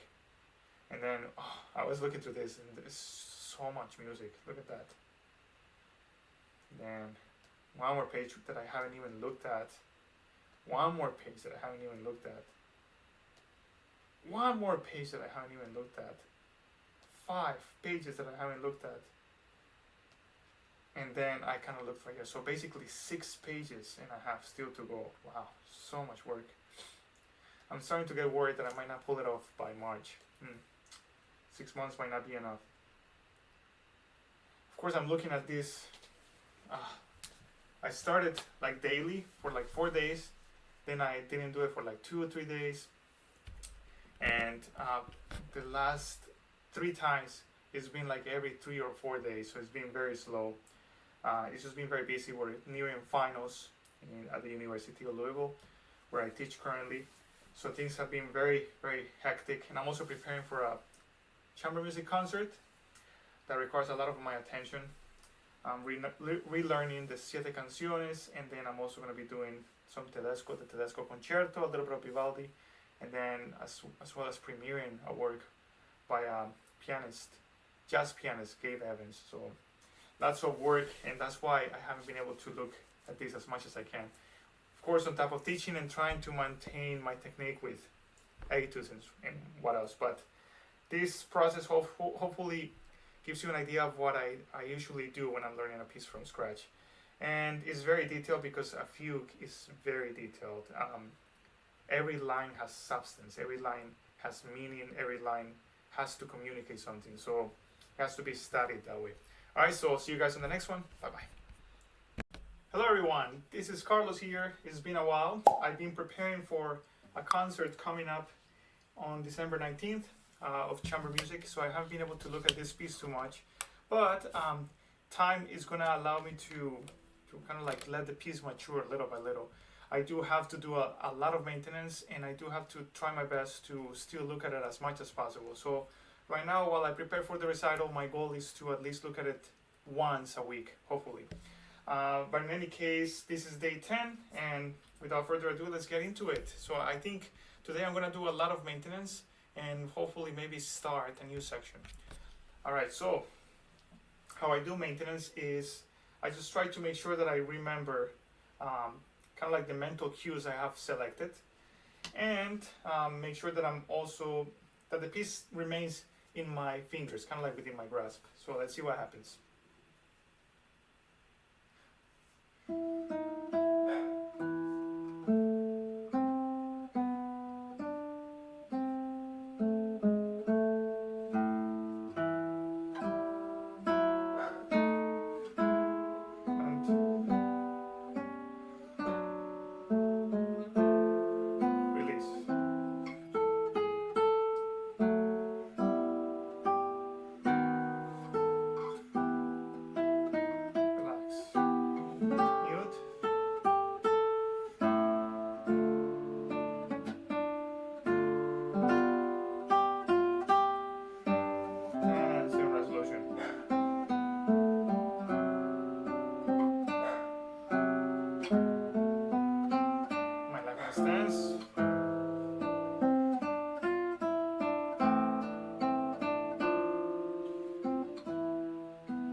Take a moment to breathe and go from the next section. Not too bad. I feel like I still remember a lot of things. So let's go from there. I'm gonna focus on that chromatic line. Oof, too bad. One more time.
realized that, yeah, right there, I couldn't switch the page because I kind of like wanted to keep going. And I realized that I do have it memorized. I do understand what I'm supposed to be doing. So even though I haven't played it in a while, I consider that to be good progress. Sounds pretty out of tune. Let me see.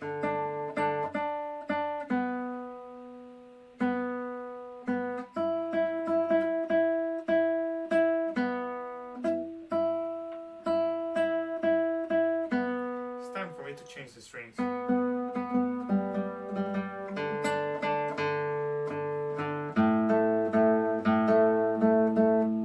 I can tell that the strings are also scratched. Oh yeah, that's really scratched right there. These are nylon strings. Alright, let's keep going. I want to read a little bit. Even though I'm not going to be working on this section, I still want to, little by little, create a map of what the piece is supposed to sound like. So I'm going to, not really sight read, but I'm going to read a little bit through this. Try my best not to, again, it's very important to avoid tension. So let's try. I'm going to go from a little bit from before. Let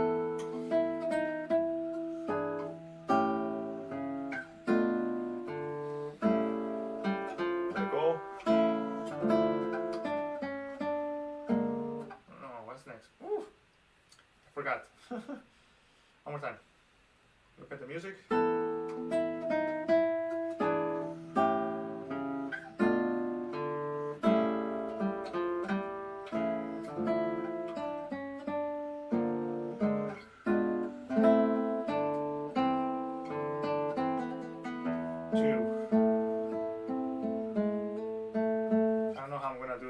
I think the violin does different things. I think, but that's gonna be too awkward on the guitar. So I think just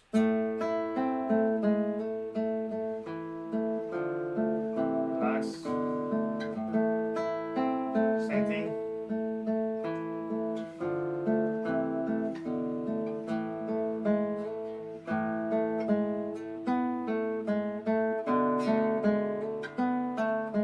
Ascending bass.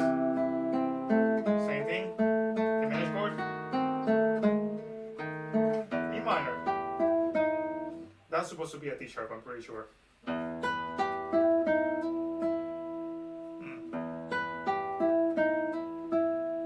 Come on. There you go. There's dynamics. There's the D sharp.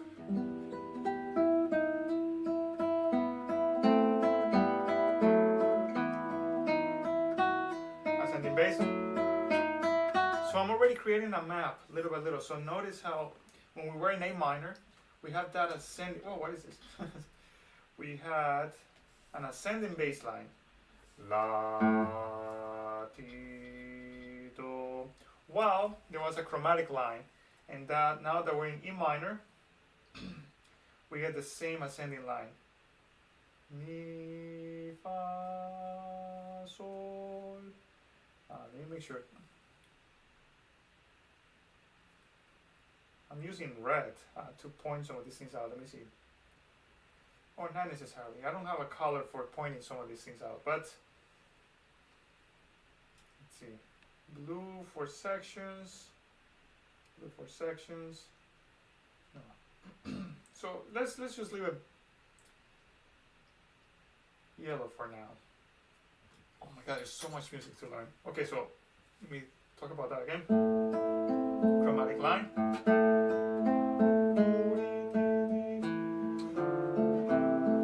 Repeat.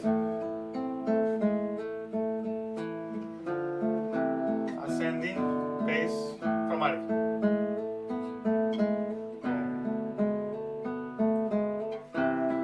Chromatic, diminish. Probably same thing in E minor now.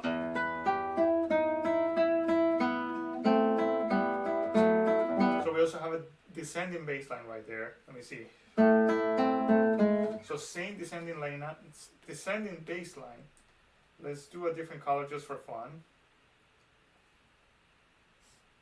How about kind of like this? Re, do, si, la. Re, do, si, la, Si, ascending, do, re, mi. This would make sense for the E to be an octave higher. For this E to be an octave higher. Of course, the violin doesn't have that, but I know that he's trying to make it more comfortable. But we have this. Doesn't make a lot of sense. So it will have to be.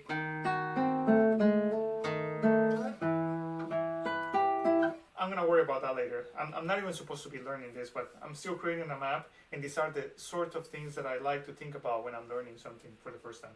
All right, so going back, I'm kind of like creating that concept of what the piece is about. I call it being musically literate, knowing what the contents of the music are. So, descending bass, so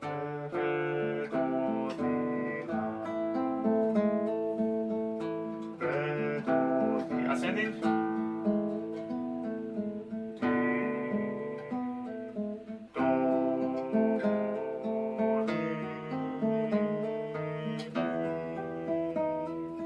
descending bass line. Okay, same thing but different key. E minor. La, sol, fa, mi, and then ascending. So E minor.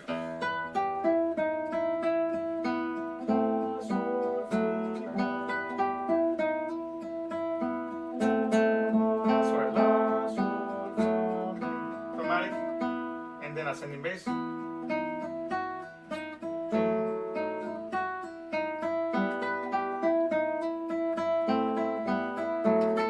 Something new. Enter the subject.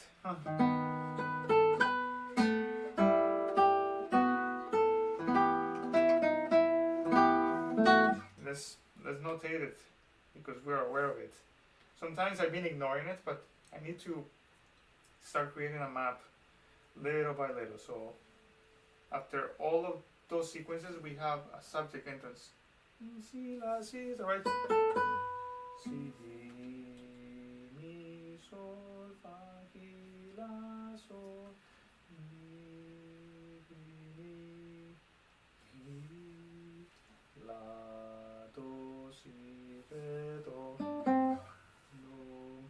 la, do. Okay, let's go from there.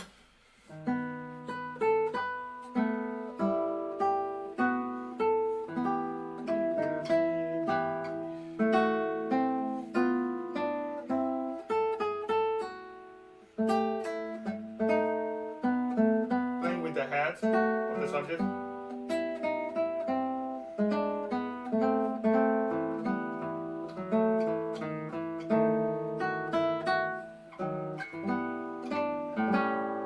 That's another subject entrance.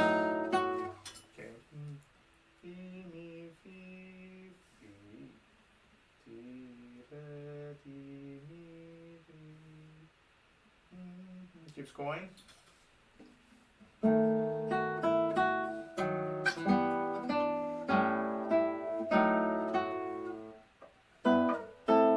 This is crazy.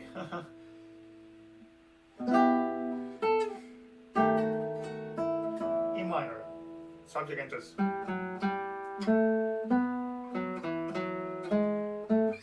Oh no, that's just the subject, and then the counter subject. What color are we doing the counter subject? Blue? Yes, it's blue.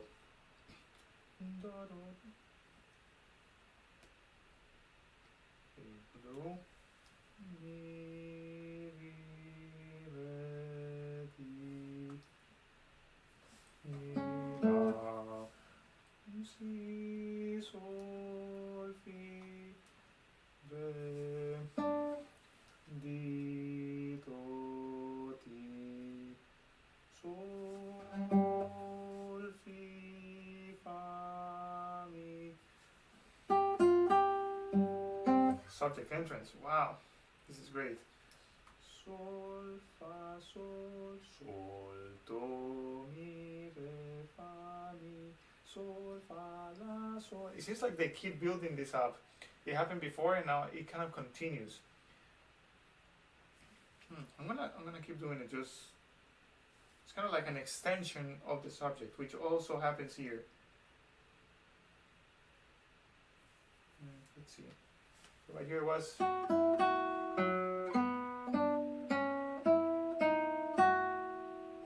No, it doesn't really happen there. But right here is very obvious.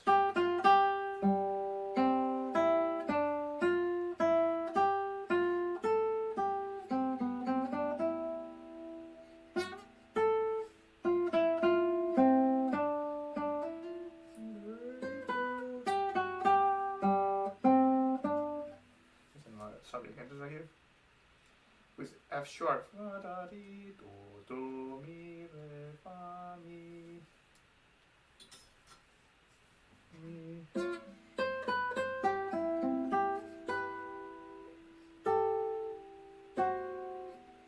There's something right there about the subject. I think it maybe it's the tail, I don't know. Wow, the subject is everywhere now. Sol, fi, sol, sol, do, mi, re, fa, mi, sol, fa, la. There's a continuation. Kind of like an extension of the subject. So.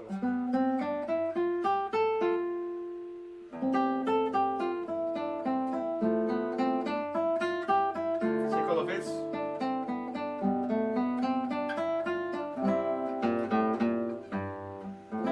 Playing with the head of the subject.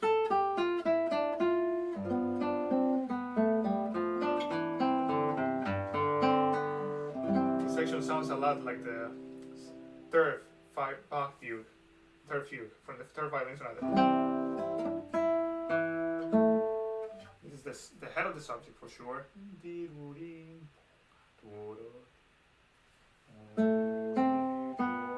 It's still there, it's just ornamented. That's cool. Mi, re, mi, la, do, ti, re, do, mi, re, fa, mi. This is so cool. An extension of the subject. Let's actually start pointing that out. So right here it got extended by one note. Right here it got extended by 4 notes. And it didn't get extended, but right here another 4 notes, and then same right here. This is really cool. So mi, re, mi.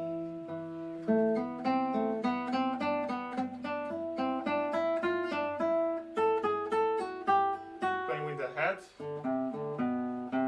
Hold on response.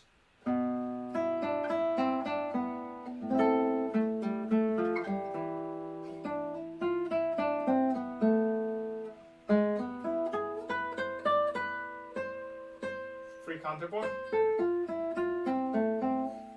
Circle of Fifths.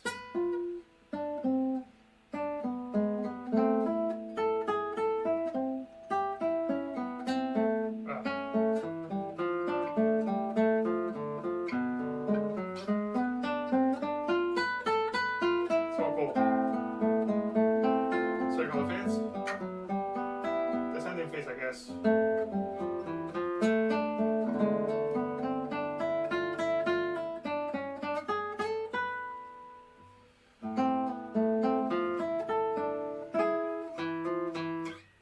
Look at that. The subject is inverted. Inverted subject. Am I notating that differently? I don't remember. Oof, so much music to learn. Oh my god. No, not different for now. Wait. Where was it? What right here? Mi, no. Mi, fa, mi, la. No, mi, fa, mi, la, sol, mi, fa, do, mi, re, sol, mi, fa, re, mi.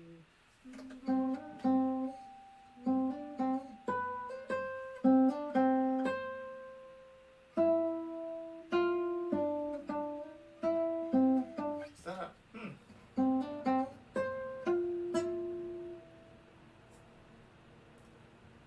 Is this a subject entrance? I'm not sure.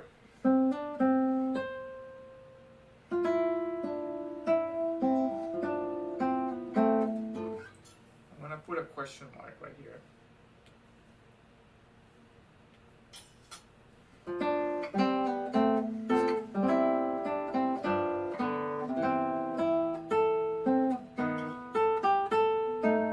Free counterpoint.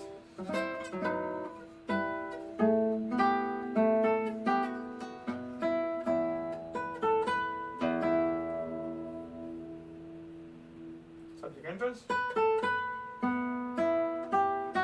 Yes. No. Ti la ti ti mi sol fi la sol mi fa mi fi mi mi fi mi ti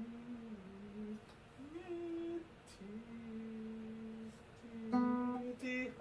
My intervals are really messed up. Mi fi mi ti sol la fi sol. Inverted.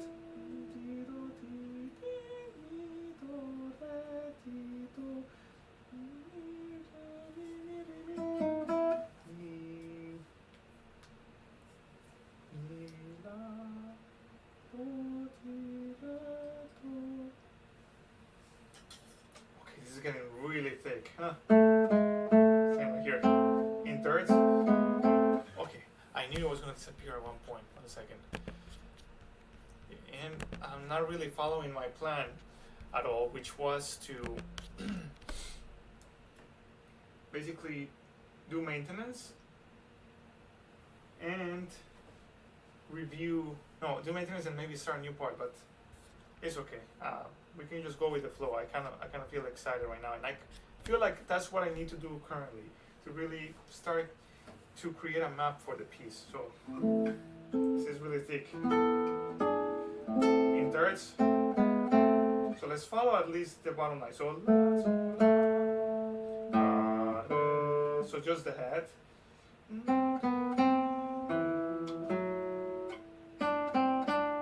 So it's just playing with the head. So circle of it.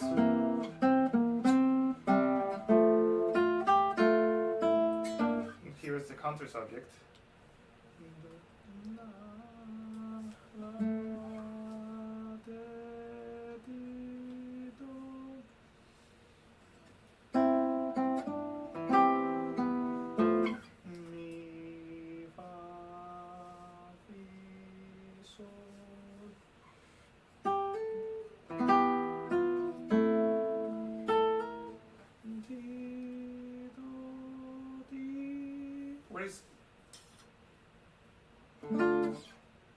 Wait a second.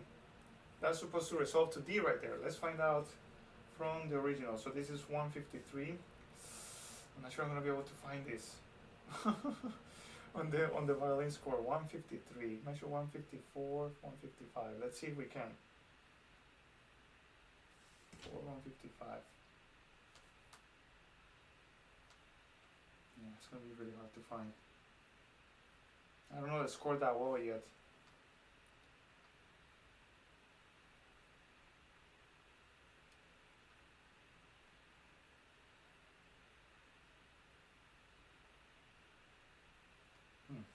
No, this is too far apart. I need to put measure numbers right here. So we're looking for 154, 55. So let's do, this is measure 1, 2, 3, 4, 5, 6, 7, 8. That's right, 1, 2, 3, 5, 6, 7, 8, 9, 10, 11, 15, 16, 17, 18, 19, 20, 21, 22. 29, 30, 31, 32, 33, 35, 36. Sorry about this, guys. I'm probably going to speed this up in the video. 37, 38, 39, 40, 41, 42, 43. There we go, that lines up. 44, 45, 46, 47, 48, 49, 50, 51, 52, 53, 54, 55. 56, 57, 58, 59, 60, 61, 68, getting closer,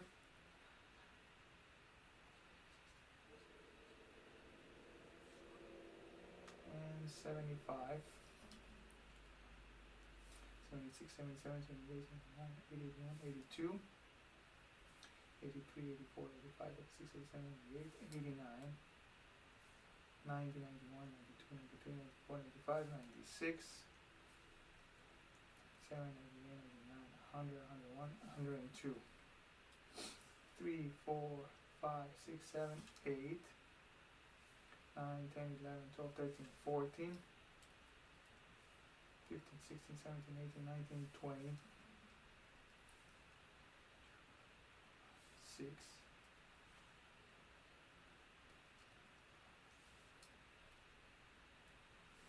27, 28, 29, 30, 31, 32, 33, 34, 35, 36, 37, 38, 39, 40. Getting closer. 41, 42, 43, 44, 45, 46, 47, 48, 49, 50, 51, 52, 53, 54. So it's around here. Yeah, there is no D right here. What happened, Bach? So there is a subject entrance right there.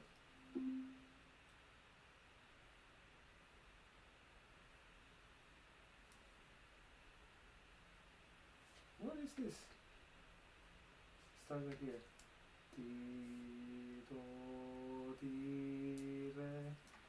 Yeah, so it is not in the original. I'll continue with measure numbers later. I know I'm going to be thankful that at least I got started.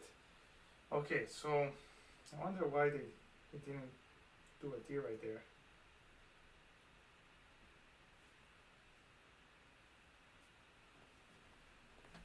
So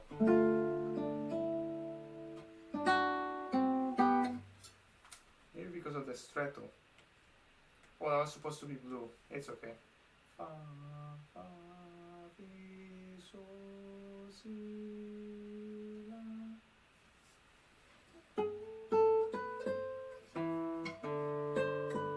Sequence.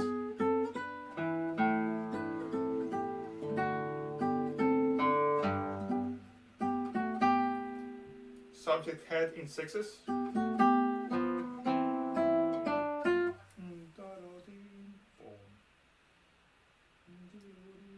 This is yellow. Subject entrance. Sol, fi, sol, ti, do. There's a tonal answer right there.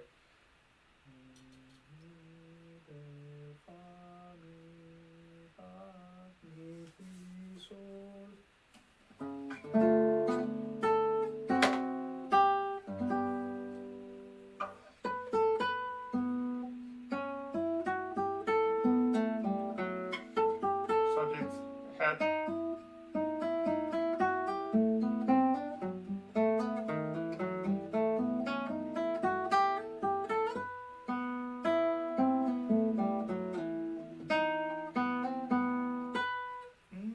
Inverted.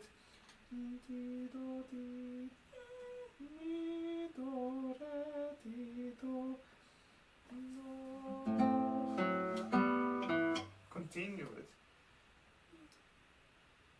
It's okay.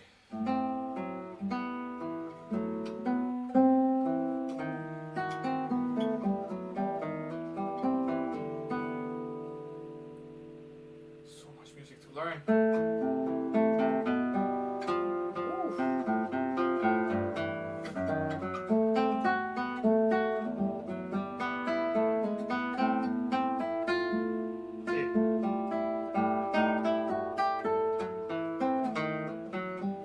Counterpoint. A sharp. There's the subject entrance. Sol, la, sol, sol. What's happening here?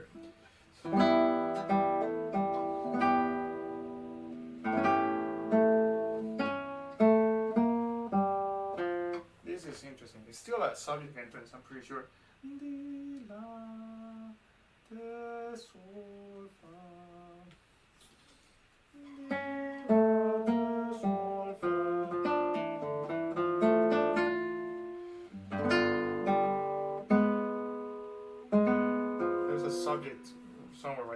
or the subject tail.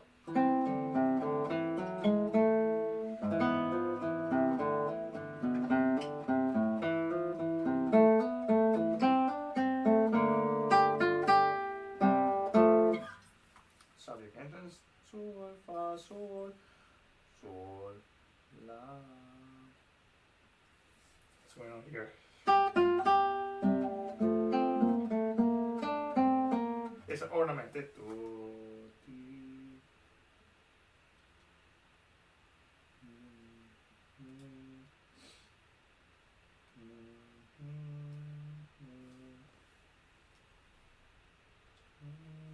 Kind of like an extension of the subject.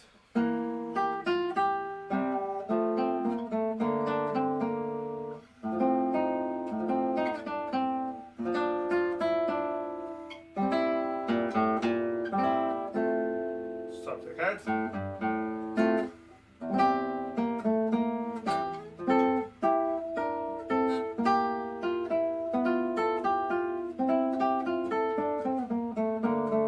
Kind of like a coda sort of sound.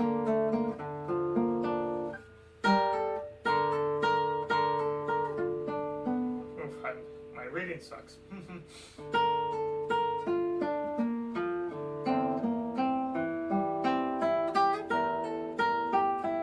Free counterpoint.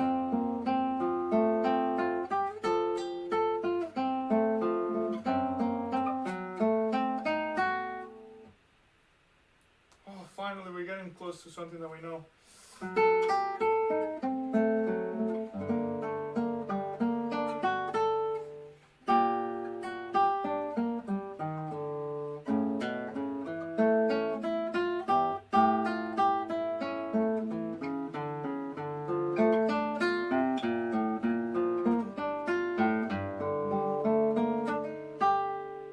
So by the way, what I would have done right there, I don't have the time right now, but I will have, since there is no subject or counter subject entrances, I will have written down at least the harmony, but we'll do that later.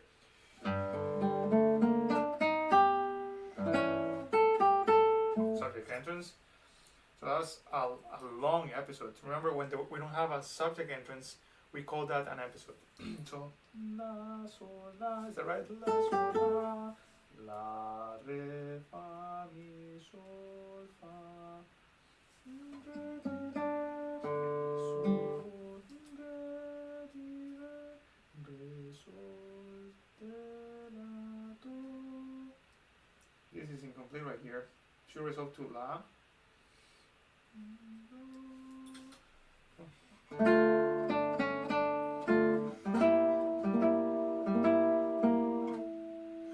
There's something strange about this. I'll have to check the score later.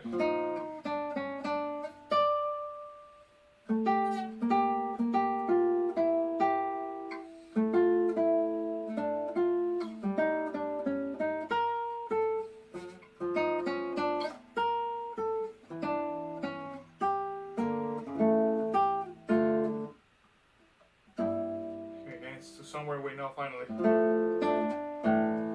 Let's see if we remember.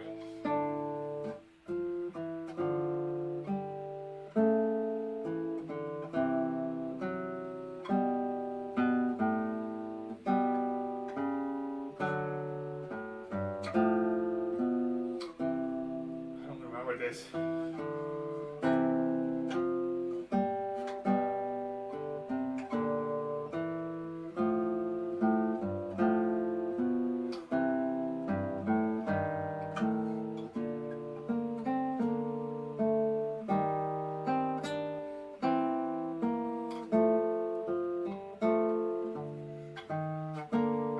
This. My left hand stands.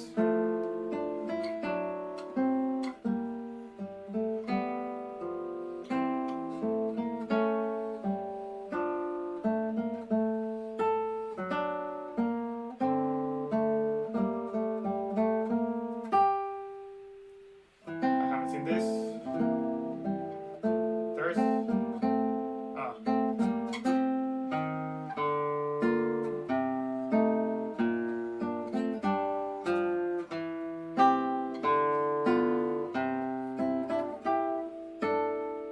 this part I know for sure.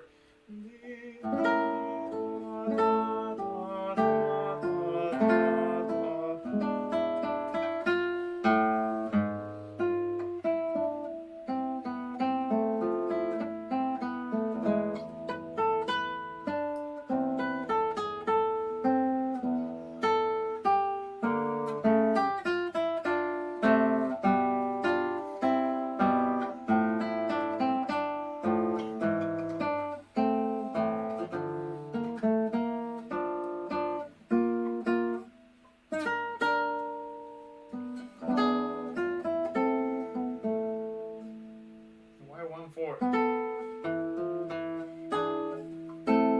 I'm supposed to know this.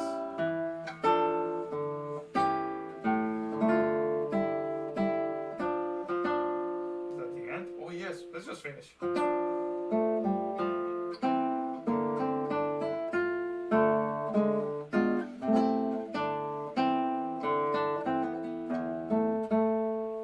Inverted.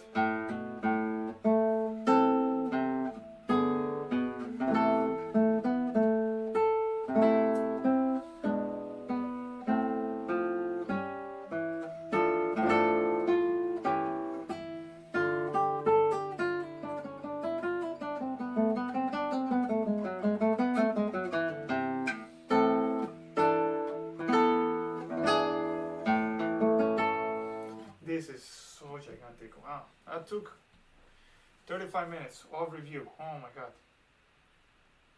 Well, at least we studied the piece academically.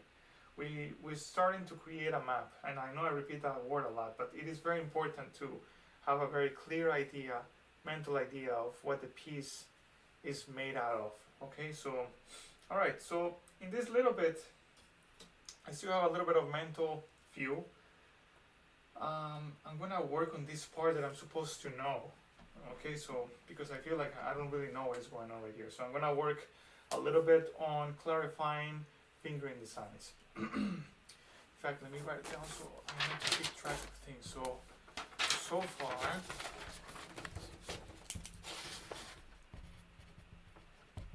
I'm trying to keep track of what I do each time. First of all, it was kind of like as a way for me to make sure that I know what I'm doing and what to write on the videos in the description, but also it's kind of like it helps me kind of like realize how I work, and maybe later on I can refine it. So far we did review, then we did formal analysis,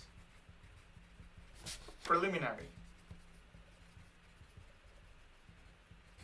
of entrances. Alright, so now let's do clarifying fingering designs for the section starting in measure 1, 232. Let's do like 10-15 minutes of this, and then I think that's it. Alright, so starting in 232.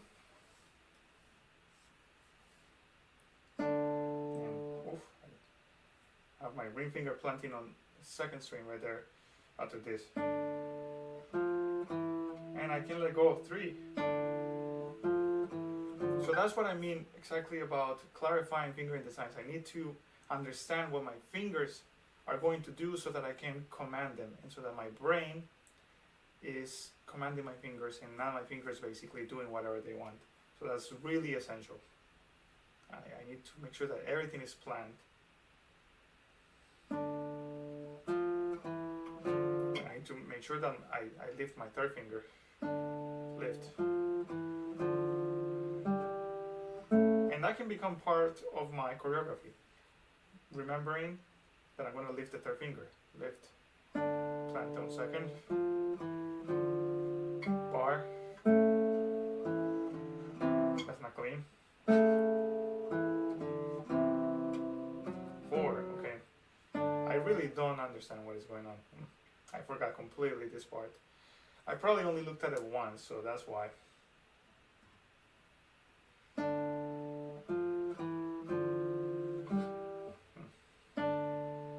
Attention to the chromatic line.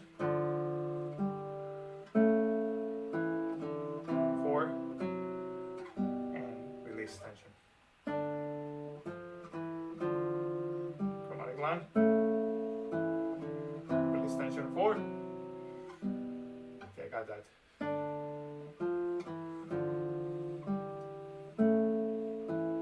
4, relax.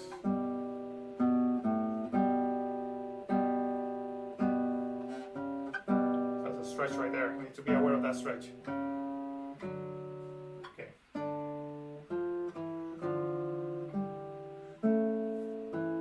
4. Stretch. Stretch. Good. Not clean. Make sure I relax. Forward and relax. Stretch. Okay, nice. I'm starting to understand what is going on. That's good.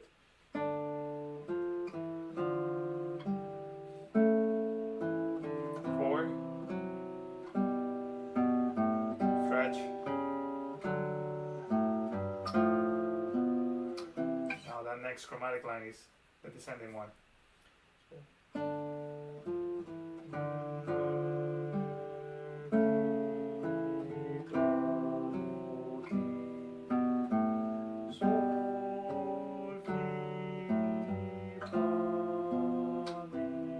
Need to conceptualize that. So we have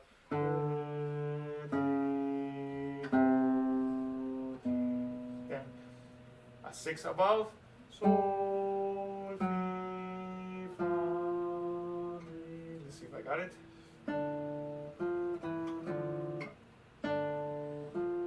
D sharp, C sharp, C, B, G.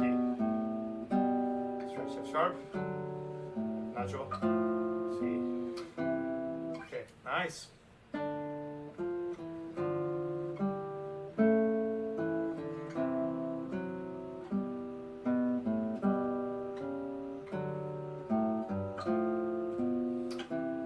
See what comes next. So C major, yeah.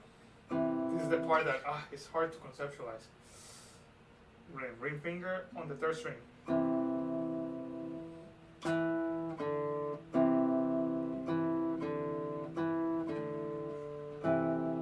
This is hard. I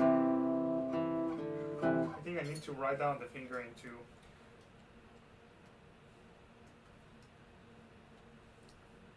2, 0, 3, and then jump. This is hard. Need to conceptualize that. And is it I? Yes.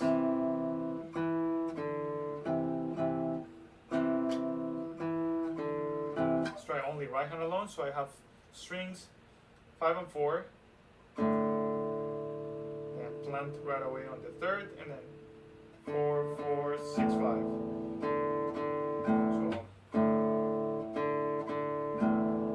I'm doing this part right here, only right hand alone.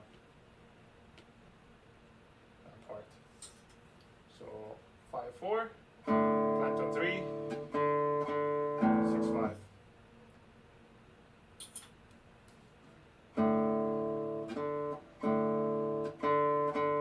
I think it's the I.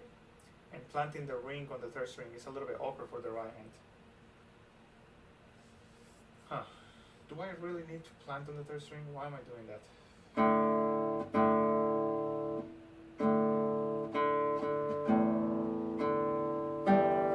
I'm gonna try not planting it. Sometimes, I overplant, and sometimes it's getting in the way of my playing. So you need to be smart to know when planting is getting in the way of your playing. Let's try without planting to see what happens.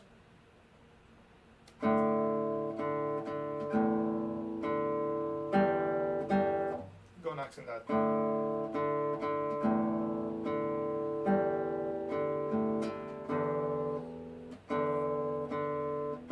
Okay, so I think that's gonna help, definitely.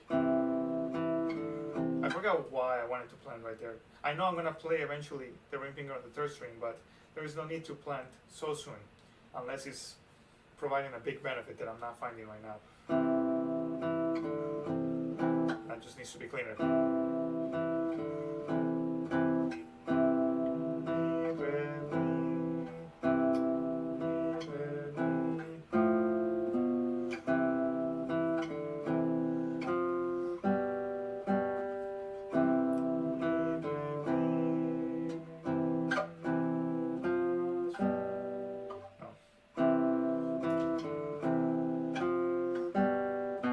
Focus on the chromatic line, so let's see.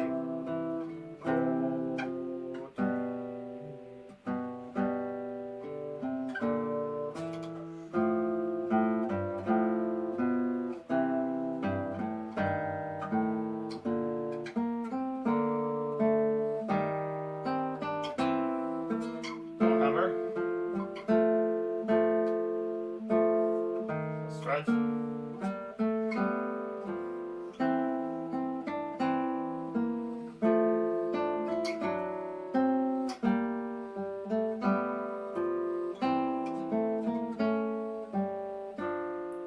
To there. Okay, I think I'm getting mentally tired because I'm getting impatient, and I need to be patient. I cannot rush the process. Okay.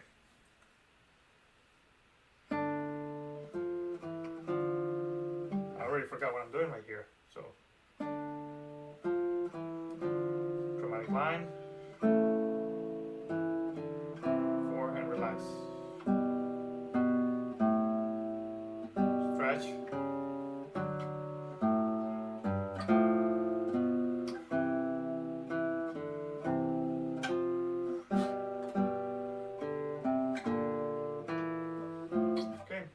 Little by little, I'm starting to understand what I'm supposed to be doing.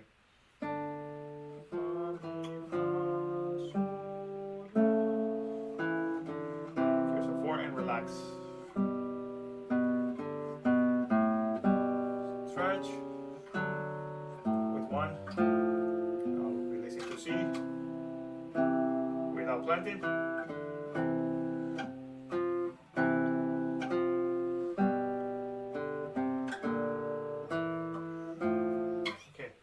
Good.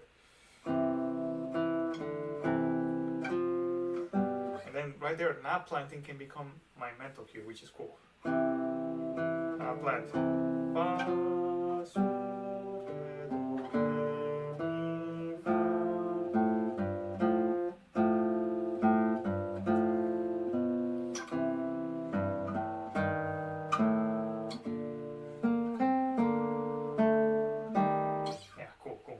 Right there I was getting myself with my ear. Okay.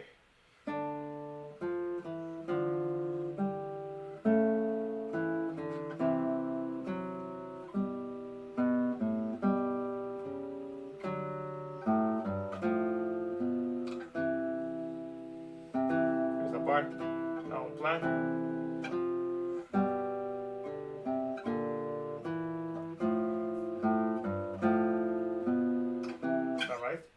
Guiding myself by my ear, which is good that I have the ear for it, but it's not good because I need to make sure that my brain is in charge. Now, come on. Something sounding. Need to make sure to mute D, maybe. Yeah.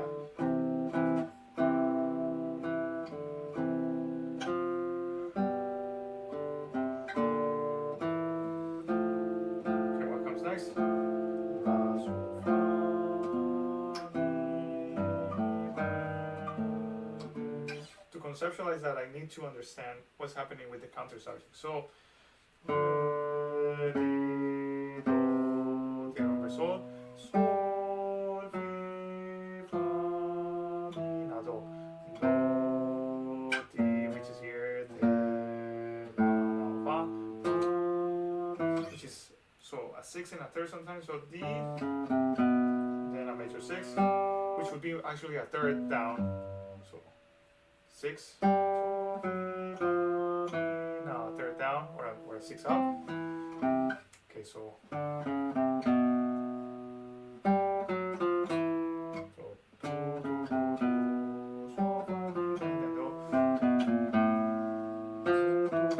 which is in a way kind of like a descending circle of fifths. Then C, F. Okay, let's put it to the test. D, C sharp, C natural, E, now G, F sharp, F natural, and C, C, G, and E flat, now F, E, and E flat.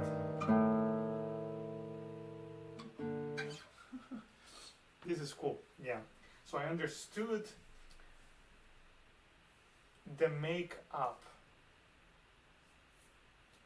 of this section interbolically, and that helps me memorize it, that helps me understand it, which is gonna solidify my performance on stage, hopefully, yeah.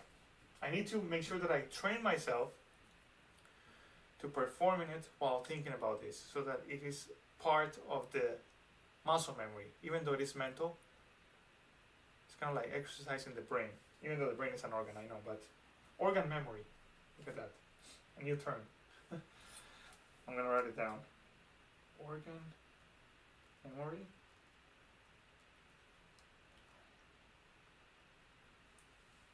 I know later on I'm gonna be like, why did I write that? It's funny. Alright, I'm gonna do a little bit more of this and then I'm gonna finish. So here's C sharp, C natural, B, now G, F sharp, F natural, and E. Now to the bass, no planting.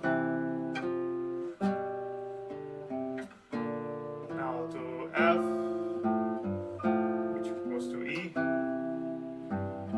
E flat, D. Good.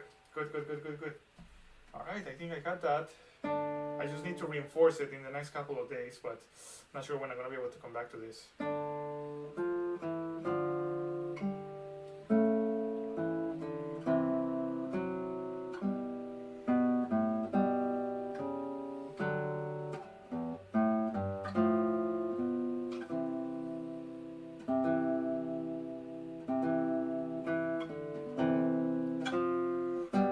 Oof, don't accent that. Ugh.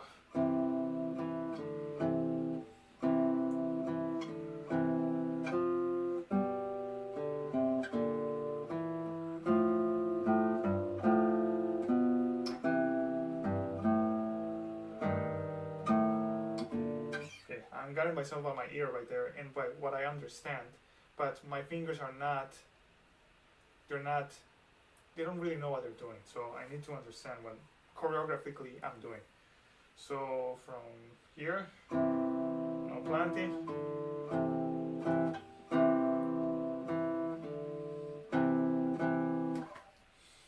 So yeah, I keep thinking about this. I would like to remember what I'm referring to right here. It's kind of an interesting concept. So there is muscle memory, which is the repetition, muscular repetition,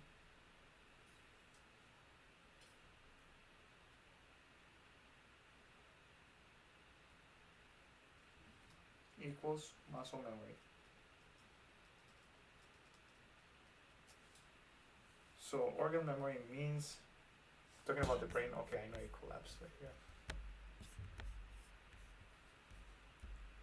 Exercising the brain. Exercising the brain. Kind of like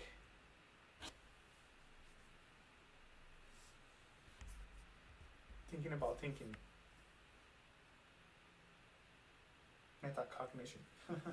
So muscular repetition equals muscle memory, organ memory, brain, training the brain. Yeah. Okay, so now I'm going back to making sure that I know what my fingers are doing. I think I got this. Oh, I think I'm doing PI, yeah.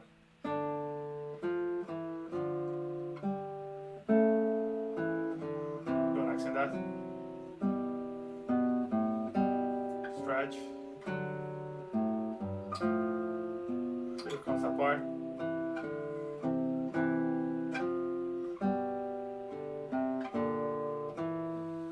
And then starting right here, I don't know what I'm doing. 4. So la sol la ti do sol la sol.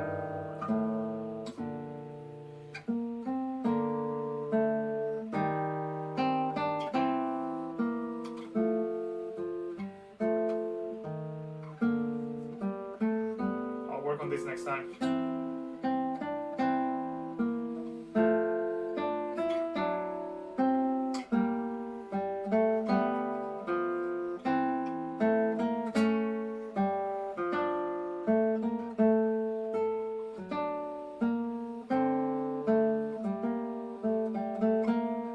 Yeah, this is great. In any case, I need to go. I'm getting mentally tired, and I need to wake up early tomorrow. We are in finals week at the University of Louisville, but I feel very good about what we accomplished today. This piece is gigantic. It's so monumental, but I think we've done good progress considering that we haven't been able to practice much. Let me take note of what we did at the end. So clarifying fingering designs, yes. And we talked about brain memory. Not brain memory, organ memory. Question mark. And making sure that your fingers are obedient to your brain. Alright guys, so that's day 10. Hopefully I'll be able to continue looking at this at least once a week now that I'm preparing for a recital. And then after the recital, hopefully I'll have more time to think about it. So that's already the last week of December when hopefully I'll have a whole week to really focus on this. I don't have a lot of time, but I think it's possible. Alright guys, see you on the next one. Bye bye.